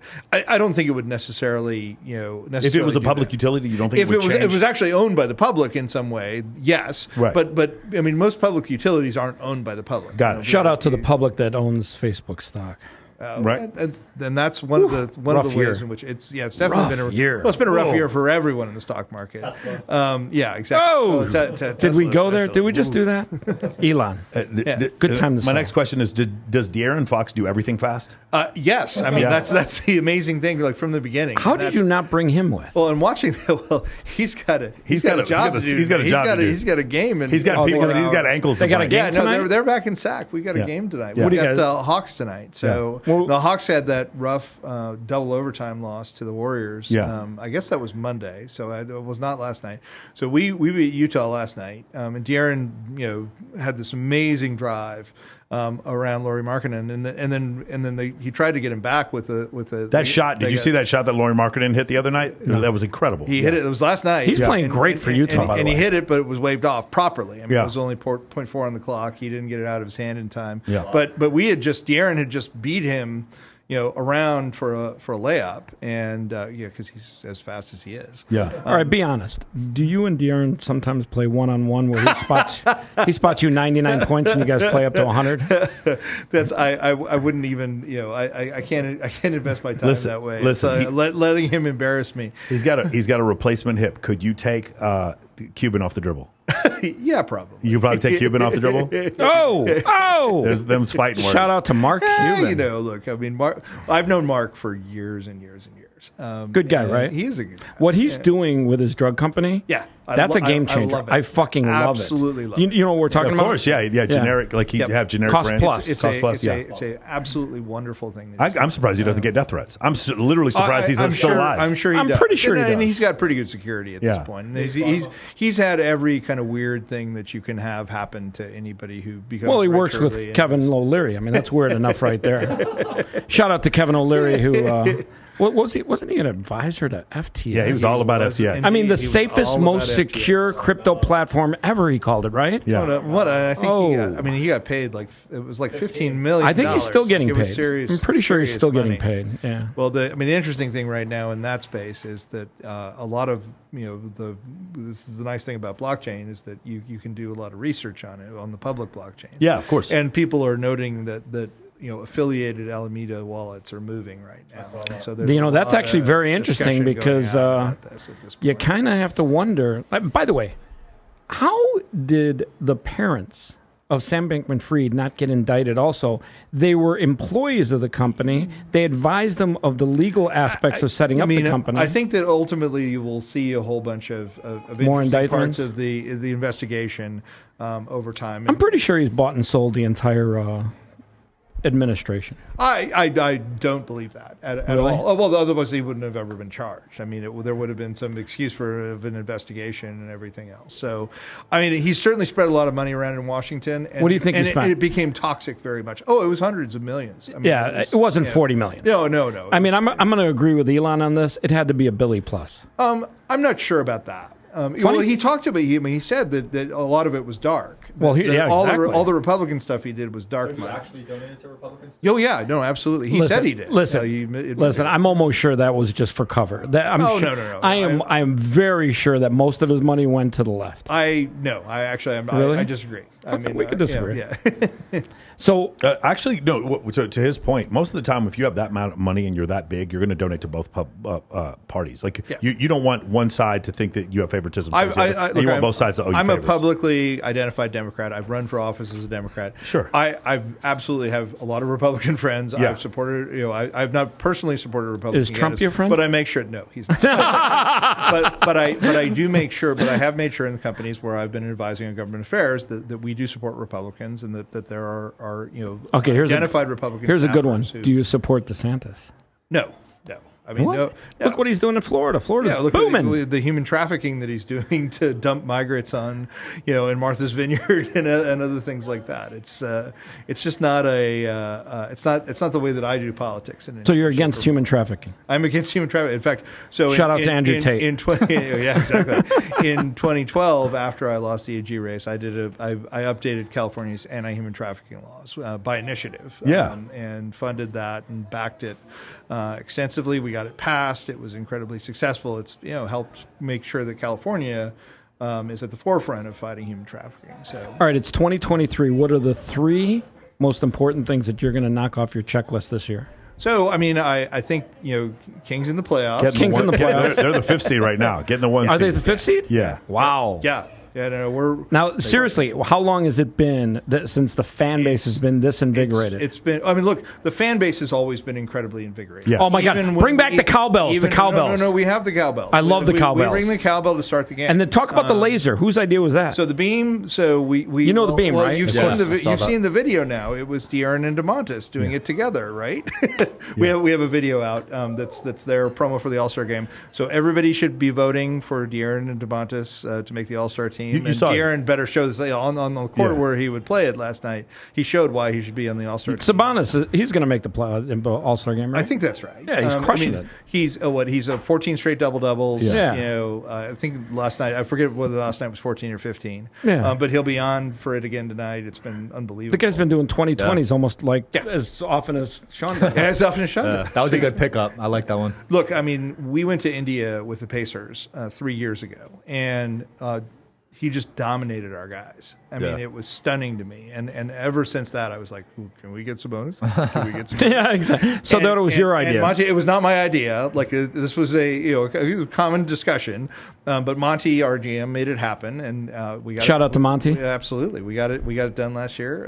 We were just over the moon as we put it together, and had to give up Tyrese Halliburton, who's a fantastic human being. Yes, he's having a good year. He's having a great year. Yeah. But there's been a whole bunch of ridiculous commentary about Halliburton. Like, no about they're like who won the trade. It's like both sides won the trade. Yeah. There's no. They always want to ask that. Well, question about I mean, let's be honest. Let's be honest. You guys won. I mean, just say we're doing incredibly well. We're incredibly excited about it. So, I mean, yeah. All right. So number one, getting in the playoffs, winning it all, right? Winning it all. You don't want to just get in, right? We always want to win it all. And we'll see if we can, really kind of. We get to ride on the bus during the parade, right? Sure. All right, cut Absolutely. That clip. and look at what happened in Milwaukee. Yeah. When they won, and if you look at Deer Park around Fiserv Center, that's the way the dance Sacramento will be. If Milwaukee's listening right now, what would you give them for Giannis? Some Facebook shares. They played this right. Well, I mean, people should want Facebook shares right now at these lows. I mean, that's pretty cheap. Yeah, exactly. Presuming that the company comes back, which is a safe presumption. Can you go over what exactly goes into buying? So, did you guys buy it from the Maloofs? Yeah. Okay. Yep. So when you bought the shout team, out to Georgie for sure. The entire process, you have to be vetted. Do all the members have to be vetted? Was Shaquille O'Neal? He was part of our group for quite some time. Can you describe what all has to happen? Oh, it's an incredible. It's a vetting process that you go through. That the NBA does background checks on everyone. That they basically kind of what are the ancillary costs? The ancillary costs in addition to actually purchasing the team. Well, I mean, ultimately you got to make sure that the team runs, and we had pledged to all of this is public knowledge, so it's I'm not breaking any news, but we had to pledge to make sure that an arena was built within 5 years. Yeah, it's a beautiful arena. It actually reminds me, if you took if you took AT&T Stadium in Arlington and cut it down into 1/4, it feels like that. It feels like a similar architecture. It's very open. We have 5-story glass doors that open that were actually built by the folks who built the SpaceX hangars. Yes.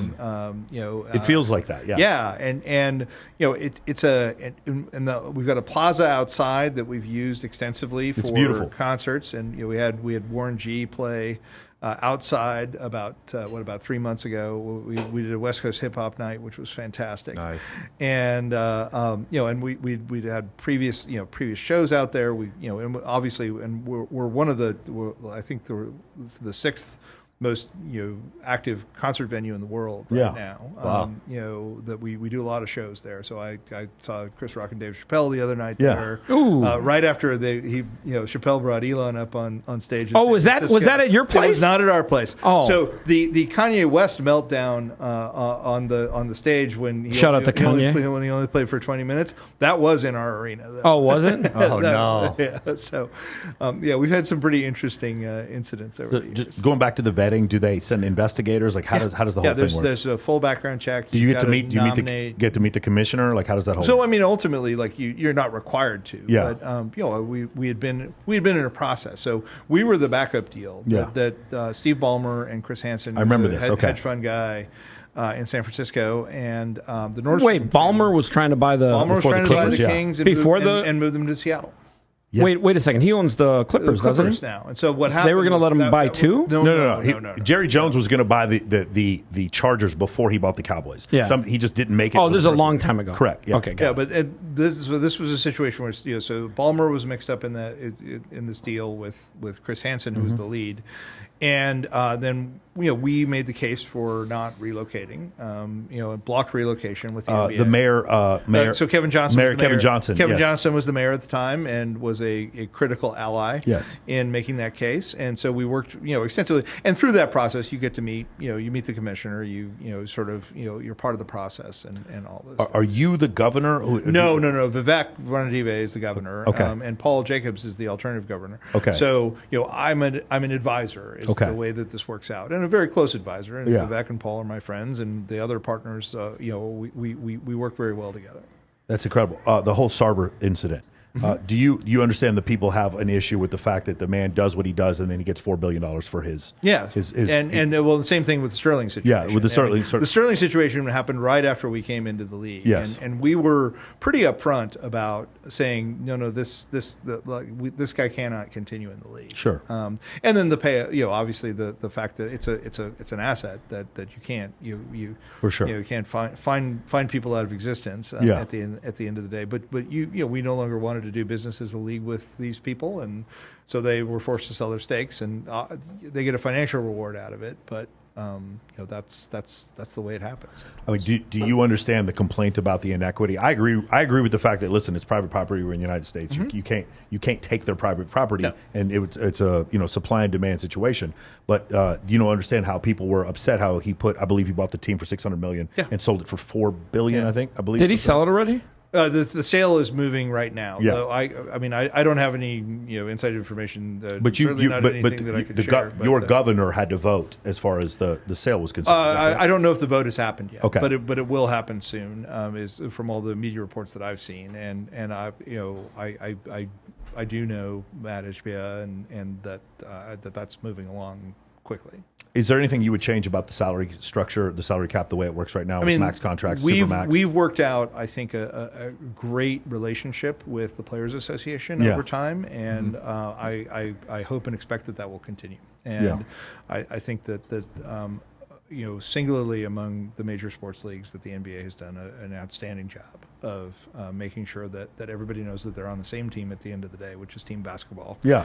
And if everybody does that right, everybody gets paid well. I think one thing that makes the NBA so unique is the fact that you have max contracts that are around the same price, right? So trades are more happen. Whereas in the NFL, you have so many non-guaranteed contracts. It's really hard to move players for each other. You end up moving players for draft picks. Where in the NBA, you actually have modular pieces where there is a max, and you can't go above that max. You have a mid-level exception, and so it ends up becoming modular. But you also have a situation like when Brunson leaves the Mavericks, goes to the Knicks. The Mavericks can't then just replace that $20 million because they're already over the cap. Right. And so you have this whole soft cap thing that they don't have in football, and you have an actual cap which they don't have in basketball. So I feel like it's a blend, right? It's kind of in the middle between those two and those then two you unions. Get and then you get the crazy situation in baseball where Steve Cohen is going to end up subsidizing the league. Wow, I know, no kidding. Every other league. Shout out to the Mets; they're going to be strong this year. You think so? I mean, we'll see though. You think they're going to sign Korea? I have no particular insight into what's going to happen right now. The Giants. You follow the Korea story? I know. Yeah, we're part of the Giants. Of the Giants. So you are? We bought the Giants farm team. Our group bought the Giants. Where's that farm team at? In Sacramento. The River. Oh, it's in. Really? Sacramento River Cats. Sacramento's got to be booming. We're doing well there. Yeah, we're pretty excited. I hear it's like beautiful up there. It's gorgeous. Yeah. It's absolutely gorgeous. Have you been? Huh? Have you been there? No, I think I gotta go though. Yeah, it's beautiful. We should They got go. wine country nearby. It's amazing. Yeah. Yeah, I know a dog that came from there, like a Pomeranian. A friend of mine's got a Pomeranian. She bought it from some lady in Sacramento. That's pretty amazing. All right, so we've talked about the Kings. We talked about Facebook. Pick any subject you want to talk about, other than Sean and his Instagram posts. Oh, look the crypto situation as it evolves. We talked a little bit about it. Crazy, isn't it? There's just so much more going on, and that's what I'm going to spend a significant part of this year. I'm doing a new fund that's focused on blockchain. It's never going to be a currency focused fund. It's not. The technological transformation. I angel a company called Alchemy. That's one of the I know Alchemy. infrastructure players in the space. Yeah. So I helped them pivot to crypto. Actually, they were doing a site called Down to Lunch, and I've been close to these guys for a long time. I've helped them out on a bunch of different things, and they're just the best guys in the world. Joe and Nikhil have done an exceptional job of building one of the most impressive companies that I've ever seen. I mean, this is round 3 for me. That I was outside counsel to Google early on. I did Facebook from the inside, and I got from an investor perspective to interact with these extraordinary entrepreneurs at Alchemy. And, all right. And that's inspiring me to make sure that the rest of the space gets supportive. And Alchemy has always been about being sort of the Amazon Web Services of the blockchain. Are they here for CES? So there will be a few people here. They're focused much more on the. We're doing this on Saturday. Let's get them in here. Well, I think we would probably make that happen. Dial them up. Chris, do you see? So for me, I live in Las Vegas, and I spent part of my time in Los Angeles. The way crypto was introduced to so many people by the dude with the rented Lambo and the neck tattoo and the 2 felonies. Yep. That guy who was selling us Forex 6 months prior. Do you see how that's still problematic? And then FTX happens. Exactly. Wait a second. Who's that guy? I'm just whatever. Oh, okay. By the way, shout out to that guy because I party with that guy at fucking XS every weekend. Nice. I'm not shitting on that guy. I'm just saying. Yeah. Do you understand how it's sold? And then the other thing is the family that comes home for Thanksgiving and the burnout son who smokes a lot of weed, and then he's like, "Yo, you gotta get into crypto," and listen to him. And then he's a decamillionaire the next year, and you're like, "What the fuck just happened?" And then he custodied it all at FTX and lost it all. For sure, exactly. All right. Wait a second. I've thrown 152 dinners. Neither one of those guys has ever come to the dinner. Oh, I'll introduce you to some. Come with me to XS sometime. I'll introduce you to 20 of them. They used to be VIP hosts, and now they're fucking selling crypto. I think those guys are probably bullshitting a little bit. No, of course they're bullshitting. The Lambo may have been rented. But the point is that was the front face of this brand for a long time. The Lambo wrapped in Dogecoin. Thank you. Yeah, I saw one of those. That was like 2021. I don't agree. I still think that to a lot of people, that especially because I work for a small firm. I'm a quantitative analyst for a small firm. From traditional finance looking towards crypto, we still see that. Now I don't because I'm friends with Dan Fleischman, and so I see I was going to say from a different standpoint. But I will tell you, a lot of those older people look at it still in that manner, and it's something that you kind of have to fight against. Mm-hmm. Do you see that? Oh, absolutely. Yeah. And there's always going to be a little bit of kind of edgy entrepreneurialism in all situations, and people are who are seeing the world differently always are going to have difficult, criticism pointed at them. The key is filtering through the hype that a lot of people try to put out about what they're doing, and getting to does somebody actually have something that's truly transformative about the world? And I've been privileged to be exposed to a lot of the people who actually have changed the world. Well, I'm going to chime in a little bit here because I've thrown dinners in Singapore with CZ. I've had a chance to know Sam Bankman-Fried. I've known some of the he's coming up next. We got him coming up. No, he's not. Actually, he's not. He's out in the hallway. He's out in the hallway. Is he with Andrew Tate? And they're both coming up here? Awesome. He can't leave the Northern District, California. Yeah. You did say you were talking to Sam. Yeah. So I can tell you guys this. It's not too far of a reach to say that FTX was designed as a money laundering machine from day one. Like they literally, if you look at their structure, you look at the way they did business. Well, the backdoors to Alameda were backdoors to Alameda. Forget all the backdoors. Yeah. The day that they set up FTX, you wired your money to Silver Lake Bank for the benefit of Alameda Research. Alameda Research was a straight up venture trading firm. You literally were sending your money to a straight up gambling venture firm in the hopes of having it deposited in a custodial account at FTX. Mm-hmm. From day one, it was a money laundering machine. It was structured that way. But here's the problem, man. It's the biggest story in crypto. I get it. And I feel bad for people like Tom Brady who have suffered greatly. It's the biggest story in crypto, right? But here's the thing. It's not necessarily the biggest story in crypto. It's the biggest story in corporate fraud. Sure. Let's call it what it is. Yeah. It has very little to do with crypto and much to do with corporate fraud. That'd be like saying Bernie Madoff is the biggest story in stock trading. Yeah. No, it was the biggest story in fraud. Yeah, but for a while, yeah. No, I totally understand what you're saying. And that's the thing. This was about corporate fraud. And his two parents, who spent 30 years structuring companies and doing the law behind corporate fraud, set up his companies. They were the geniuses behind all the structure. And how the hell are they not in jail? And by the way, they both had a net worth of about $800,000 5 years ago. They currently have a net worth of about $400 million. The parents? The parents. Yeah. Wonder how that happened. And look, if I knew more particularly about their involvement, and I'm sure you do, but I don't, so I can't comment on that. But it is worth investigation. It'll be interesting because here's the other part. Before he shut down FTX and begged him to take this pile of heaping shit. CZ, of course, kind of set off the bomb. No, he didn't. Here, let me. No. Let me clarify that. You know who set off the bomb? Mm-hmm. The batshit crazy ugly girlfriend. Okay. She sent out a tweet and said, "Hey, we'll buy all those FTTT tokens for $22." And then CZ said, "Take mine." Okay. And that's when all of a sudden the shit hit the fan because everyone realized, oh shit, they don't have any money. Uh-huh. And now here's the crazy thing. Everyone pointed the finger at CZ because that was some bullshit that Kevin O'Leary started pointing out at. Uh-huh. CZ actually took the cover off the greatest fraudster in the crypto space. He uncovered him to the world when he knew a year and a half ago, 2 years ago, what he was as a person. Basically a very bad person. A year and a half ago, CZ said, listen, we want out of our deal.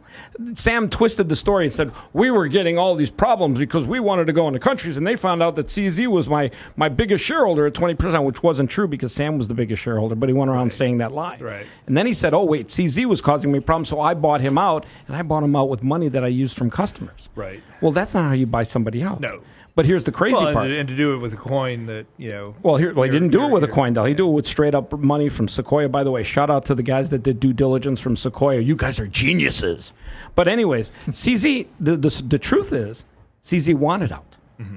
That's the truth. The lie is that he had to buy him out. Mm-hmm. CZ and Binance are regulated in 15 countries, including the United States. They've never not been able to send a customer back their funds. They've always been the trustworthy stalwarts in the space. They've kept segregated custodial accounts for every account you open up. Sam was the greatest fraudster, corporate fraudster, that happened to do crypto. But here's the other thing. He wanted to do securities on the blockchain. Oh, definitely. He was pitching the CFTC. He was buying off politicians so that he could take equities and do the same scam that he did with FTT on the blockchain. He was probably this close and a family relative away from Gary Gensler to get that done. I think that. Damn, did I want to tell that story? Hey guys, hold on. Can we lock the front door? Can we lock the front door? Is there a red dot on my head? Exactly. Am I good? Am I cool? Am I safe? I'll be honest. If I get to my car safely and alive, I'll be shocked. Hey, I have a question, somewhat similar, kind of in a different vein. When the president, during the January 7th ordeal happens, Twitter doesn't take his account away from that specifically, but because of stuff he did on Twitter. Isn't it correct? There was a tweet that he put out that It was a promotion of the January 6th, January 6th event, event, and it was it was the encouragement of violence. And they gave him a warning, and then he still didn't take it down. That's right. correct. So he violated terms of service on Twitter, which caused his Twitter to go down, but he still had an Instagram afterwards. So the Instagram situation was, I think, protected because it was images only, and I don't think that there was a violation in terms of service. Hold on, time out. Follow me on this. Andrew Tate has a situation where people have an issue with something that he's done before. At the time, at the time, there was videos coming out of the allegations of human trafficking, and there was this whole situation with him apparently hitting a girl. The girl comes out later and says, "This is absolutely what we wanted. This is something we played. I worked in a cam house, and none of this was totally orchestrated." And then also the girl, there's a video. Twice she did it. Yeah, there's a girl who comes out and who says she was human trafficked. She comes out, grabs a pizza from the pizza guy, goes back in, and then leaves in an Uber. So that's why they weren't charged with human trafficking at the time. But the problem is, he loses his Facebook, Instagram, Twitter, his YouTube account within minutes of each other. Bank account. Meaning the executive. Processing account. We haven't got to that yet. His point of sales. All of them go away at the same time. He can't even get on Uber. Okay. At this point, it is quite obviously a coordinated effort from a bunch of different platforms. Silicon Valley Mafia to take away his accounts all at the same time, and he never violated terms of service on Instagram, but Instagram got rid of his account.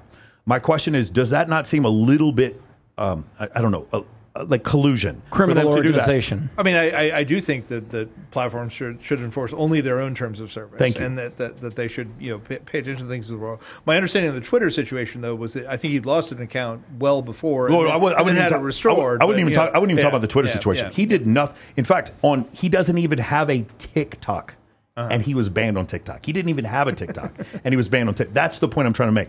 On platforms where he did not violate terms of service, he was terminated from those platforms. At the same time, his point of sales for all of his different organizations were taken away. That's the shit that's scary. At the same, seriously, I was talking to Andrew when it was happening. He's like, I woke up this morning and all of my apps, none of them work on my phone, on my personal phone. This is, to me, that seemed a little bit above and beyond. Regardless, even if he was guilty, for them to a coordinated effort for him to lose all of these accounts at the same time. So I don't know anything about the situation, sure, or whether that could have been a cell phone level blocking or an internet level blocking in Romania. That could have been a whole bunch of different things that go into this. We saw his YouTube gone, his Instagram gone, his Facebook gone, and we from the outside looking in, we saw it all disappear within minutes. Within minutes of each other, they all went away. Meaning there's phone conversations between executives at these different companies for a broad span, and then a press release was released to the New York Times in order letting them know that all of these platforms were going to suspend him,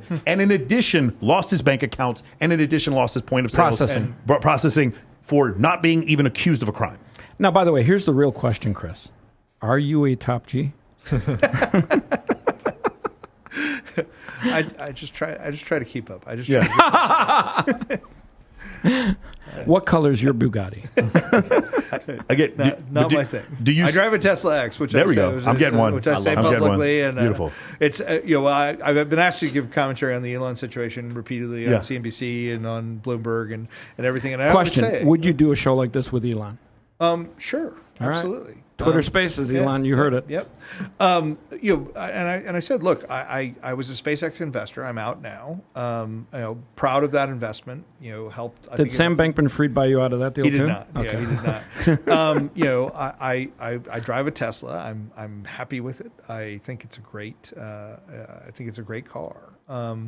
but this Twitter situation, I mean, it was obvious that he got in over his head. He got his ego super involved in it. He got played pretty hard by the very good M&A lawyers at Twitter and by the board insisting that the deal go down the way that it did. Tried to renegotiate when in a situation where he hadn't negotiated well, and was getting called on it. Then the Delaware court was going to force him to specific performance, which Twitter negotiated for in this case, at a price that's probably now it's hard to tell whether at the time was probably at least 2 or 3x what. What do you think about his plans to turn Twitter into a payment platform? I actually think that's the one thing that is pure genius, and they should have done it a long time ago. It could solve it, but you can't absolutely destroy your advertising base, by making it a brand unsafe platform. Well, they'll generate more money from the $8 a month than they would ever generate from advertising. No, I don't think anyone's going to pay it. I mean, people are paying it like crazy already. 15 million signed up for the $8 a month. I doubt. I don't believe any statistics that come out of Twitter these days. Well, I just don't believe. We're finding out. We couldn't believe what they were saying 6 months ago or 6 years ago. Yeah. So, what do you think about this? His whole idea of the Twitter files, of him coming out with. I think he showed that a lot of bias in the way that he's put these things out. He got very controversial journalists to hype them in ways that didn't really fit with the facts. I mean, it turned out to be just a kind of thud of irrelevance for the most part. I mean, I thought that they. I mean, he's showing real facts. I mean, straight up fraud. They are real facts. I mean, that you can read the actual emails, see that they were lying. I don't know if you can see that they were lying. I think that they were talking about suspending these accounts at the time. It was publicly noted. It turned out to be not that interesting. Well, what do you think about the fact that the FBI had 80 agents and paid $3.5 million for Twitter to employ agents on their premises? I think that's a mischaracterization of the way that the flow of funds worked, and I just don't see that. The FBI has to be involved in any major communications platform that you can see. They have to be involved. They have to be involved. They're involved with Facebook, right? Yeah, they're involved with Facebook. They're involved with AT&T. They're involved with Verizon. I mean, it's no different from that. And to try to turn this into a scandal, it's just not that interesting. And I think that it was interesting to me in that, hey, I just bought this whole archive and I just wanted to show it, and that made it interesting to me. Yeah. Like the whether or not it actually happened, the thought of transparency, or whether or not it was actually relevant, or whether or not it was actually that different from other things that you see in way that the government is operating. Just back because I never did get an answer for this. The idea of people being suspended for things that they do off platform. Do you agree or disagree? I mean, I think that every platform has the right to make their own choices. Sure. And I think that they should make those choices based on the rules of their platform. So I do think that there are situations like, I mean, obviously the classic example that we had to fight from the beginning on Facebook, and every platform has to fight, is child pornography. Of course. Like, it happens all over the place. And that's one crazy. of the reasons we have anti-money laundering laws. Every new platform is attempted to be exploited by some of the worst humans on the face of the planet. Of course. And so you have to have measures that begin to address that. And you have to be able to identify, certainly the image software is used extensively and can and should be applicable cross-platform in those areas for hashed images and the way that these things are deployed.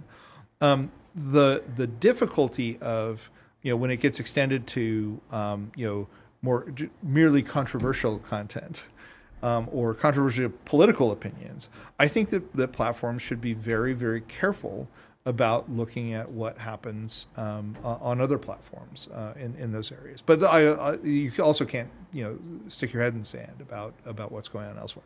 But generally speaking, platforms should enforce their own terms of service, for sure, not other people's terms. Yeah, that was the issue so because what we talked about, Donald Trump kept his Instagram, whereas Andrew Tate lost everything at once, and I thought that was a little bit. Little draconian on that part. And look, I'm going to have to look more into the situation. Right. Obviously, this just happened. Well, the other issue is like the Ayatollah of Iran, who murders people for being homosexual, still has a Twitter account, but Andrew Tate is a misogynist. Well, I just had a little bit of a problem with that. Can we shut that door? And murders women for fighting for women's rights. Yeah, too, exactly. Right? Yeah. Listen, Chris, you've been awesome, man. Thanks. This has been a great conversation. You're going to meet us over for dinner Absolutely. over Blue Ribbon? Yeah, exactly. Going to come on over for some dinner. Hey, we got to do some more stuff about the Kings.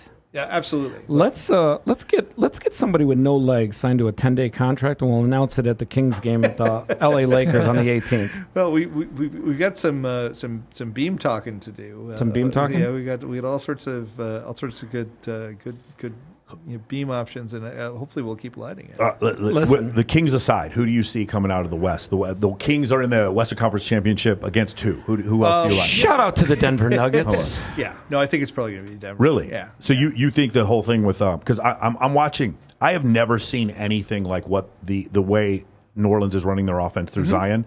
They are literally giving the ball to a 6'6", 280-pound power forward, and he is playing Christian Okoye football, going to the basket every time. What I knew is that he could dunk. What I didn't know is that he could finish anywhere and out around the basket, and if you leave him open, he can hit threes. And I've never seen an offense run like this. He had taken the ball from the basket, from 3/4 court all the way up, and nobody's able to stop this guy. Let's see how he holds up to the end of the season. That's a big man on bad ankles. I'm just saying, and bad it's just interesting. With an injury history, and so I mean, we'll see how that. Unless he's changed his diet. But Jokic. So I got to watch Jokic versus Sabonis. Yeah. 2 games back to back last week, and it's just for a basketball fan, it's just heaven. Yeah. I mean, who would you rather have, Jokic or Sabonis? He'd rather have Sabonis. Don't ask him that. That's a ridiculous thing to ask you. Would I rather have my girlfriend or trade my girlfriend for someone else? Bro, do you want to get him to kill? What the fuck are you asking him, dude? Would you rather have Sabonis? Sabonis is incredible. What are you talking about? Okay, wait a second. Who would you rather have?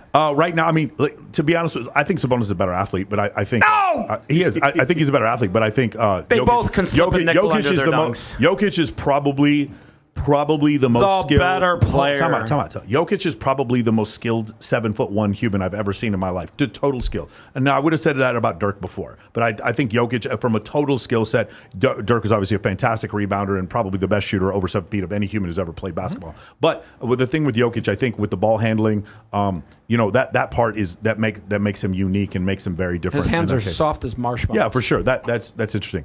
I think. This is me talking my book. I think if Team Jokic or Team I think Sabonis? I think if somehow if Maxi Kleber comes back for the Mavericks, I think the Mavericks can make a run and start doing some stuff because they have a nuclear weapon. This is my opinion. I think Dallas. Luka. I think Luka is the best player in the world right now. I don't think there's much argument anymore. I know people want to say these things about other players. Luka, but before you guys start talking about him playing defense, you might want to check who's 5th in the league in steals. Luka Doncic is an incredible. I've never seen anything like this. Are you flexing right now? Huh? No. This is what I look like. This is what I look like. Shout out to let's go Mavericks. Team Jokic or Team Sabonis? I'm sorry, Chris. I got to go Jokic. Just because back-to-back MVPs, he might win a third this year. What do you know about basketball? I just think he's better. Yeah, Jokic. I think Jokic is a more skilled player. I think Sabonis. I think if this was 1994, Sabonis would be a max player, and he'd be one of the first team All NBA. Jokic, if you're watching this, don't go on any of their shows. Just you and me, buddy. It's a different time, man. You can't hand check guys. You shoot more threes. It's just very different. Like there are no Dennis Rodmans in the league anymore. There are no Charles Barkleys in the league. There's no guys who shoot 25% from the 3-point line, back people down all the time, and then can't guard on the three. Those players don't exist anymore. Like you have players like PJ Tucker. PJ Tucker would have not existed in the league in 1994. There's no position for him to play. Now PJ Tucker is an integral part of a winning team. Literally never retires. Yeah, for sure, because guys like that who can switch out on the perimeter and shoot corner threes, that is what the league is right now. That corner three is deadly. For sure. So that's the difference about what's going on right now. Hey, speaking of shooting corner threes, Chris? This was so great. See you soon. Of course, man. Again? Chris, please, next time you come to Vegas, man, I'd love to get 2 hours with you. We'll talk about all this Let's make this stuff. happen. We're going to do this again? For sure. Yeah. Right. Well, by the way, fuck the 2 hours. Just go out to dinner with him and his 20 entourage. I'm going to get you in trouble, bro. You're going to need some privacy for sure. You're going to need to call. You're going to need to be my lawyer if you do that shit. Nice. Hey, where are you going? Stay? Yeah, stay. We had to interview you. We got Big Blue coming. Go. All right, go, Sean. Hey, if you see a guy named Mo Hurst, defensive tackle for the Niners out in the hallway, great. Do me a big favor. Just push him out of the way. Just if you can get by him without carrying the ball, I'll give you $100. It's all good. It's all right, good. brother. All right. I'll Thanks see so you much. soon. Okay. Blue Ribbon. See you guys over. All right, brother. Blue Good luck, Ribbon. man. Good luck with the Kings. All right. Good seeing you. Thanks. Hey, we got something to talk about. I got something cool you'll love. Awesome. All right. Where's my guy Mo Hurst? Is he out there? Mo Hurst? Yeah. We have Mo and Dr. Alexander. All right, well, tell Mo if he can't stop Chris Kelly in the hallway, he doesn't even has a chance of coming in here. Dude, you crushed that. Like, seriously, you crushed that. There is no one. He told me at Dan's event. He crushed it. Yeah. Hey. Yeah, I'm a huge NBA fan. Yeah, you weren't kidding. Okay, don't think that's not Mo Hurst. No. Oh, I was gonna say that's just some random black guy you guys pulled in off the street. Where's Mo Hurst? Exactly what we did. What's up, Lale? How you doing, young man? Good, man. All good. Let's get Mo in here, and then you and Josh will be next. Okay. All right, cool. Very good. Yeah. Oh, you want to do next? I'll take that. Huh? Where's Mo? Is he here? No. Yes. Maybe. All right, Josh. Let's get in there. Let's talk AI. John, we're going to ask you to give up your seat. No, you want me to get up? Oh, yeah, I'll get, no, I'll go. You want to stay sure? or go? No, it's fine. I got to go to the bathroom at some point. Oh, you got to go bathroom? Yeah. Sean, take that seat. And then Lale, Josh. By the way, you are fucking crushing it, man.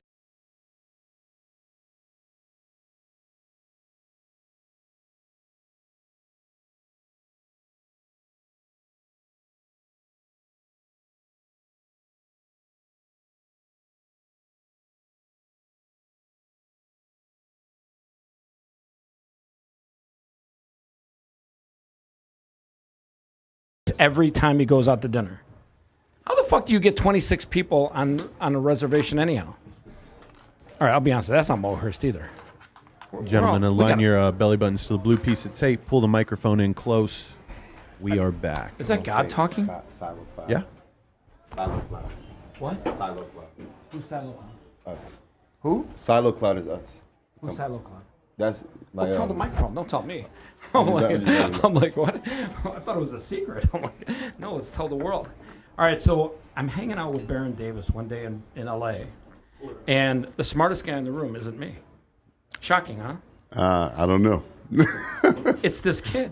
He's just banging away on his keyboard, and I just had to say hi to him. So the other day, he sends me out a Happy New Year's text. Mm-hmm. We start talking. He's working on AI projects. He's Joshua. He's Lale. Lale, right? Yes. I'm not butchering it. Thank God you're not. Thank God you're not. I worked on it. It's Hebrew, man. It's Hebrew? Yeah. Oh, shalom, my brother. Lael. Oh, yeah. Lael. Okay. Josh, talk about it. What were you just telling me? Oh no, I was just saying that Silo Cloud is what we're currently working on right now, and we're working on an ecosystem of technology. So silo, like a wheat silo or corn silo. Mm-hmm. In a way that you could think of that, but silo, like you're in a silo. Sometimes when you work on something, I could be in a silo. People go into silos to get work done, right? Like deep work, So like that kind of silo. But in the sense of this technology platform is something we're building and creating, and we're excited to share it today. Awesome. So talk about it. Sure. Yeah. So I mean, really, like one thing I'm really focused on. Let's be honest. The hat is fucking killing it right now. No doubt, man. I know there's at least fucking 500 people right now going, how the fuck do I get that hat? That's some Drake stuff. I mean, I don't know. You could, cop another one, or I could send you one in the mail. Yeah. But yeah, just quick, fast, quick rundown on what I'm doing. I'm really just focused on bringing the world's best, diverse creators on the technology side, from scientists and engineers and inventors and innovators, together to build a ecosystem that is for everyone. And we're doing like more of a community-based approach outside of Silo Cloud. This is like a network of, African American, Latino, and just people of color coming together to build a huge movement. And we see that it's time to start showing people who's actually inventing this stuff, because people don't really know what they don't really know. So a lot of times you just see a brand, but you don't know who's really behind it. You see the CEO, but you don't know who his team is. So I think it's been a great time to expose and share not just the honest truth about some of the technology, but also how we're building on top of the grinders, the people that are platform. doing all the heavy lifting. Yeah, and then how we're getting stuff done, to make an impact. So talk a little bit about what it is. Talk about a little bit about AI, photography, images, the whole 9 yards. Yeah, well, I could talk about media. Media in a whole is a data point in life. And if you think about your image, in your image, you have maybe 20 data points. First is your identity. Then it could be your clothes, your hairstyle, your facial hair, your eye color. So when people think about surveillance, a lot of our images are used in surveillance, to monitor and make sure places are safe.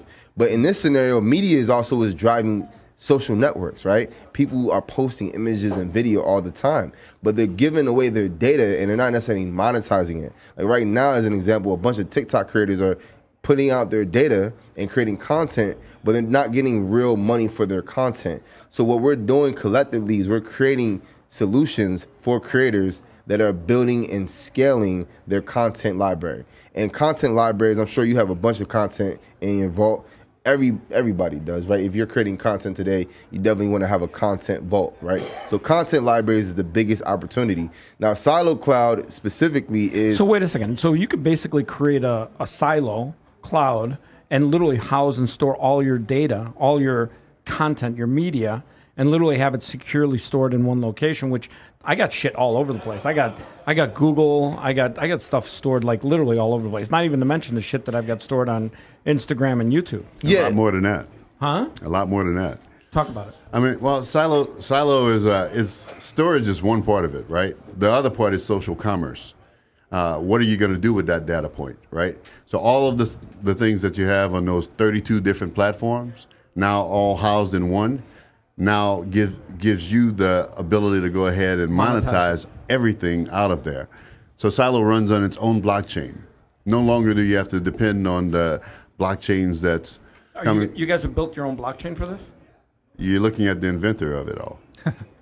Yeah, he's the inventor of Silo Cloud. Oh, you're Silo Cloud. Yeah, that's what I'm saying. He's Silo Cloud, and he's built Silo Cloud as a platform for creators and What the fuck am I talking to you for? No, just kidding. Yeah, no, I'm the black guy that you dragged out the street. You remember? No, I keep looking for Mo Hurst. He's a defensive tackle. Yeah, so yeah. I'm like, there's got to be a large man coming in. I'm like, wow, did Mo lose like 180 pounds? There's 278 more Hursts. There's one Leo Alexander.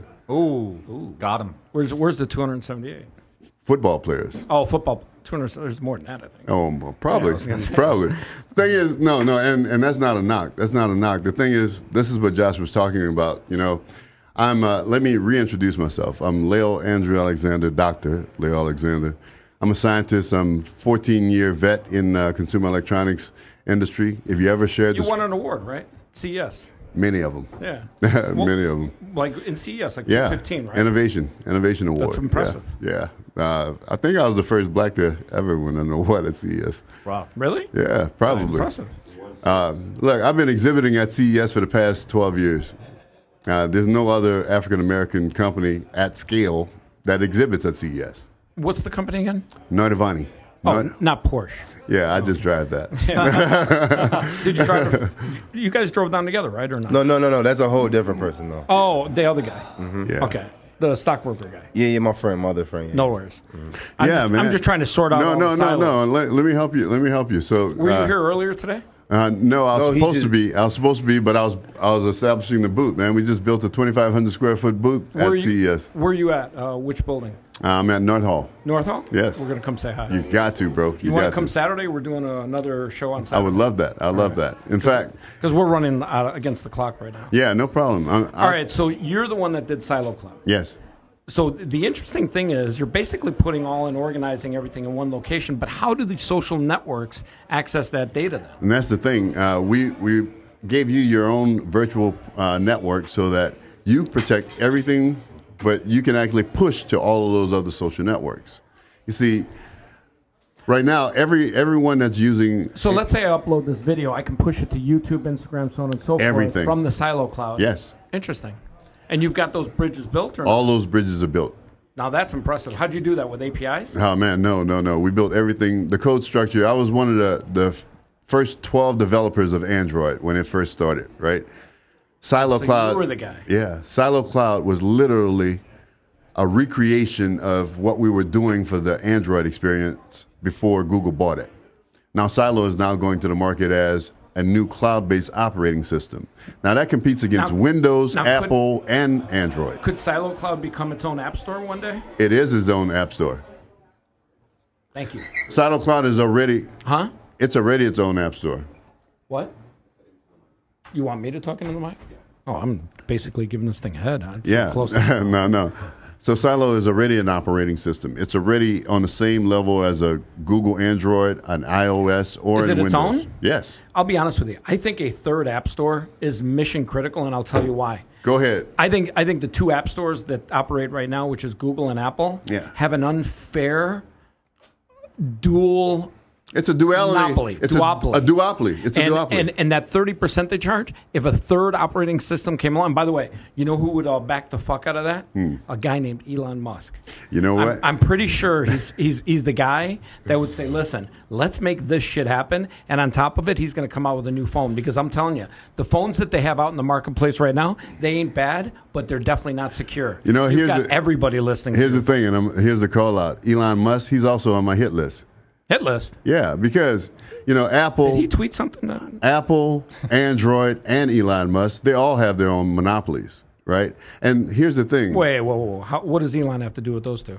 Well, you got to put all the pieces together. Elon right now has his own satellite infrastructure. He has his own energy infrastructure. He has. Wait a second, energy. What are you talking about? The batteries? Well, he has solar panels. You know, solar cities. All of these things connect, and you know, if you give me a chance to actually connect the dots for you, you'll see how he is probably going to be one day probably that company that you don't want to succeed. Let me explain. All right, I gotta tell you, I'm a huge fan of what he's doing. Yeah, I know. You got to be because he's the blind horse. He's the dark horse right now. He's pushing the envelope. He has to. Yeah, and actually, everything that everyone's bet against him on, he's crushed. You know, and I think Elon and I, we have a lot of likeness in. You want to do a talk with him? And you think we should get him in here? You probably should. Yeah. It'll be a great debate. Do like a Twitter Spaces with him? Twitter versus Silo. That's probably what it's going to end up being. What, Twitter versus Silo? Yeah, it's probably going to end up being that. Well, I don't think he wants Twitter to be the end all. He's working on something called X. Have you read about his X project? I don't have time to read about Elon's projects. I was as big. So he wants X to be the social network, the singularity of social networks with a payment platform. That's why I got to get there first. So listen, Silo has its own merchant bank. We're the first Silo bank. Where? In America. Really? Is the first blockchain in America. I'm trying to educate you about some things, man. Well, I think Satoshi might say he was the first. No. Satoshi, that's blockchain, but that's not an integrated blockchain that encompasses the things that actually make a normal user adapt and be able to socialize and earn commerce off of their own profiles. Picture, let's say you're a medical patient, right? Well, yes, you have features like Ethereum is different from it's a different blockchain. Yeah, there's two separate blockchains. Yeah, but one is a utility. Let's give the little guy his credit. Satoshi was the first blockchain. Satoshi was the first well-known established blockchain for sure. All right, shout out to the man we don't know. Got to do that. Some of us know him. I'll be honest with you. I think I know him, and I think he's going to rest in peace. Yeah, for sure. You know, but no, beyond. Shout out to Hal Finney. Yeah, for sure.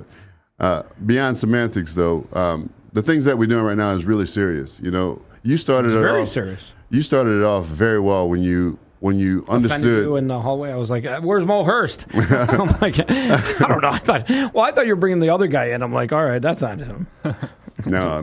Look, just like, no, data security is quite important. You know, very like this thing is not secure. No. And by the way, right down to the hardware, your shit's being listened to, looked at, and tracked. I was what? Did he tell you that I was one of the large? I mean, okay, just for the record, he told me nothing about nothing. you. I stole your picture off the internet just to make your social card. Oh my God, that's terrible. I mean, all I heard was, "Here's how you spell his name, and don't fuck it up." Hey, bro, by 2014, there was more phones circling the globe that I had personally designed than iPhones were made. Now you tell me this? Yeah, I'm the biggest consumer electronics designer on the planet. Are you coming to dinner? Is he coming to dinner tonight, or is it the other guy? He's welcome to come to the dinner, obviously. Well, did you get him a ticket, or what? Who's getting the extra ticket? Your guy that's out in the Yeah, garage? we'll talk about that in a second. That kid's like doing trades. He's like, listen, my lawyer, I heard him over the phone. Like, my lawyer's going to, paragraph 3.A, we're going to get that out of the agreement. Just sign it. No, I mean, like, really what we're building is just, like, everyone has their own deep, real-life experience. Like, he was a former, like, military veteran turned technology entrepreneur and has invented a bunch of stuff. I'm a computer scientist working on AI. Genius scientist. Colleagues of mine are working in the Wall Street sector. So we're just creating a complete umbrella for being able to connect with each other. If you think about how minority communities are fragmented across America. All right, so here's a question. Is it live? Yes, Silent Cloud is live. Look, it's been right now. SiloCloud.com. SiloCloud.com. Can we put it up here? Yeah, man, pull it up. It's crazy. All right, give him a second. He's right now on his Silo laptop. Yeah. All right, No, so Silo, this is live. How long? and has it that's been what's live? happening at CES right now. We're debuting everything. It's been beta for 5 years. Oh, so it's going live right now. Right now, this year, in this show, right now. That's why I'm here. So you're just this. The people that are watching Right. this live stream are hearing about this for the first time. You're the Damn. You're the debut guy. I thought we were just going to talk about Black Santa. Well, I think that like there's like Shout out to Baron Davis. There's definitely some deep connection points between all of it, but it's not all connected yet. You understand? So everyone's been Well, it's all working connected to you. Yes, but people are working in their own silos in terms of like their ecosystem. Like Baron's building an ecosystem. I've built my own ecosystem. He's building an ecosystem. Slick is part of Silo, right? Slick is its own ecosystem. But is it? But it's No, it's connected. Connected. But I'm trying to help you understand the context, right? He's his own ecosystem in another way. And I built the infrastructure that people ride on. But is Slick in the infrastructure? Slick is using its own ecosystem. Talk a little bit about Slick so people know what I'm talking about. Yeah, so Slick is SLIC. So Sports, Lifestyle, and Culture is a company that my partner created a while ago to help creators in different You're talking about your communities. partner, Baron Davis. Yeah. He helped to create former baller, current entrepreneur. So he helped create a lot of opportunities for all type of creators, and right now it's a platform that's coming out to help publish content. So if you think about like Netflix, exactly, but just from what I saw, the UI looks gorgeous. Right. But I'm just saying, in terms of the blender of different projects, it's like all separate, right? So this is all not connected, but these are all ecosystems we're all bringing together. But infrastructurally wise, they're all on the same electric power grid. People wise, we're all in the same network. I would and say we're all working on different stuff. Let me help describe it. So Baron has a planet. A number of people have planets. And let's call those planets their ideas. And Silo would be the space around and in between those planets. Okay. Because it could literally right now you have an operating system. Let's say you're a Windows or iOS user. Me? Yeah. Mac, right? So you're an iOS user. That whole ecosystem, every application that you use is a iOS, right? Silo connects all the iOS users to all the Windows users to all Android users because it's a cloud-based operating system. So you don't need any other apps. I got to tell you, this shit is mind-blowing. Like, we need at least 6.5 hours. Seriously. And by the way, and you got to let me demo it. You're not in here. This is like perfect. You got to let me This is demo like- it with you. This is like, where is it? Oh man, Is it at the you got show? a laptop? Look, You got a laptop? Here's the craziness. Now I need my laptop. Here's It's at the home. craziness. Here's the craziness. I can be in London on your laptop, log into my Silo cloud. All of my things from anywhere on the planet is right in front of me. That's crazy. Wow. Well, how's that Every different application from Google Drive? It's an application. Google Drive is just a file. Understand? Well, it's an application that pulls files. It's just pulling a file. Yeah. I'm saying everything that's on my computer or my China computer or my anywhere, my video calls, my conferencing, my streaming, my everything. Wait a second. Video calls? Like, you can do video calls? You can do this whole podcast on The Solid int- Cloud right now. yeah, To speak. That's all of the this whole equipment platform. that you have right here. Why didn't you tell me all this shit? Because we just have been having these, rapid fire conversations. So it's like create. Are you coming to Vegas? Yes, I'm driving. Okay, see you there. Here I thought we were talking about Black Santa today. Like, oh, No. We should definitely talk about Black Mind Santa. blown. We definitely should create space to talk about that stuff as well. I'm just saying that they're all different connected tissues. All right, so what are you doing between me. Saturday? Right now, Saturday, I'm planning to be here still. So I'm hoping to take advantage of the weekend and enjoy myself. Hey man, let me give you a quick spin on Silo on Saturday. That's fine. Are you here Saturday? Yeah, I'm at the show. Are you gonna be here? Like here? I'll be here. I'll be here. All right, are you gonna bring your laptop? Yeah, Did you absolutely. bring your laptop No, I didn't. He told me to come without it. We need more time. We absolutely do. He pulled up the demo though. It's right there on the live. By the way, show right Elon, if you're listening, I'm after and we can get you in via Zoom. If you're listening, I'm calling you out. We don't need you physically here, but if we can Zoom you in, we might want to talk about this whole, adding a little wrinkle to the app stores, putting a third horse in the race. Well, listen, bring him in. Bring him in. I think he's I believe, open-minded. I believe the minute you see Silo, the minute you open it up, and big guy, log into it. Get an account. It won't cost you anything. Just log into it. Copy that. Yeah. Actually, can I sign in on your computer? I'll just jump over All there. right, we're losing him. He's going. He's going to a laptop. Oh, let's go. Let's go. So what I was saying is that basically what I'm really focused on doing, and unfortunately, even though BD couldn't be here, BD. Oh, Baron did. Yeah. So collectively, what we're doing right now is we're connecting people. Hey, Baron, let's see if we can get him here. No. It's okay. Let's. I just talked to him. He's definitely like in the middle of something right now. But let's like really look at CES. Right. CES is a congregation of people coming together, and they're connecting the dots as we speak. And I think that the information I'm presenting with you is new for him, is new for me, and it's fucking new for me. I know, but I'm saying I'm sitting there mind blown. I'm like, what? Yeah, but I'm just saying in terms of like getting everything in a room. This is like one of the opportunities that I think is really powerful is being able to have a lot of information available to the people while they're physically here. And this is like one of the reasons why I love CES because it allows people to connect for the first time. So this is where like for the first time, some people are meeting Lyle. Some people are meeting me. Some people are meeting Wait, this you. is the first time you met Lyle? No, this is not the first time I met him. I'm saying that I wanted to connect him and BD as an example. And I'm saying that this is where we're all Buddy, I'll able to be connect honest with you. dots. This is mind blowing. Like So- this is so much bigger. Hey guys, let me. Where's he I at? got the screen now, so check it out. Oh, you just stole somebody's computer? I'm just logging. I just logged into my Silo account on your engineer's computer, and you broke it already? No, I'm here. So look, this is the app stores. So this is every app that we created over the past 5 years. All right, I'm already here. I can make a video call right here already. No way. Yeah, right. He doesn't have a camera connected to this. Right? I can. He only connects I a can check camera. all my chats right here, all my emails right here. I don't have to go outside of this. I have a computer. It's a virtual computer right now. Wait, that I connects can with go to my iMessage? dashboard, my everything, right? So let me go into my dashboard real quick. Hey, are you guys getting this? Yeah. Oh, okay. So all the people that's connected to me. Go to my file manager. Are those cryptocurrencies at the top? Yeah, that was crypto. Your crypto, your wallet, your bank, everything's connected into this. Where's the one wallet? deal. Oh, Silo NFT. Where's your wallet? Where's your wallet? You can make. I'll show you the wallet. Let me just drive you through. So these are all my files, right? Look how fast a video plays in this. Go to the file that says private keys Bitcoin wallet. Hey guys, look how fast. Look, I'm jumping around. Wow, that was quick. Yeah, there's nothing. The load speed is sick. Look, I'm gonna go to the front of this video. Now the back of this video.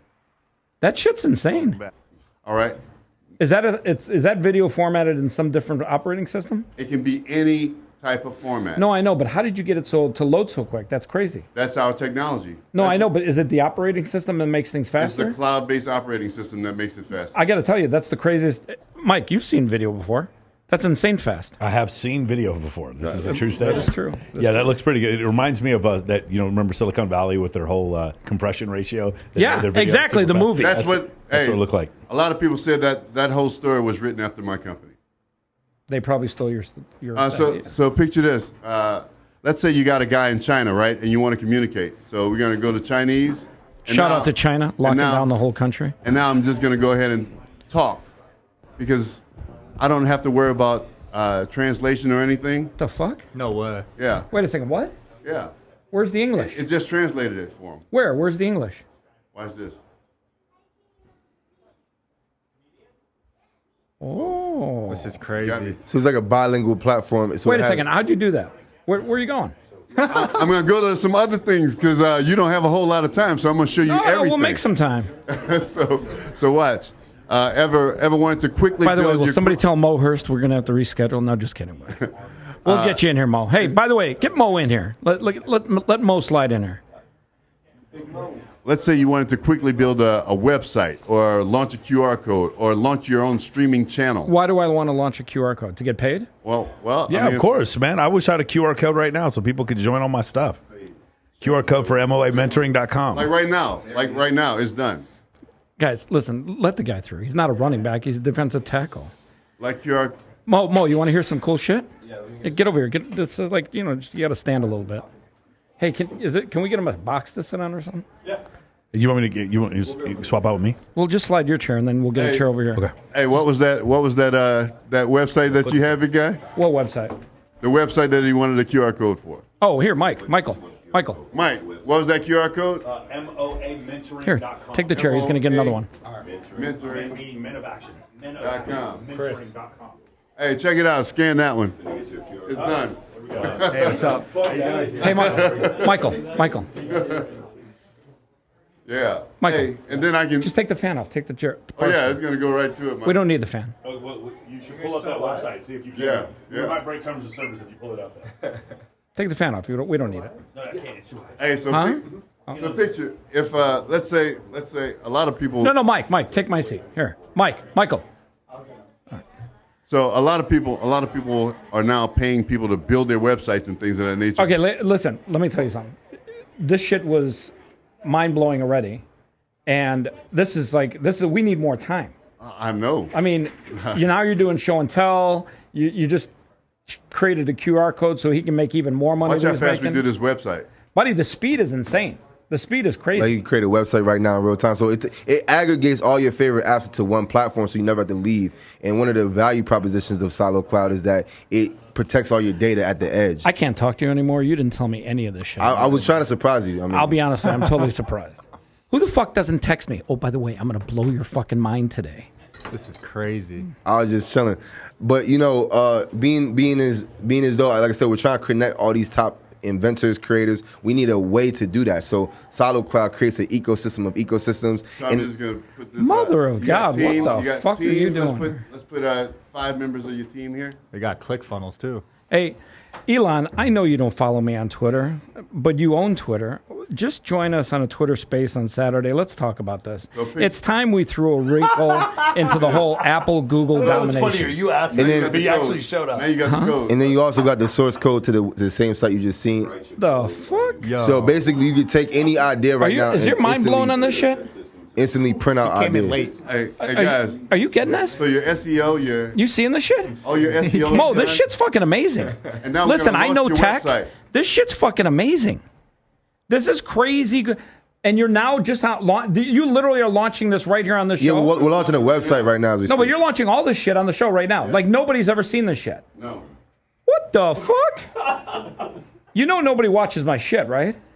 This is like screaming in a beer can. Look, that site is done. I just built a whole website in front of you in 30 seconds. All right. By the way, the 3 people that are watching this shit is fucking amazing. There's 114 people watching. 114? Fuck yeah.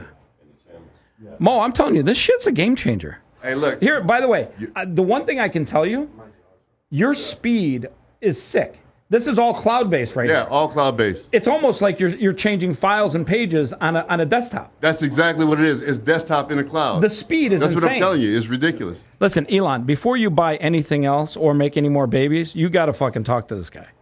So you could do like a whole live streaming. So watch I'm about to build your channel right now. So picture this. Wait a second. Is this like a YouTube competitor? No, hey, there's nothing like this on the internet. It's a YouTube yet. killer, right? Yeah, there's nothing like this on the internet. Rest in peace, YouTube. You were fun while you lasted. So picture, this is all the videos that all my teams all around the world puts up. So I'm just gonna go ahead and click. Wait a second. Click on the video that says Lana does that. Oh wait, I'm just kidding. Look, shout out to Lana. Look how fast it. Look, watch this. What the Elon fuck? Musk was just interviewed by the Wall Street Journal, So where he was asked a variety of questions on taxes, infrastructure, Man, I'm going to testing. tag the fuck out of Elon. Like, seriously, if they suspend accounts for tagging, I'm going to get that done. You got to understand, it does all the transcoding and everything for you, so it's ready for the network. Did you just drop a word like transcoding? Who's that? Yeah, because it's a whole stream. How smart are the people in this room right now? I'm telling you. Like, we're just oozing intelligence out of this thing. Buddy, I got to tell you, Lael, I'm telling you, this is 5 years of quality work. Thank you, brother. Yeah, no, seriously, I've seen development before. This shit is fucking liquid fast. Unless there's something crazy weird here, this is the fastest thing I've ever seen on an operating system. Yes, sir. And you're going from video files to building websites to checking messages to translating. So picture this, guys. Look, watch. By the way, I just put Scuddy messages in here. The world have probably never heard of. The fuck? Yet are I just put Scuddy messages in here because this is a commercial and it's gonna human population give you an SMS. Shut this shit off. I can't even hear you. Yeah, what so the fuck this is a Scuddy message right here. So What is I can turn this into a What is commercial. SCTE. So I can set Wait, this you're talking video aliens file. now? Yeah. SETI? Yeah. So What the fuck? I can make this a commercial. SETI. Oh, Scuddy. I thought you said SETI, like so picture. search for extraterrestrial. No. So look. Am I the only one that knows what SETI is? Yeah, we know. Oh, okay. We know. So look, when you make this a commercial, you save it, and now if that person paid you for commercial time, at the time that the commercial played, it'll batch an SMS to his phone to let him know how many viewers saw his commercial. What? Yes. Holy. So then I can drag and drop that commercial in the placement of my SKU, and it's building your EPG guide right here, all at one time. Holy. Okay, tell me how extraterrestrials play into this. Do you actually have aliens working for your dev team? They tell me that I'm one. I mean, let's be honest. Are you? Has anyone asked? No one's asked. Well, it's the question. Hey, Are you an alien? I'm going to go to YouTube real quick. Let me show you something. Is that your form of avoiding the question? Yes. That's odd. What are you going to do on YouTube? Watch this. I'm gonna literally. Mo, you've seen running backs that are fast before. Have you ever seen somebody move this fast before? This is somebody's video. Somebody. Come on, give him some credit. Give him some credit. Shout out to Joe Rogan. I'm gonna copy this, right? The fuck? And then now I'm gonna bring that video into here. He just downloaded a whole video. Watch this. Did you copy the... Wait, hold on. Did you copy the URL or did you download the video? Did you copy the URL or download the video? Huh? Watch this. Wait a second. I need to know. Did you download the video or did you copy the URL? I'm taking the whole video. Watch. Where's my backspace on this Apple keyboard? I got it. And I'm only going to take 2 minutes of that video. Wait a second. I'm supposed to believe he coded all this and he doesn't know where the backspace is? I don't do Apple. Yeah, we don't mess with Oh, shout out to Tim So here Cook. we go. That's that whole video. Yeah, but is it a link to the video or is it the actual video file? It's the actual video file? The Joe Rogan You experience. scraped the file? I scraped that entire video. Buddy, this shit's fucking crazy. GPT. He's talking about Chat GPT. Yeah. Have you experimented with it? And now I'm going to go ahead and edit it, and let's label it. Label it. J. Rogan. Am I the only one that's mind blown by this? The Joe Rogan experience. This shit's fucking amazing. Hey, and now we're going to broadcast this. Fascinating question. And it's going to push it to every social media at one time. Someone, the gentleman who... And now we're going live. And now it transcoded it for every iOS, Roku, and Android. Yeah, rest in peace, YouTube. Rest in peace, Instagram. And that's when it's going to play.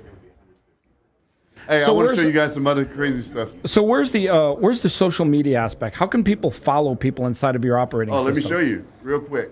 It's right No, here. no, go real slow because I'm running out of storage space for all this information. So, Silo is like a Facebook. You couldn't fucking tell me any of this? Is this like Facebook? I'm going I'm trying to slow you down to keep up with me. The fuck? Okay, midway through, I'm trying to figure this out. I've had to pee for like 20 minutes and I literally don't want to leave this chair. That's what's up. So we can upload. We can. By the way, Leo, while you're doing that, hey guys, say hello to Mo Hurst. Hey, what's up, Mo? What's going on, man? I mean, current NFL player, current entrepreneur, current what? Talk about it. A little bit of everything. Well, just talk into that thing. Man, I mean, just blessed to be here. Really enjoy. You coming to dinner? Yeah, I'll be at dinner. Is your mind fucking blown?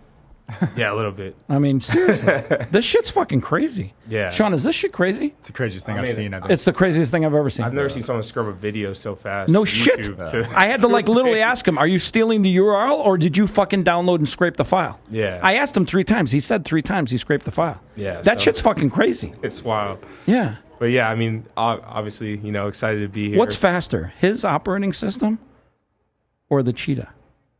his operating system. But you know, Rest in peace, Tyreek Hill. yeah, I mean, He's still alive. I think he's still doing pretty good. But I just played with him on Madden. He's incredible. Yeah. I just played him on Madden. It's not the same guy. yeah, but I mean, yeah, this is crazy. I mean, Is this crazy being shit an or what? athlete, being How long a- are you in town for? I mean, I'm here. Oh, you're here. I'm Okay, rehabbing yeah. here. Rehabbing? What'd you hurt? Your arm? I tore my distal bicep. So Which one? Distal biceps. How many kinda a little biceps bit do you lower. have? 2. You have more than that, don't you? Is it? I don't know. I thought you had like anatomy 4 or is 5 something. on one It might arm. be more. Yeah, I don't know. I know you have 4 quadriceps. That is muscles, true. But other than that, Did you lose weight since I last saw you? 290. So 290? Yeah. Is that Pretty your heavy. like official weight? Yeah. Wow, I No, think that's you're fine. shrinking a little bit. Oh man, just Yeah. shredding up a little bit, Shredding up? healthier eating. You going for the Michael Sartain pose? Get the six pack? No. Come on. I know you've been sweating it in the fucking sauna lately. You've shed at least 15 great. pounds. Do you sauna? Listen, let me tell you, sauna is the greatest thing in the world. Sauna and steam. In Yeah. fact, you know what else is good? I just got a cold plunge. Okay. That shit's fucking amazing. Yeah. By the way, don't stay in it for more than 5 or 6 minutes. That shit's fucking cold. I'm a 10-minute guy. You're a 10-minute cold plunge guy? Yeah. Oh my god. Been trying in the morning now. I know, you can't do it at night. I heard there's a lot of benefits to doing it in the morning. So. Yeah, you got to do it in the morning. It shocks your system into going, okay, let's hear it. We'll talk more in a second. Leo, let's blow go my back. mind some more. Well, Where are you staying, by the way? Are you staying on the strip, or what are you doing? Yeah, I'm at, what is that? The hotel is right next to the convention center. Okay, which one is that? Luxury? It's the Renaissance. Oh, Resort World. Oh, Resort World? red Oh, is that the one with the tunnel? Yeah. Shout out to Elon. He built a tunnel in a year. Shout out to the porn awards. Actually, I haven't. Isn't that that's coming up, right? The AVN starts today. You going? AVN? Yeah, I'm doing a podcast. You got an extra all day ticket? tomorrow. You just walk. Listen, let me help you out. When this guy goes in, trust me, the doors just heavenly. You see the doors to the show open up, and then you hear former porn stars singing. Oh! So confusing. I don't know what you're talking about. It's so confusing. What's Web3 ranking? Banking. Oh, banking. They got a bank. Who's got a bank? Oh yeah, he told me about the bank. Oh, you have your own DNA chain waiting time thing. I love that. You went with DNA chain. That's such a good move. So at your bank, I mean, everything that you want to do, your Rest in trading, peace, your Chase. wallet, everything that you want to do about your account. Rest in peace, Wells Fargo, you scumbags. And unlike these other banks, I mean, you're doing business. These banks are just depositories, right? What if you're selling? They're something? quote unquote depositories. Try and get all your right? money out in one day. Well, this allows you to go ahead and track your products, your sales, your estimates, your invoices, your everything. Do you have to fill out a form and tell them what you're spending your money on if you're like going to gamble for a big poker game? Oh, you mean you don't have to? No. This is your account, your funds, your silo. It's crypto, right? Yeah. Well, this is straight bank, and then there's this crypto too. Wait a second. Is this using USD and Swift? Or what is it? USD. Is it using Swift or what it's is it? fiat. It's a fiat. It's a fiat bank. It's a fiat. Is it a crypto bank also? Yeah. So this is your silo crypto wallet. Hey, right is here. So you can bring all Antonio your and the guys crypto from in here. Blockquake in the house still? Go get them. So this is your crypto wallet right here. So you can balance between your deposits. Wait a second. You have crypto and fiat all in one? All in one. It's With the different- only one like that. Different. Yeah, I was just going to say that is the only one. Yeah. So you can bring in. The fuck did you not tell me all this shit for? Man, How the fuck did you not TMI. tell me all this shit? TMI. I got this guy Leo I'm bringing with. Okay, sure, but yeah, why not? This is God tier. You know. Hey, Leo. Yes, sir. Mad respect, man. I know what you've put into this. This is Yeah, very. man, this is very. Have you impressive. seen this shit? Have you guys seen this shit? No, you should come see this shit too. This is mind blowing. Yeah. Check it. I'm about to transfer my friend It's some the first. tokens. It's the first wallet I've ever seen that incorporates fiat and crypto all in the same profile. And my NFTs. So these are NFTs. I can All right, actually see my NFTs, let's right? be honest. Fuck those things. Wow. No, but look. Hey, have you seen this shit? I Crypto can go and right fiat into all my in the same NFTs. wallet. Antonio, have you seen this shit? Are you watching Kelly, this? have you seen this shit? By the way, Leo, when you do come out with an ad program for this project, you should just start off with, have you seen this shit? That's what's up. And I like it. I'm trademarking that stuff. Hey, I love it. Like, I'm telling you, this shit is fucking mind. If you don't get T-shirts that say, have you seen this shit with We your gotta logo? do it. You gotta do that. So the All right, main that's thing. my contribution. I'm done. Let's go. We're good. This is the blockchain, guys. He wants licensing rights. This is the last part. The last part is the By the actual way, blockchain. So my, everything right now is running on chain. If my as we speak. attorney is watching this, I'd like to trademark the fuck out of Yeah, that. this is its own blockchain that you can live stream your own content, upload your data. Wait a And second, it's what? Personalized cloud for the user, so that it's edge based and nothing's. Wait a second, being- hold on. What do you use the blockchain for? Not for data. You do use blockchain for everything. Yeah, so- not for data though. Blockchain is not good for data. No, but this blockchain is built for data. Does Because it it's wait? your Does it silo. link to the data or does it send the data? It's a big difference. It links and it sends. It sends incremental batches of the data that explodes on the other side of the user when they call for it. Silo is all about zero So distance. how are you supporting the chain? Because the miners have to be. Oh, I'm glad you brought that up. Let Oh me no show no you. no! That's a whole different. No. conversation. Watch. We're not getting into Look hardware. how easy. Look at. We're not getting into hardware. It's not hardware. Watch this. It's got to be a hardware Watch this. conversation. Look. Let me see.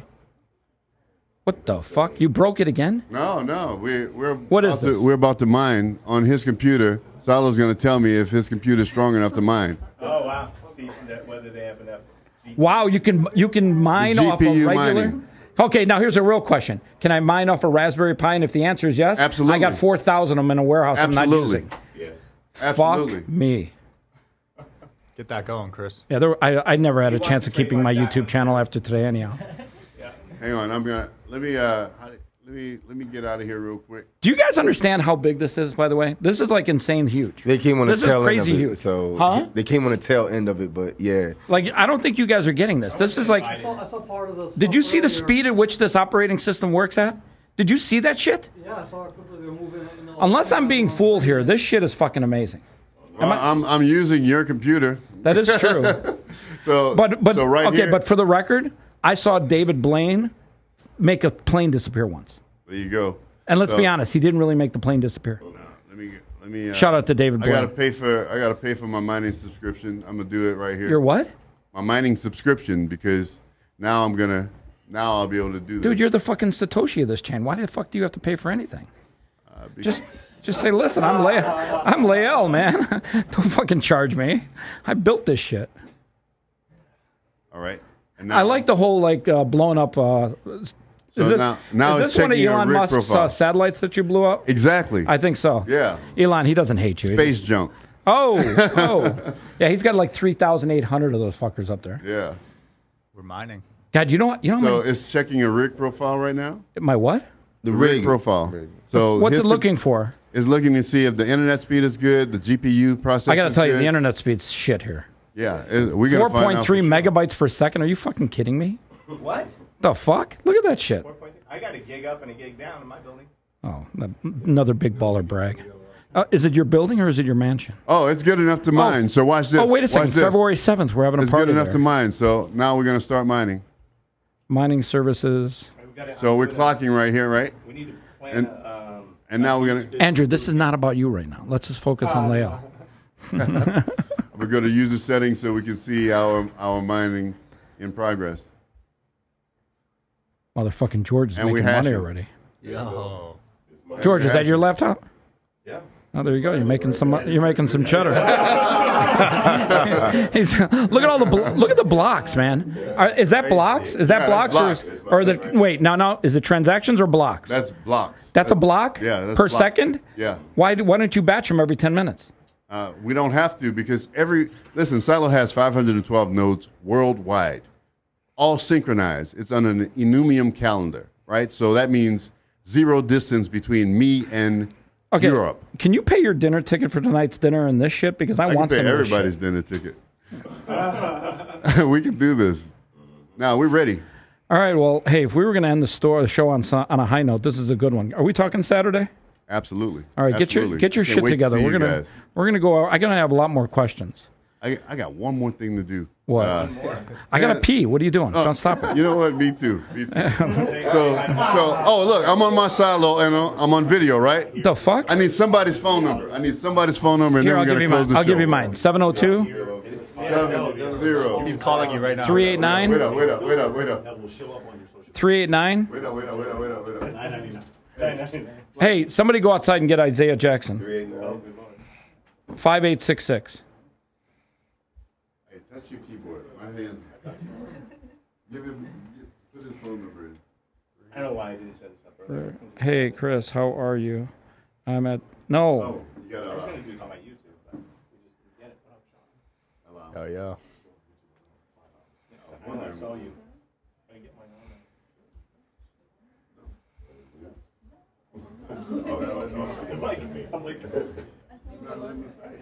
Oh, you know what?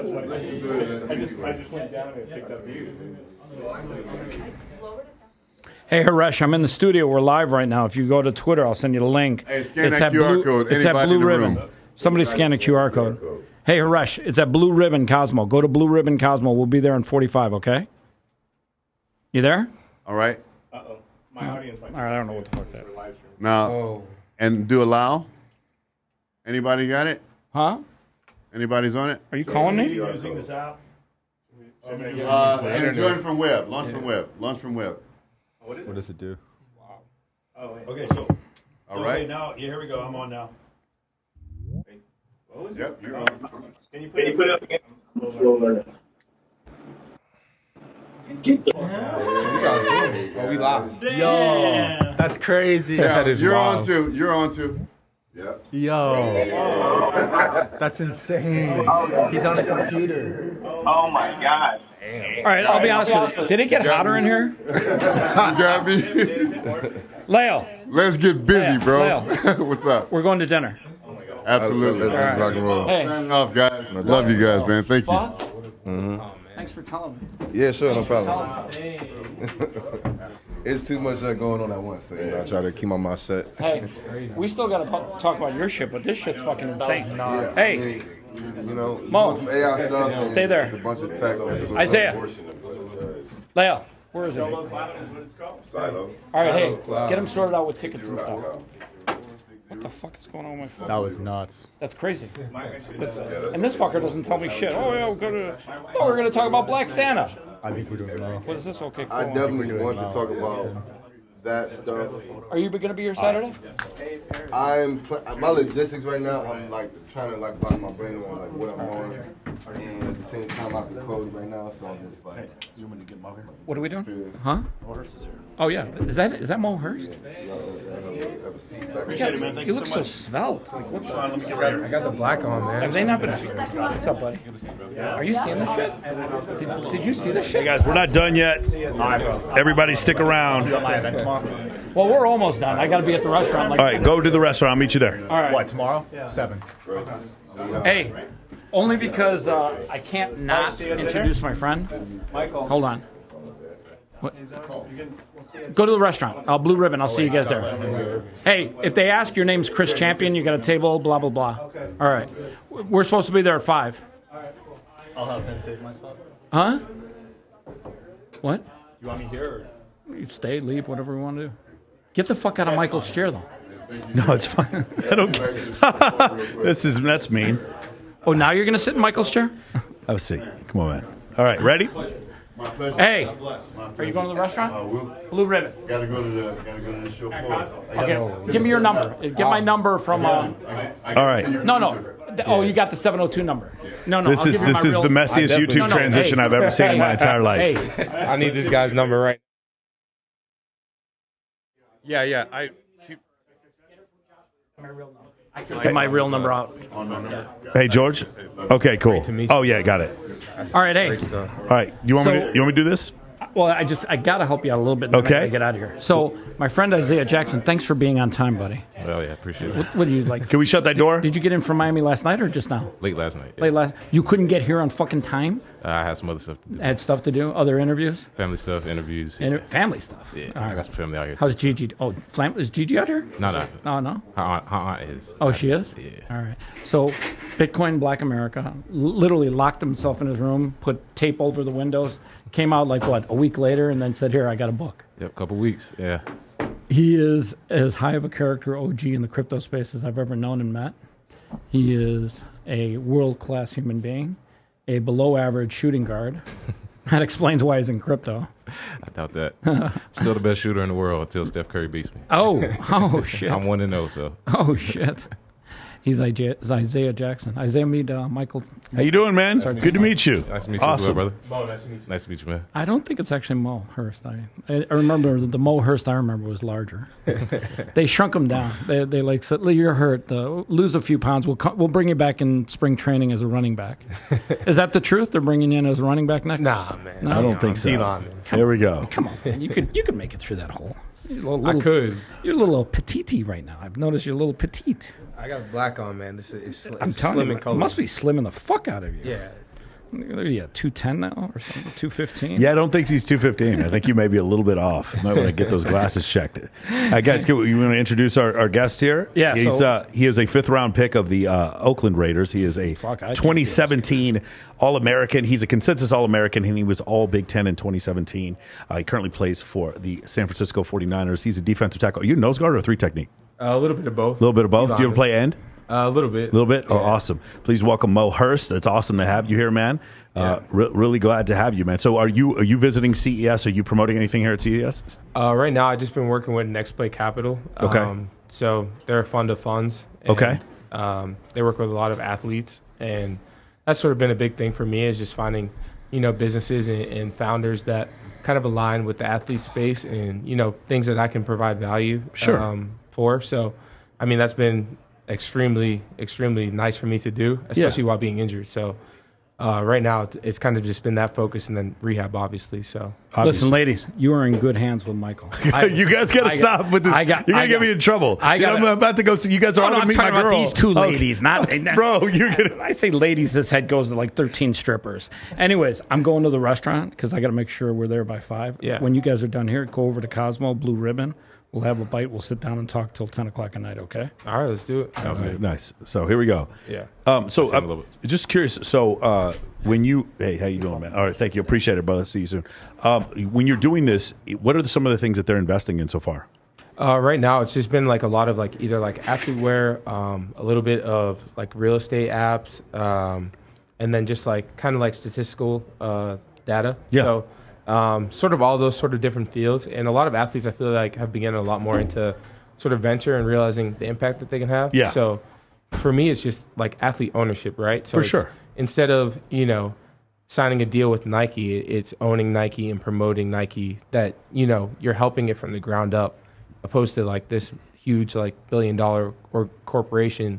Instead, like you have your own. Maybe the NFL comes together and makes a clothing brand that they can promote on their pages with millions and millions of followers, opposed to signing a deal with a Nike that you can own it in the public market, but you don't actually help it grow or build it from your page. So. To start from the beginning. Exactly. Incredible. And then you also have a superpower in that you can use your platform in order to promote a lot of these things on your own. Exactly, and that's with everybody. I mean, everyone has a brand, and they have to figure out how they're going to use it, and kind of where you're going to allocate your resources, right? So some people could throw it into the stock market, some people do real estate, some people do venture, some people do a group of all of the above, and then some people just let their money sit in the bank. So for sure, I mean, it's really about your comfort level and kind of where you see yourself, preserving your wealth and how risky do you want to be, and what's your term of risk, right? For sure. So, for sure. I mean, as an athlete, you think about where New Balance was before Steph got there, right? Exactly. He went and I believe he did the pitch with Nike, and it was like the same pitch that he had seen before, his friends had seen before. They messed up his name on the pitch, and then he goes to New Balance, and they're like, dude, we want you, and they were very, very authentic, and he's turned that entire company around. Yeah. Where that was the shoe that your dad wore when he was walking around the lake, and now it's they've got a basketball shoe, so that whole thing is completely changed because somebody took their voice and went behind a product behind it. So that definitely is a superpower that you see a lot of influencers, a lot of athletes, a lot of actors, they'll have that superpower and they're able to do that. Oh yeah, I mean it's huge. You see it with the Paul brothers. They created that drink, that Prime drink, and that's kind of blew up. The Rock created Koa drink, energy drink. They're just using their brand, the tequilas. Like you look at George Clooney and Casamigos, and then you see Conor McGregor, Papa 12, and now LeBron's got Los, whatever it is. Like it's starting to transition to these guys are realizing like I'm the guy. Like I can put something out that people are going to buy because my name's behind it. It's cool because and I can said own it's cool. it. Yeah, exactly. So speaking of Logan Paul and a lot of risk, you come from the crypto space. Yes. Can you talk about how did you get into that space and what is it that you guys do? So I've been in the space about 10 years now. In October, I got into the space ironically from a banker. I had a roommate who was a banker at Charles Schwab, told me about it. I'm in computer science. And he just kind of handed me the white paper and was like, I don't know what the hell this is, but you might figure it out. Yeah. It took me a couple of days. Realized really early on. I was in college during the last recession, and I didn't really understand money. So it was right after that time, and it seemed like something that could help change the money that we use daily. I mean, this kind of comes from both of you. You understand that there's a situation where we have these super highly technical ideas that come out, especially with crypto is concerned. But it in a lot of cases it's sold to us by people who are not reputable, right? You understand what I'm saying? Like especially in the crypto space, the concept of the Lambo bro, right? The Lambo index, the guy with the 2 neck tattoos and a couple of felonies who used to be selling you Forex a couple of weeks ago. Right. Now he's selling you Bitcoin. Now, obviously, that's not indicative of the entire space. I went to a crypto conference. I'm sorry, I went to a hedge fund conference in New York a couple months ago, and there were hedge funds there based in cryptocurrency, and these guys were, they come from traditional finance, and they're fighting against this stigma as well. Right. You understand what I'm saying? The same thing happens a lot of times. You see Logan Paul. Actually, you mentioned the Paul brothers. They're in some hot water right now because of an NFT controversy that they got into. Same thing with Lana Rhodes. And it's something that you have to fight against. And one of the things, you talk about, if you have any reputability right now, you don't have to be excellent. You just have to not be a scam artist. And I think it kind of puts you in the 1%. When you think about how much people gravitate towards what Jordan Belfort was doing, right? And we completely forget that this guy stole $200 million. Like, it's like not a big deal. He went to jail for 15 months, and everybody wants to buy a sales program. So it's one of these situations where if you're just reputable, right. If you're just, because think about it, the biggest news story in finance, not just crypto, is FTX. Right. That's the biggest story. That is your lead. You understand what I'm saying? It's really bad for the whole thing. It's almost like I'm trying to think the Tim Donaghy scandal that happened in the NBA. That was like a lead story for a while. That is not what the league wants. Right. And crypto doesn't want this, but this is just something that had happened because of the lack of regulation. Can you talk about having to fight an uphill battle sometimes against some of those stigmas? Oh yeah, absolutely. And I would disagree. I'm glad FTX happened because we got to clear out the trash. Got it. Most people don't understand in the crypto world between FTX, 3 Arrows Capital, Voyager, between Celsius, all of these exchanges going down is good. We clear out the trash. We actually, the people who are reputable, we actually emerge at these times because this is my 3rd bear market. Yeah. I'm not going anywhere. And I think that resonates with people.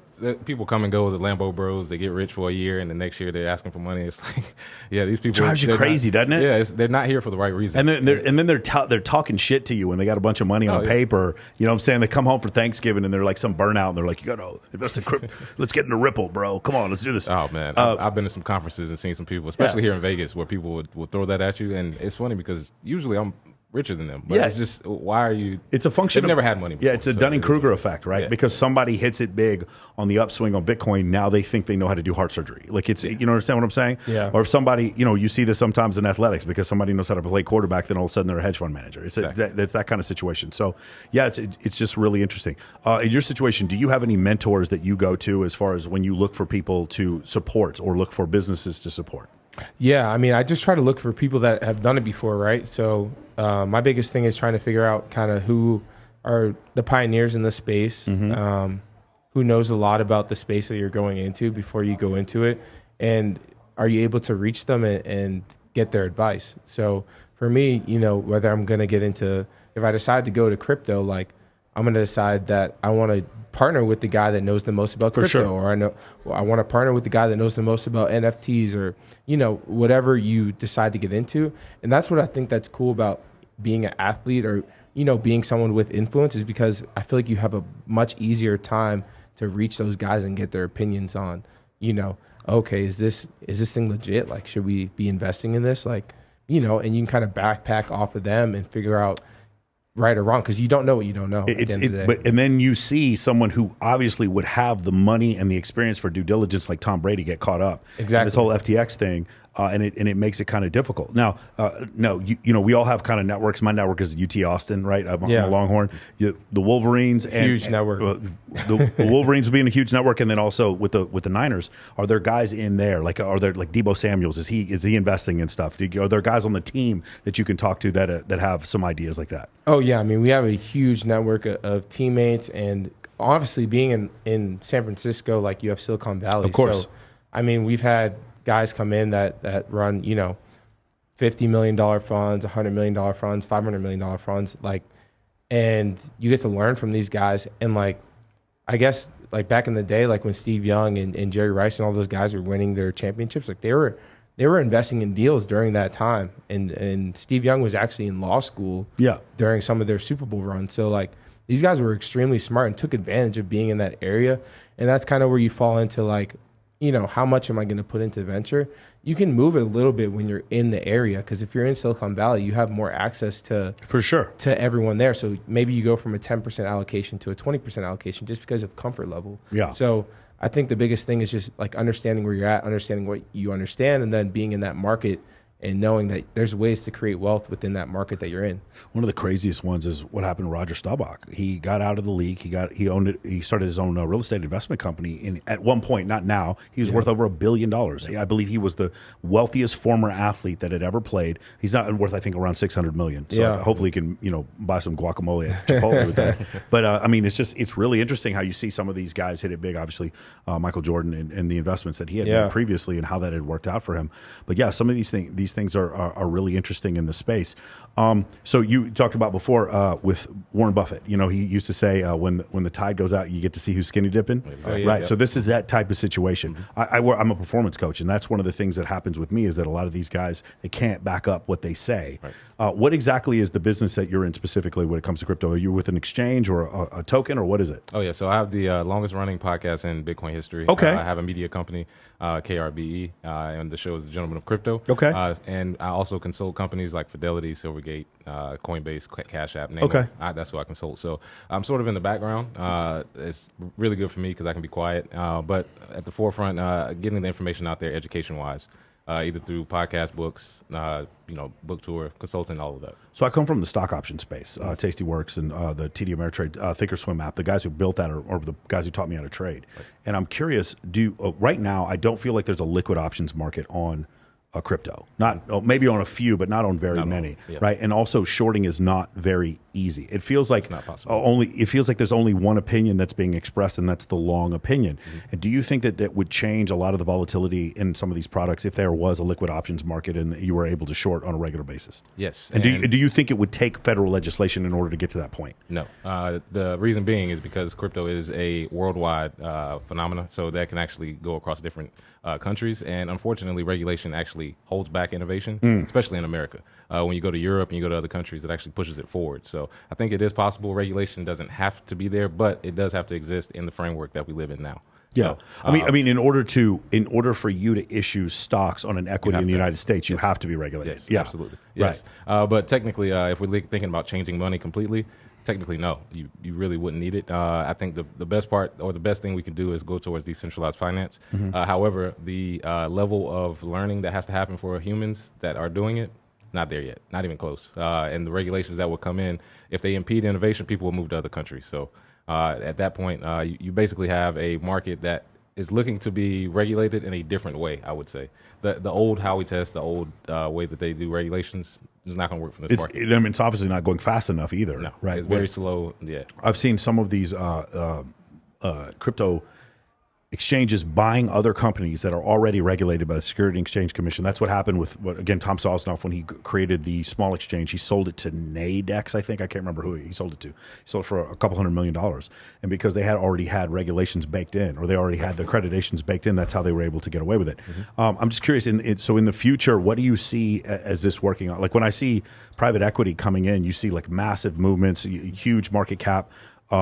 and then you see the individual investor who seems to fall for Justin Timberlake or Shaquille O'Neal coming up with some pump and dump scheme. Like what is it that you see for the future in this whole space? Well, in the space, what I see is that the actual market for value will be Bitcoin, and everything else after that will be valued based on that.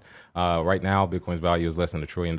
If it even gets to gold or any of the $450 trillion that we have floating around the world, it will be the gold standard. Your company will not be how much cash do you have. It will be how much Bitcoin do you own? How much Bitcoin do you accept? Same thing with crypto projects. They'll still be valued against Bitcoin. So the reason why I brought up the whole stock options and shorting thing is I believe it kind of sucks some of the volatility out of a product when you have, like for instance, instead of me going triple levered up to the upside with cryptocurrency, I could just buy calls. Exactly. Right. And for 1/20th the price, I can, and so I'm taking some of my speculation out of the actual equities market and putting it into the options market, which is the reason why, you know, the S&P 500 doesn't move like Bitcoin, right? There's a lot more liquidity. Yeah, there's a lot more liquidity, and there's a lot less speculation. Or if I want to speculate, I have so many more instruments with which to do it, right? I could individually buy the 5 biggest stocks in the S&P 500, or I could buy puts, or I could sell puts or buy calls. There's a bunch of different ways to do that in a liquid market. And so that's why I was saying,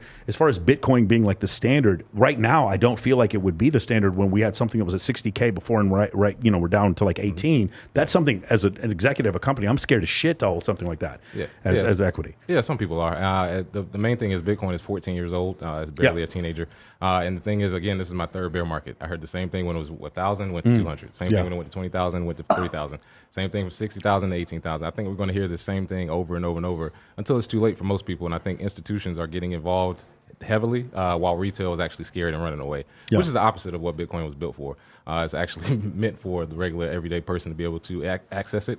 Access to markets is the main thing that actually pushes financial innovation, and hopefully that a lot of the institutions that are into it, they give the right message. Because you're right, when you talk about Justin Timberlake, Tom Brady, everybody, all of that is just commercials, and anything you see on the commercials usually is not that valuable. Do you find it problematic that there's a few wallets that contain so much of the crypto? It's not wealth distribution. No, just in general, like the so much of crypto is just held in a few massive wallets. Oh, yeah. You understand? It actually hasn't been wealth distribution at all. It actually has made the rich richer in some cases. Yeah. Well, unfortunately, people don't understand that decentralization is not based on what you hold in a wallet. It's based on the nodes that are created. As long as you can spin up a node for basically free, which you can, that actually decentralizes it because you can't change the rules.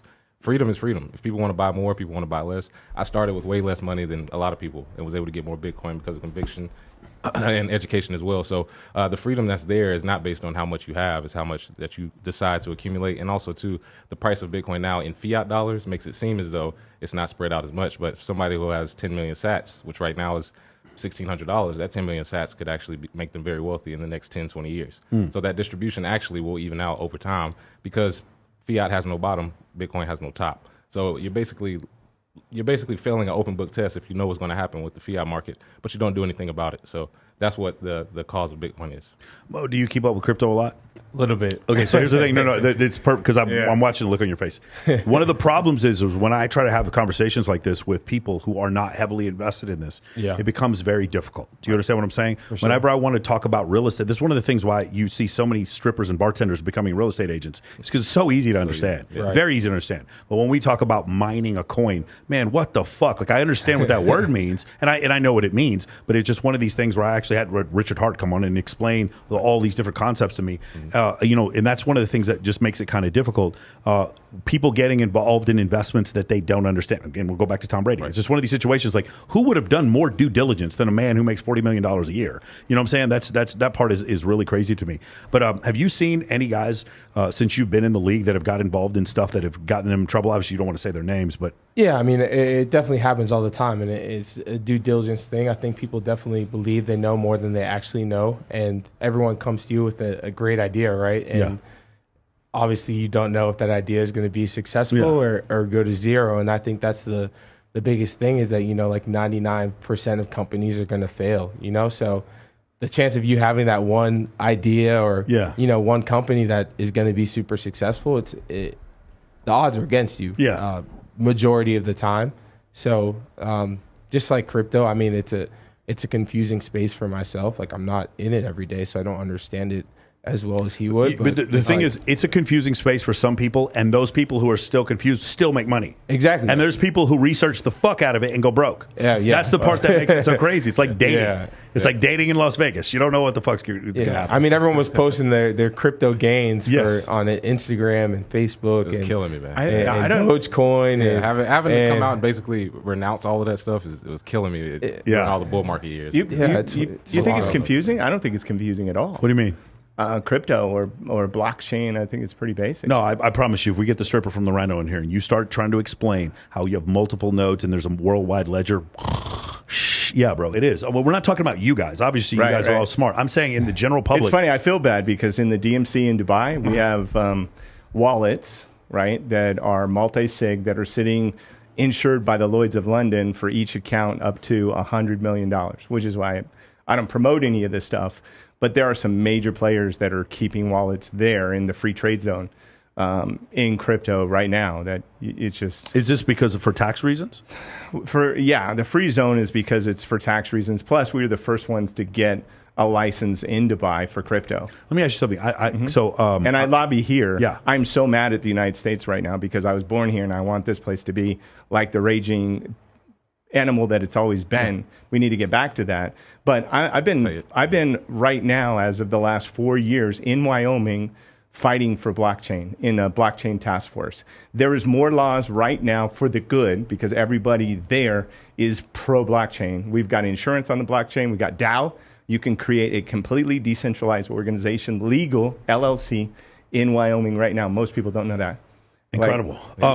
So when you I walked by and I'm like, there's no way I can't not be in this conversation. I'm supposed to be at dinner. I'm like, you got to talk about this now. Because you were a nose guard back when you were playing. No, I'm just kidding. I'm messing with you. Don't go there. No, we're not going there. I was like, what do you do? We had the owner of the Kings. I said, I saw that. Yeah, I said, what do you do? He's like, can you get me into that thing you do, basketball? What is that thing that you do? Hey man, the Kings look good right now too. They do for sure. They've got a squad right now. They do, man. We're talking about Deion. Hey, that game keeps me from making money. I got 9,000 loans I'm trying to process. I'm trying to get people money, billions of dollars. I ain't got time to watch a game. I'm trying to get you guys money. Okay, so let me ask you something specifically, and I'm gonna bring it back ready because we're gonna make the stream pop. I was having conversations with Andrew Tate. Are we gonna talk about it today? No, I was having conversations with Andrew Tate, and I was having conversations with Justin Waller about them specifically setting up residency in Dubai. And they so even leaving like Romania to go to Dubai, and there were certain tax advantages, and they were there to establish residency so that they could open bank accounts. What are the advantages for an individual trying to not abscond, but avoid certain tax laws by going to Dubai? What exactly does it work like it does in Monaco? Does it work like it work in Panama? How does it work? As far as businesses, the lower taxes, the innovation sandbox that they have. Are there any federal taxes there? As far as for crypto or for anything? No, if I sell my property, so for instance, crypto is taxes as regular property. Follows your passport. What are you talking about? If you don't file, like for me, I have entities in like Turks and Caicos.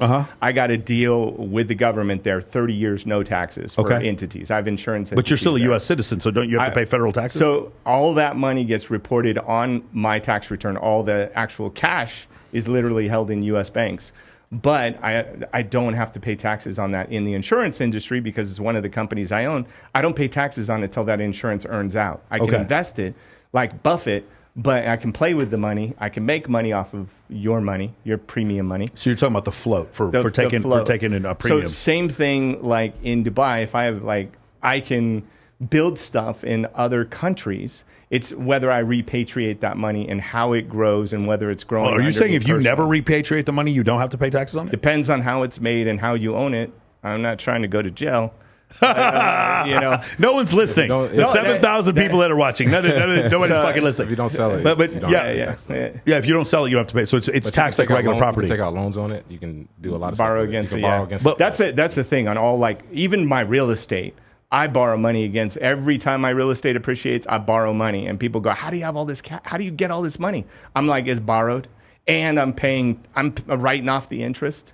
Yeah, so I have a finance license, so I'm audited every year, right? Having a banking license, they are so far up. Insurance license, oh God, Like, they know me on a first name basis. So again, what specifically goes on in Dubai? You just don't have to. What do you mean? What do you mean, like a free zone? Okay, what does that mean? Free trade zone. So they have we're in the DMCC, right, which is in Dubai in the free trade zone. It's where people keep diamonds. Is this a literal location that you're talking about? Yes, it's a physical location. And it's not the whole city of Dubai. It's just inside a certain area in Dubai. The free trade zone. There are free trade zones in Sharjah. Okay. So you can go to Sharjah, which is the next up and coming place. You can go to Abu Dhabi.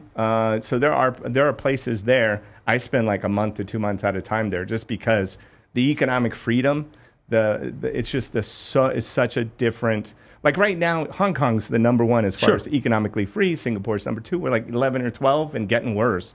So there's a lot of people are giving up their passports, their U.S. passports, because it just doesn't offer a benefit to if you have investments overseas. Am I correct that the United States is one of the few countries on the planet, I believe there's 2, where you have to pay federal income taxes? I thought we were the only one. Oh, I think there's a country in Africa that actually does this as well. Oh, in Africa? There's 2. If you have a U.S. passport, do all your business in Sweden, you still have to pay taxes. But if you're British, you don't have to do this. No. Yeah, this is the only country that does. Uncle Sam will come get their taxes. They come get their money. They will come get your money. The land war in Asia and get your taxes. That's what they'll do. We've had banks that have literally, like in Switzerland and stuff, called up and said, "Look, just take your money back. We just don't. You're a U.S. citizen. The reporting we have to do, crazy. The KYC, all of the anti-money laundering laws." The banks are just like, we're so sick of you as a U.S. citizen, we just don't even want your money. Yeah. Just here, take it back. And I'm like, really? They're like, yeah, we don't want to report all of you cost us more than, and then you want to make money off your money because you have it sitting with us? And we have to report and then if we make a mistake, we got to deal with the U.S.? Yeah, take your money. Exactly, yeah. And it's more of a headache than it is. I don't want to be isn't that crazy? I'm a burden because I'm a U.S. citizen? Yeah. It's changing the landscape of everything. We should be ahead of it. Let's talk about something. It's kind of negative. I'm sorry. The first time I remember... we went positive to negative. Free trade zone, check it out. It's incredible. The other one that's absolutely unbelievable, I've bought property, buildings in the opportunity zone. Yeah. I have entities, right, because I have private equity. All the money, all the companies I'm buying. So I have 3 years to buy the 99 companies I talked about. People that put into my private equity fund, and it's all me now, so I don't need anybody's money. But if people decide to join my party, if they put it in, they pay 0 taxes on that money for 7 years. Yep. And everything they make in the company, the private equity, they pay no taxes on the increase in value. So if we buy stuff, first of all, you sell your property, you pay no taxes on it. All right. You get a 7-year break. They knock off 5% of those taxes in 5 years. They knock off another 10% in 10 years. It's unbelievable. It passed through Obama's administration and, believe it or not, Trump, and has been extended for 3 more freaking years. Is this a physical location also, or is this what is it? It is physical. You can go. Oh, you're talking about like gentrification of a certain neighborhood in a city. Yeah. And then, got it. I'm opportunity sorry. zone. Yeah. Opportunity. I don't know zone. if that's what they did in Oak Cliff and Dallas, where I live, but like that's. Or I used to live. It's there. So every zip code that fits in, you can go right on the map and check it out. They need to take all of downtown San Francisco and turn it. I know, right? Bro, you guys want to buy crack for cheap? Go to downtown San Francisco, bro. I've never seen anything like it in my life. I've been looking for a good supplier. Bro, I'm trying to tell you, man. It's like a wire right now. Woo. Yeah. Can't even walk down the street. It is, isn't it crazy? Are you in San Francisco? I was out in Santa Clara when I was playing for the Niners. Right now I've been here rehabbing, but I mean, it's gotten really bad because I originally got drafted to the Oakland Raiders, so I got to see... a little bit of the bright side of San Francisco is really nice, clean, and it's just been downhill, and they haven't really done anything about it, which it's disappointing. You're seeing definitely some changes in certain places. Here, we got rid of Sisolak and got Governor Lombardo now. He's in charge. We have a mayor here in Las Vegas who's extremely shout out for Lombardo. She's all about getting us back to work during the pandemic. She was like, no, we're not slowing down at all for any of this stuff. I'm curious because the first time I remember this discussion was when Vince Carter was going to leave Toronto because of the excessive taxation that he was going to have to deal with there, and then he wanted to go play somewhere else. It's real. A lot of people don't realize that even though you may have a guaranteed NBA contract, if you play for a team that was in Nevada versus a team that's in California, we're talking, 1.3 million out of every million you make goes to the government. That is a significant amount of money. Yeah. You'll see in baseball sometimes these teams have to make up the difference, or else you're going to go sign with the Texas Rangers or the Houston Astros. Has this been an issue for you? Because remember, like if you play for the Raiders now, you're paying that's significant amount less you're paying in income taxes. Yeah. You know, even as if you're a rookie in the NFL, you're still making what, $700,000? I can't remember what the rookie base minimum is, somewhere around there. Yeah, somewhere around there. Yeah, and so plus cost of living, right? Yeah, I mean, yeah, but I mean, there's no adjustment for cost of living for the NFL. Like, so let's say you're making $1 million in the NFL, you're gonna get taxed at least half of it. Yeah. So, I mean, you're making $500,000 plus, depending on what state you're in.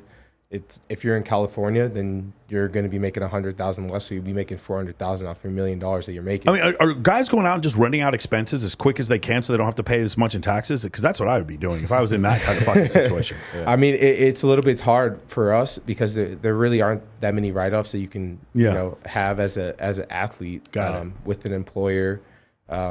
We pay taxes in every state that we play. So if we go to London, we're paying taxes in London. Fucking madness. I'm living in Las Vegas, but my business, the 49ers, is in California. So I pay, every time I get a check every week on Friday, I'm getting taxed in California every time. That's incredible. Well, what I wonder is, how many companies do you own? Just one right now. You own one LLC? Yeah.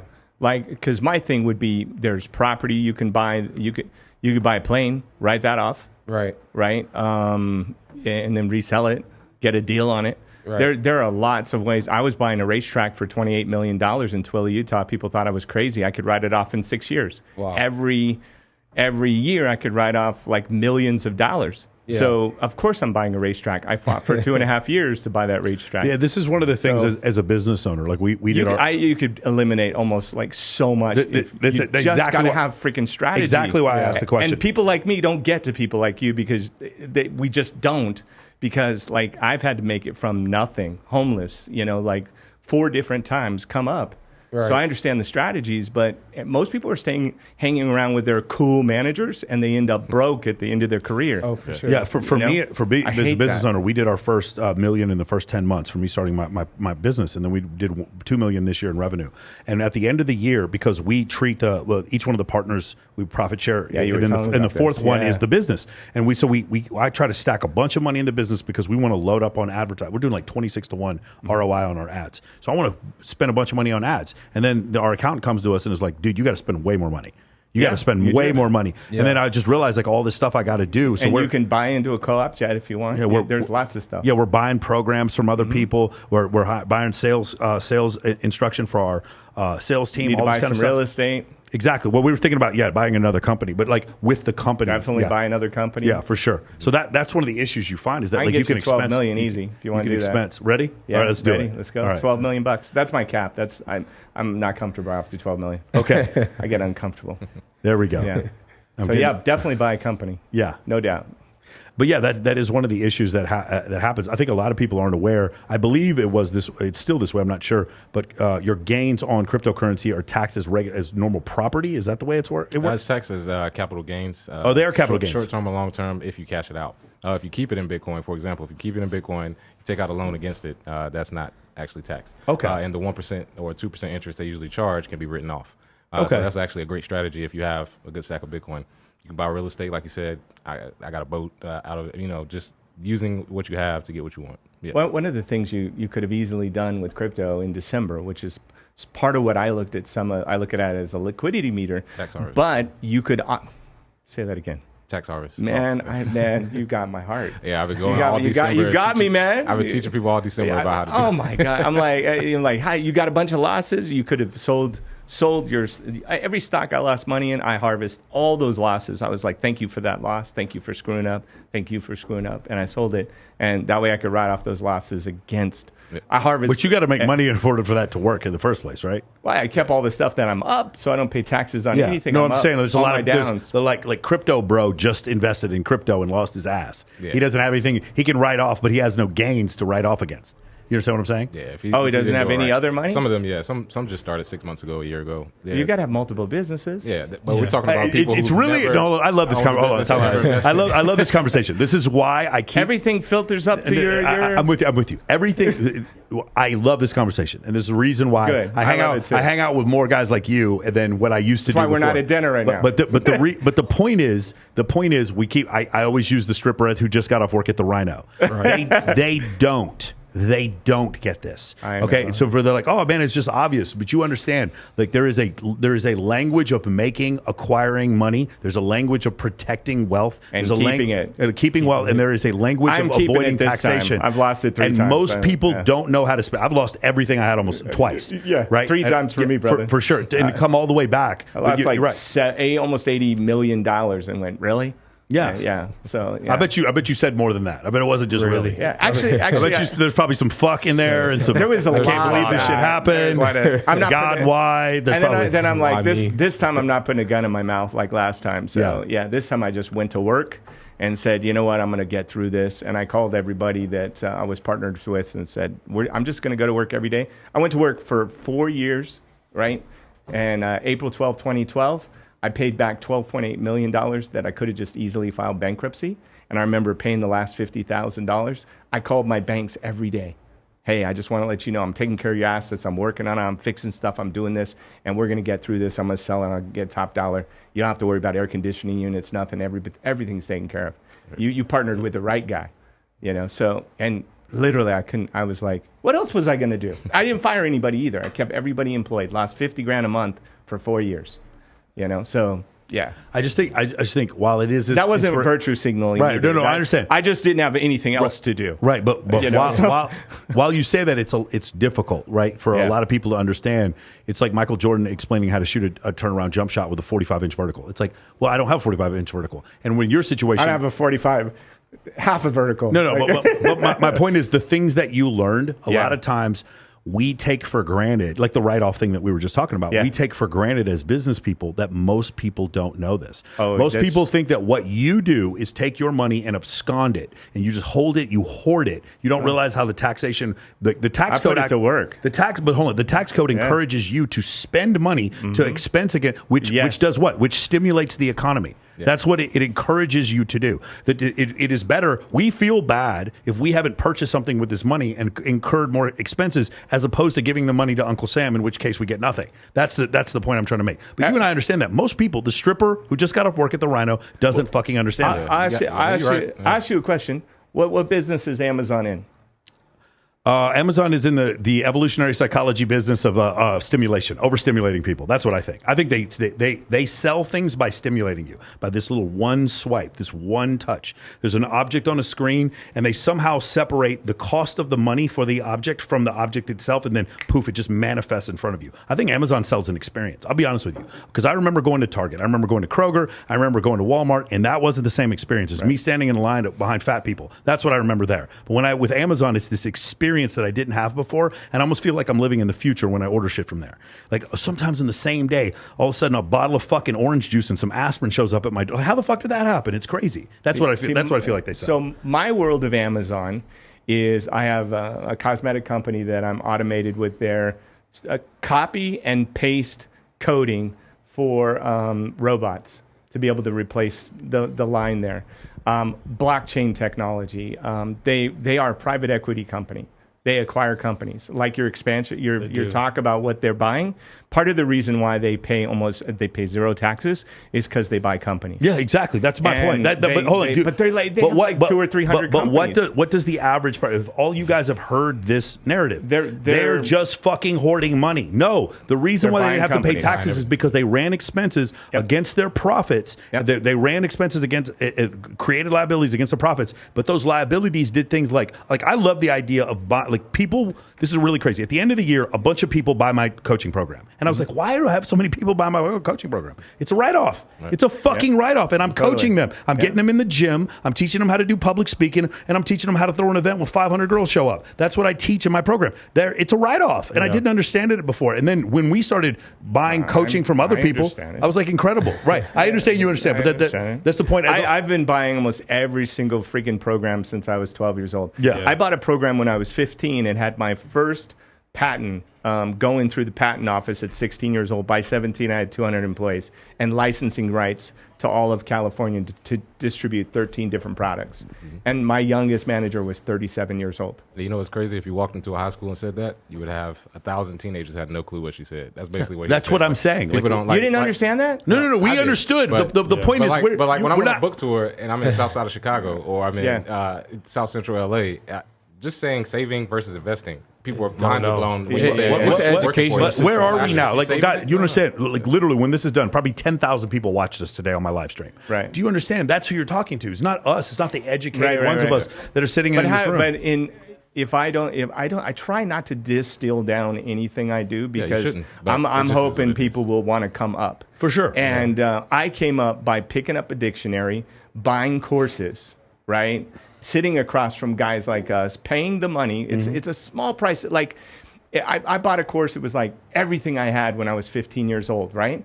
But I was a millionaire by 17 with 200 employees, and my youngest manager was 37. That's the power of buying that $3,000 course that I couldn't afford. But who knows? Like, but they just don't know, because so many courses, especially like in the dating community, so many courses are fucking scams, and that's the reason why a lot of people have a lot of problems with it, because they don't know. They don't know to look. I'll give you an example. All my friends bought Tony Robbins, and I got nothing against Tony. They bought all the mindset type stuff, right? Yeah. I got the guy that nobody paid attention to, that had the how to get publicity, how to get patents, how to get grants, how to trademark stuff, how to license stuff, because there wasn't a question about my mindset. I'm taking this shit down, right? Like, I'm taking it down. I grew up in Vallejo. I don't know if you're familiar with Vallejo. I was a break dancer. It was a white, 6%. Like, my thing was, I grew up in a tough neighborhood. I'm not saying that if you mean Northern California, Vallejo. Northern California, Vallejo. I went to Oakland with the rest of my family, and like literally, I had street smarts, and I'm just I think those are the guys that are most dangerous, though. You got to watch out for me. The guys that come from not a lot, I think they figure it out because there's no other option. For sure. For myself, I'm trying to figure it out every day. My dad cut me off at 12 years old. You need street smarts to go to McDonald's in Oakland. Bro, I almost got arrested in Oakland. I have no doubt.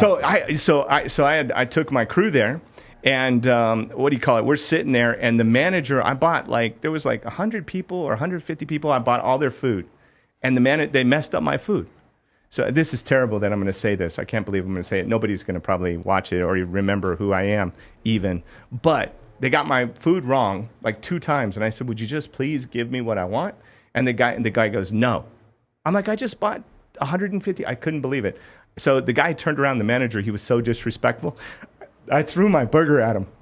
I hit him in the back of the head. So he calls the police. He goes, that hurt. And I'm like, really? A burger in the back of your head? It was terrible. It was the worst. And the cops came, and they were like, they had good cop, bad cop, like pushing me around. My uncle called me, he goes, you're in Oakland. They will take and beat the crap out of you when you go to jail. Inside the elevator, you will get beat, right? Like, do not do that. I'm like, it was dumb. It was really dumb. And those cops probably remember me, but they're watching right now. They're probably watching right now. They just super chatted. My ribs healed. I'm by the way. happy that I got to beat your ass. $5.99 here. My ribs from healed. Fat Cop 26. Yeah, no, dude, it's definitely. Yeah, don't mess around in Oakland with don't get on the bad side of cops. So I do have to distill things down because I do a product. I do a program on physics, and I do a program on psychology. It's a lot of times because I want more people to become interested in it. Also, I really admire Neil deGrasse Tyson, the way he explains things.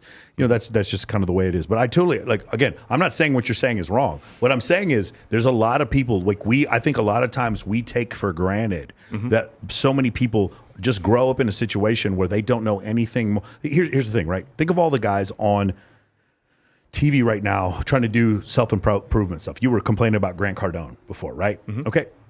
Now think about his comparison to Logan and Jake Paul. Logan and Jake Paul don't want you to improve yourself. They just want you to watch their stuff. They just want you to watch your stuff. I'm hoping that there's a breaking point that NFT and all of this stuff where they've money grab people is going to show. No, it won't. I don't think so. I'm hoping that people will wake up and realize, charlatan, doing nothing for my life. When are we going to wake up and go, that's somebody that might be not fun to listen to, but might change my life. It depends on what feeling you get. Generation. It depends on what feeling you get. So now, throughout history, I don't watch any of his content. Throughout history, you know? we've had like sort of this bifurcation of status. And what I mean by that is 25% of men who've ever lived replicated. Like 75% of men who ever lived died virgins. Now, it doesn't happen like that anymore. What? Yes. See, a lot of people don't realize this. Oh, my God. The majority of the human experience, the majority of men died. They died at 20 losers. They had no chance. The whole human experience has been a few men who were very successful who got it, and several other men who were not able to do so. I'll give you two examples. Number one, right now, a GSS survey that shows 33% of men having zero sexual partners, includes single men, zero sexual partners in the last year. Between 18 to 30. Also, there's a thing on Tinder, Bumble, and Hinge that shows 80% of men on those applications are... I've seen this. Yeah. I can't believe you're talking about this. I really cannot believe you're talking about this. I've seen this over the last 5 years. Yeah. Where I'm employing people who are in different companies, and I'm going or consulting, and I'm like, you have no interest in the opposite sex. Just none. None. And I'm like, really? I don't even know how that's possible. I love my wife. Yeah. Like, you know, she did... Shoot, yeah, but, you know, I mean, how do you not man? The point is, a small number of people are successful. A small number of men. You're right about this. So if you were to look at body counts for men, for women, it's usually just like linear. For men, it's like you have 33% of men with zero sexual partners. The average is about 5. That's what it is today? Yeah, it is about 5 for a North American male. His whole life will have 5 sexual partners, and then when we get to the top 5%, it's 150. So it goes like whoop. That's what it looks like for men, right? So again, it's the same thing with wealth. You're going to find that the top 60 richest people on the planet have as much wealth as the bottom half of the planet. Half of the planet still right now lives on $1 a day. And we forget that because we've got high-speed internet and we're all going to Blue Ribbon after this in Las Vegas, and we're going to eat steaks that were just popped up in front of us. Wow. And then we're going to look up on TV and watch NBA basketball in other like all over the country. And like if we want to contact our friend, like dude, we've been on a live stream for 5.5 hours right now. People have been watching us from all over the world, super chatting. We take all this for granted. And that's the reason why. That's all, the only point I was trying to make is that it's not that you don't have to distill it down, but there's a reason why people don't recognize this. Is because not everybody was made to be in the top 20%. Well, I have to say on my YouTube channel, I do think, and I break it down to where I don't think it's kind to talk over people's heads without. I don't think it's kind to talk to people about something they don't understand. So whenever I'm doing a video, I try and say, like, how do I make a credit line, which there's 7 different types of credit lines. I've signed pieces of paper. I get $12 million to build an industrial subdivision. I only pay interest on the money I actually use. And I put it in a video that's called, line of credit to show people the 7 different types of uses of line of credit. But if you ask the average person what a line of credit is, they're not going to know what it is. Of course. But what I do is I start out with, have you had a credit card? Do you have a credit card? Well, you already have a line of credit in your pocket, right? You only pay interest on what you spend. There's already a pre-packaged, this is how much you got to spend, right? Your credit limit. So you already understand. So I try and help, like, okay, now just apply that to, yourself as a personal credit line. And then why not open up an LLC? Personally guaranteed, like I have 0 debt personally. I in my business world, I get debt all the time. I love debt. I want as much debt as I can. It's like what Robert Kiyosaki says, money is debt. Debt is money. It's the same thing. So why wouldn't I join? They're friends. So why wouldn't I join them together? Right? Like they're buddies. Debt is debt is debt. But me personally, I have no debt. Personally, I'm like he said something interesting about the education system. A lot of it comes from that. I personally, I just think the education education system's so backwards and so. I don't know why they don't teach this stuff. It's just like everyday stuff. Like people don't know about credit. People don't know, how to buy their first house. People don't know, how to leverage their first house, how to do a HELOC loan or whatever. Like there's just like so many things that I feel like the educational system fails people in, and you can literally go and find these things on YouTube, like your page, like. You can go to someone's YouTube page and I share everything. Figure out how to do something, which is more beneficial than learning, maybe calculus or, whatever. I mean, if you're a mathematician, great, learn calculus. If you're, trying to run a multi-billion-dollar business or whatever, like maybe you don't have to learn calculus. Maybe you need to learn how to run your business. Maybe you have to learn, mindset. Maybe you have to figure it out like in a different way. Because there's so many guys that, there's so many guys that are smarter than me in high school. Like I'm sure you guys can think of guys that were way smarter than you, but they're not as successful as you guys because you guys have something that's different. And, maybe it's drive, maybe it's you're willing to take a risk or, for whatever reason, coming from nothing, maybe you push yourself in the dictionary, you try to learn as much as possible because you had that disadvantage or whatever. Like everyone has their secret code, and we're all built a little bit differently. I feel like if we try to change it a little bit, I've seen a little bit of people doing a little finance work in high schools. I think there was 2 states that just recently passed. They're working on it. I know here in Nevada, I'm working with Nevada to try and implement a full program that's a comprehensive program that at the end they actually have tools they can use. Yeah. One of the biggest problems with the school districts, and I mean, imagine getting paid a low wage to teach a curriculum that's outdated that nobody wants to hear. It's crazy. Go. And keep a bunch of adolescents that are hormonal, thinking about having sex every couple of seconds, get their attention, keep their attention to learn something they don't want to know, right? So, when you think, and tools that they're not going to use past that. So our curriculum, but getting a curriculum through the school system, there are entrepreneur curriculums, there are financial curriculums, they've been written. Yeah. It's just that we can't get consensus on it. And I also wonder, you got to wonder, and I know I'm not a conspiracy guy, but it just seems like they want to put out NPCs through the system. They don't want players. No, I agree with you. You have to learn to be a player because it's government-funded education. The government is not interested. Hey, you know what we need? More fucking revolutionary entrepreneurs. How do we do that? People who talk shit to the government. Let's get him more money. Let's get him more. No, that's not how the government works.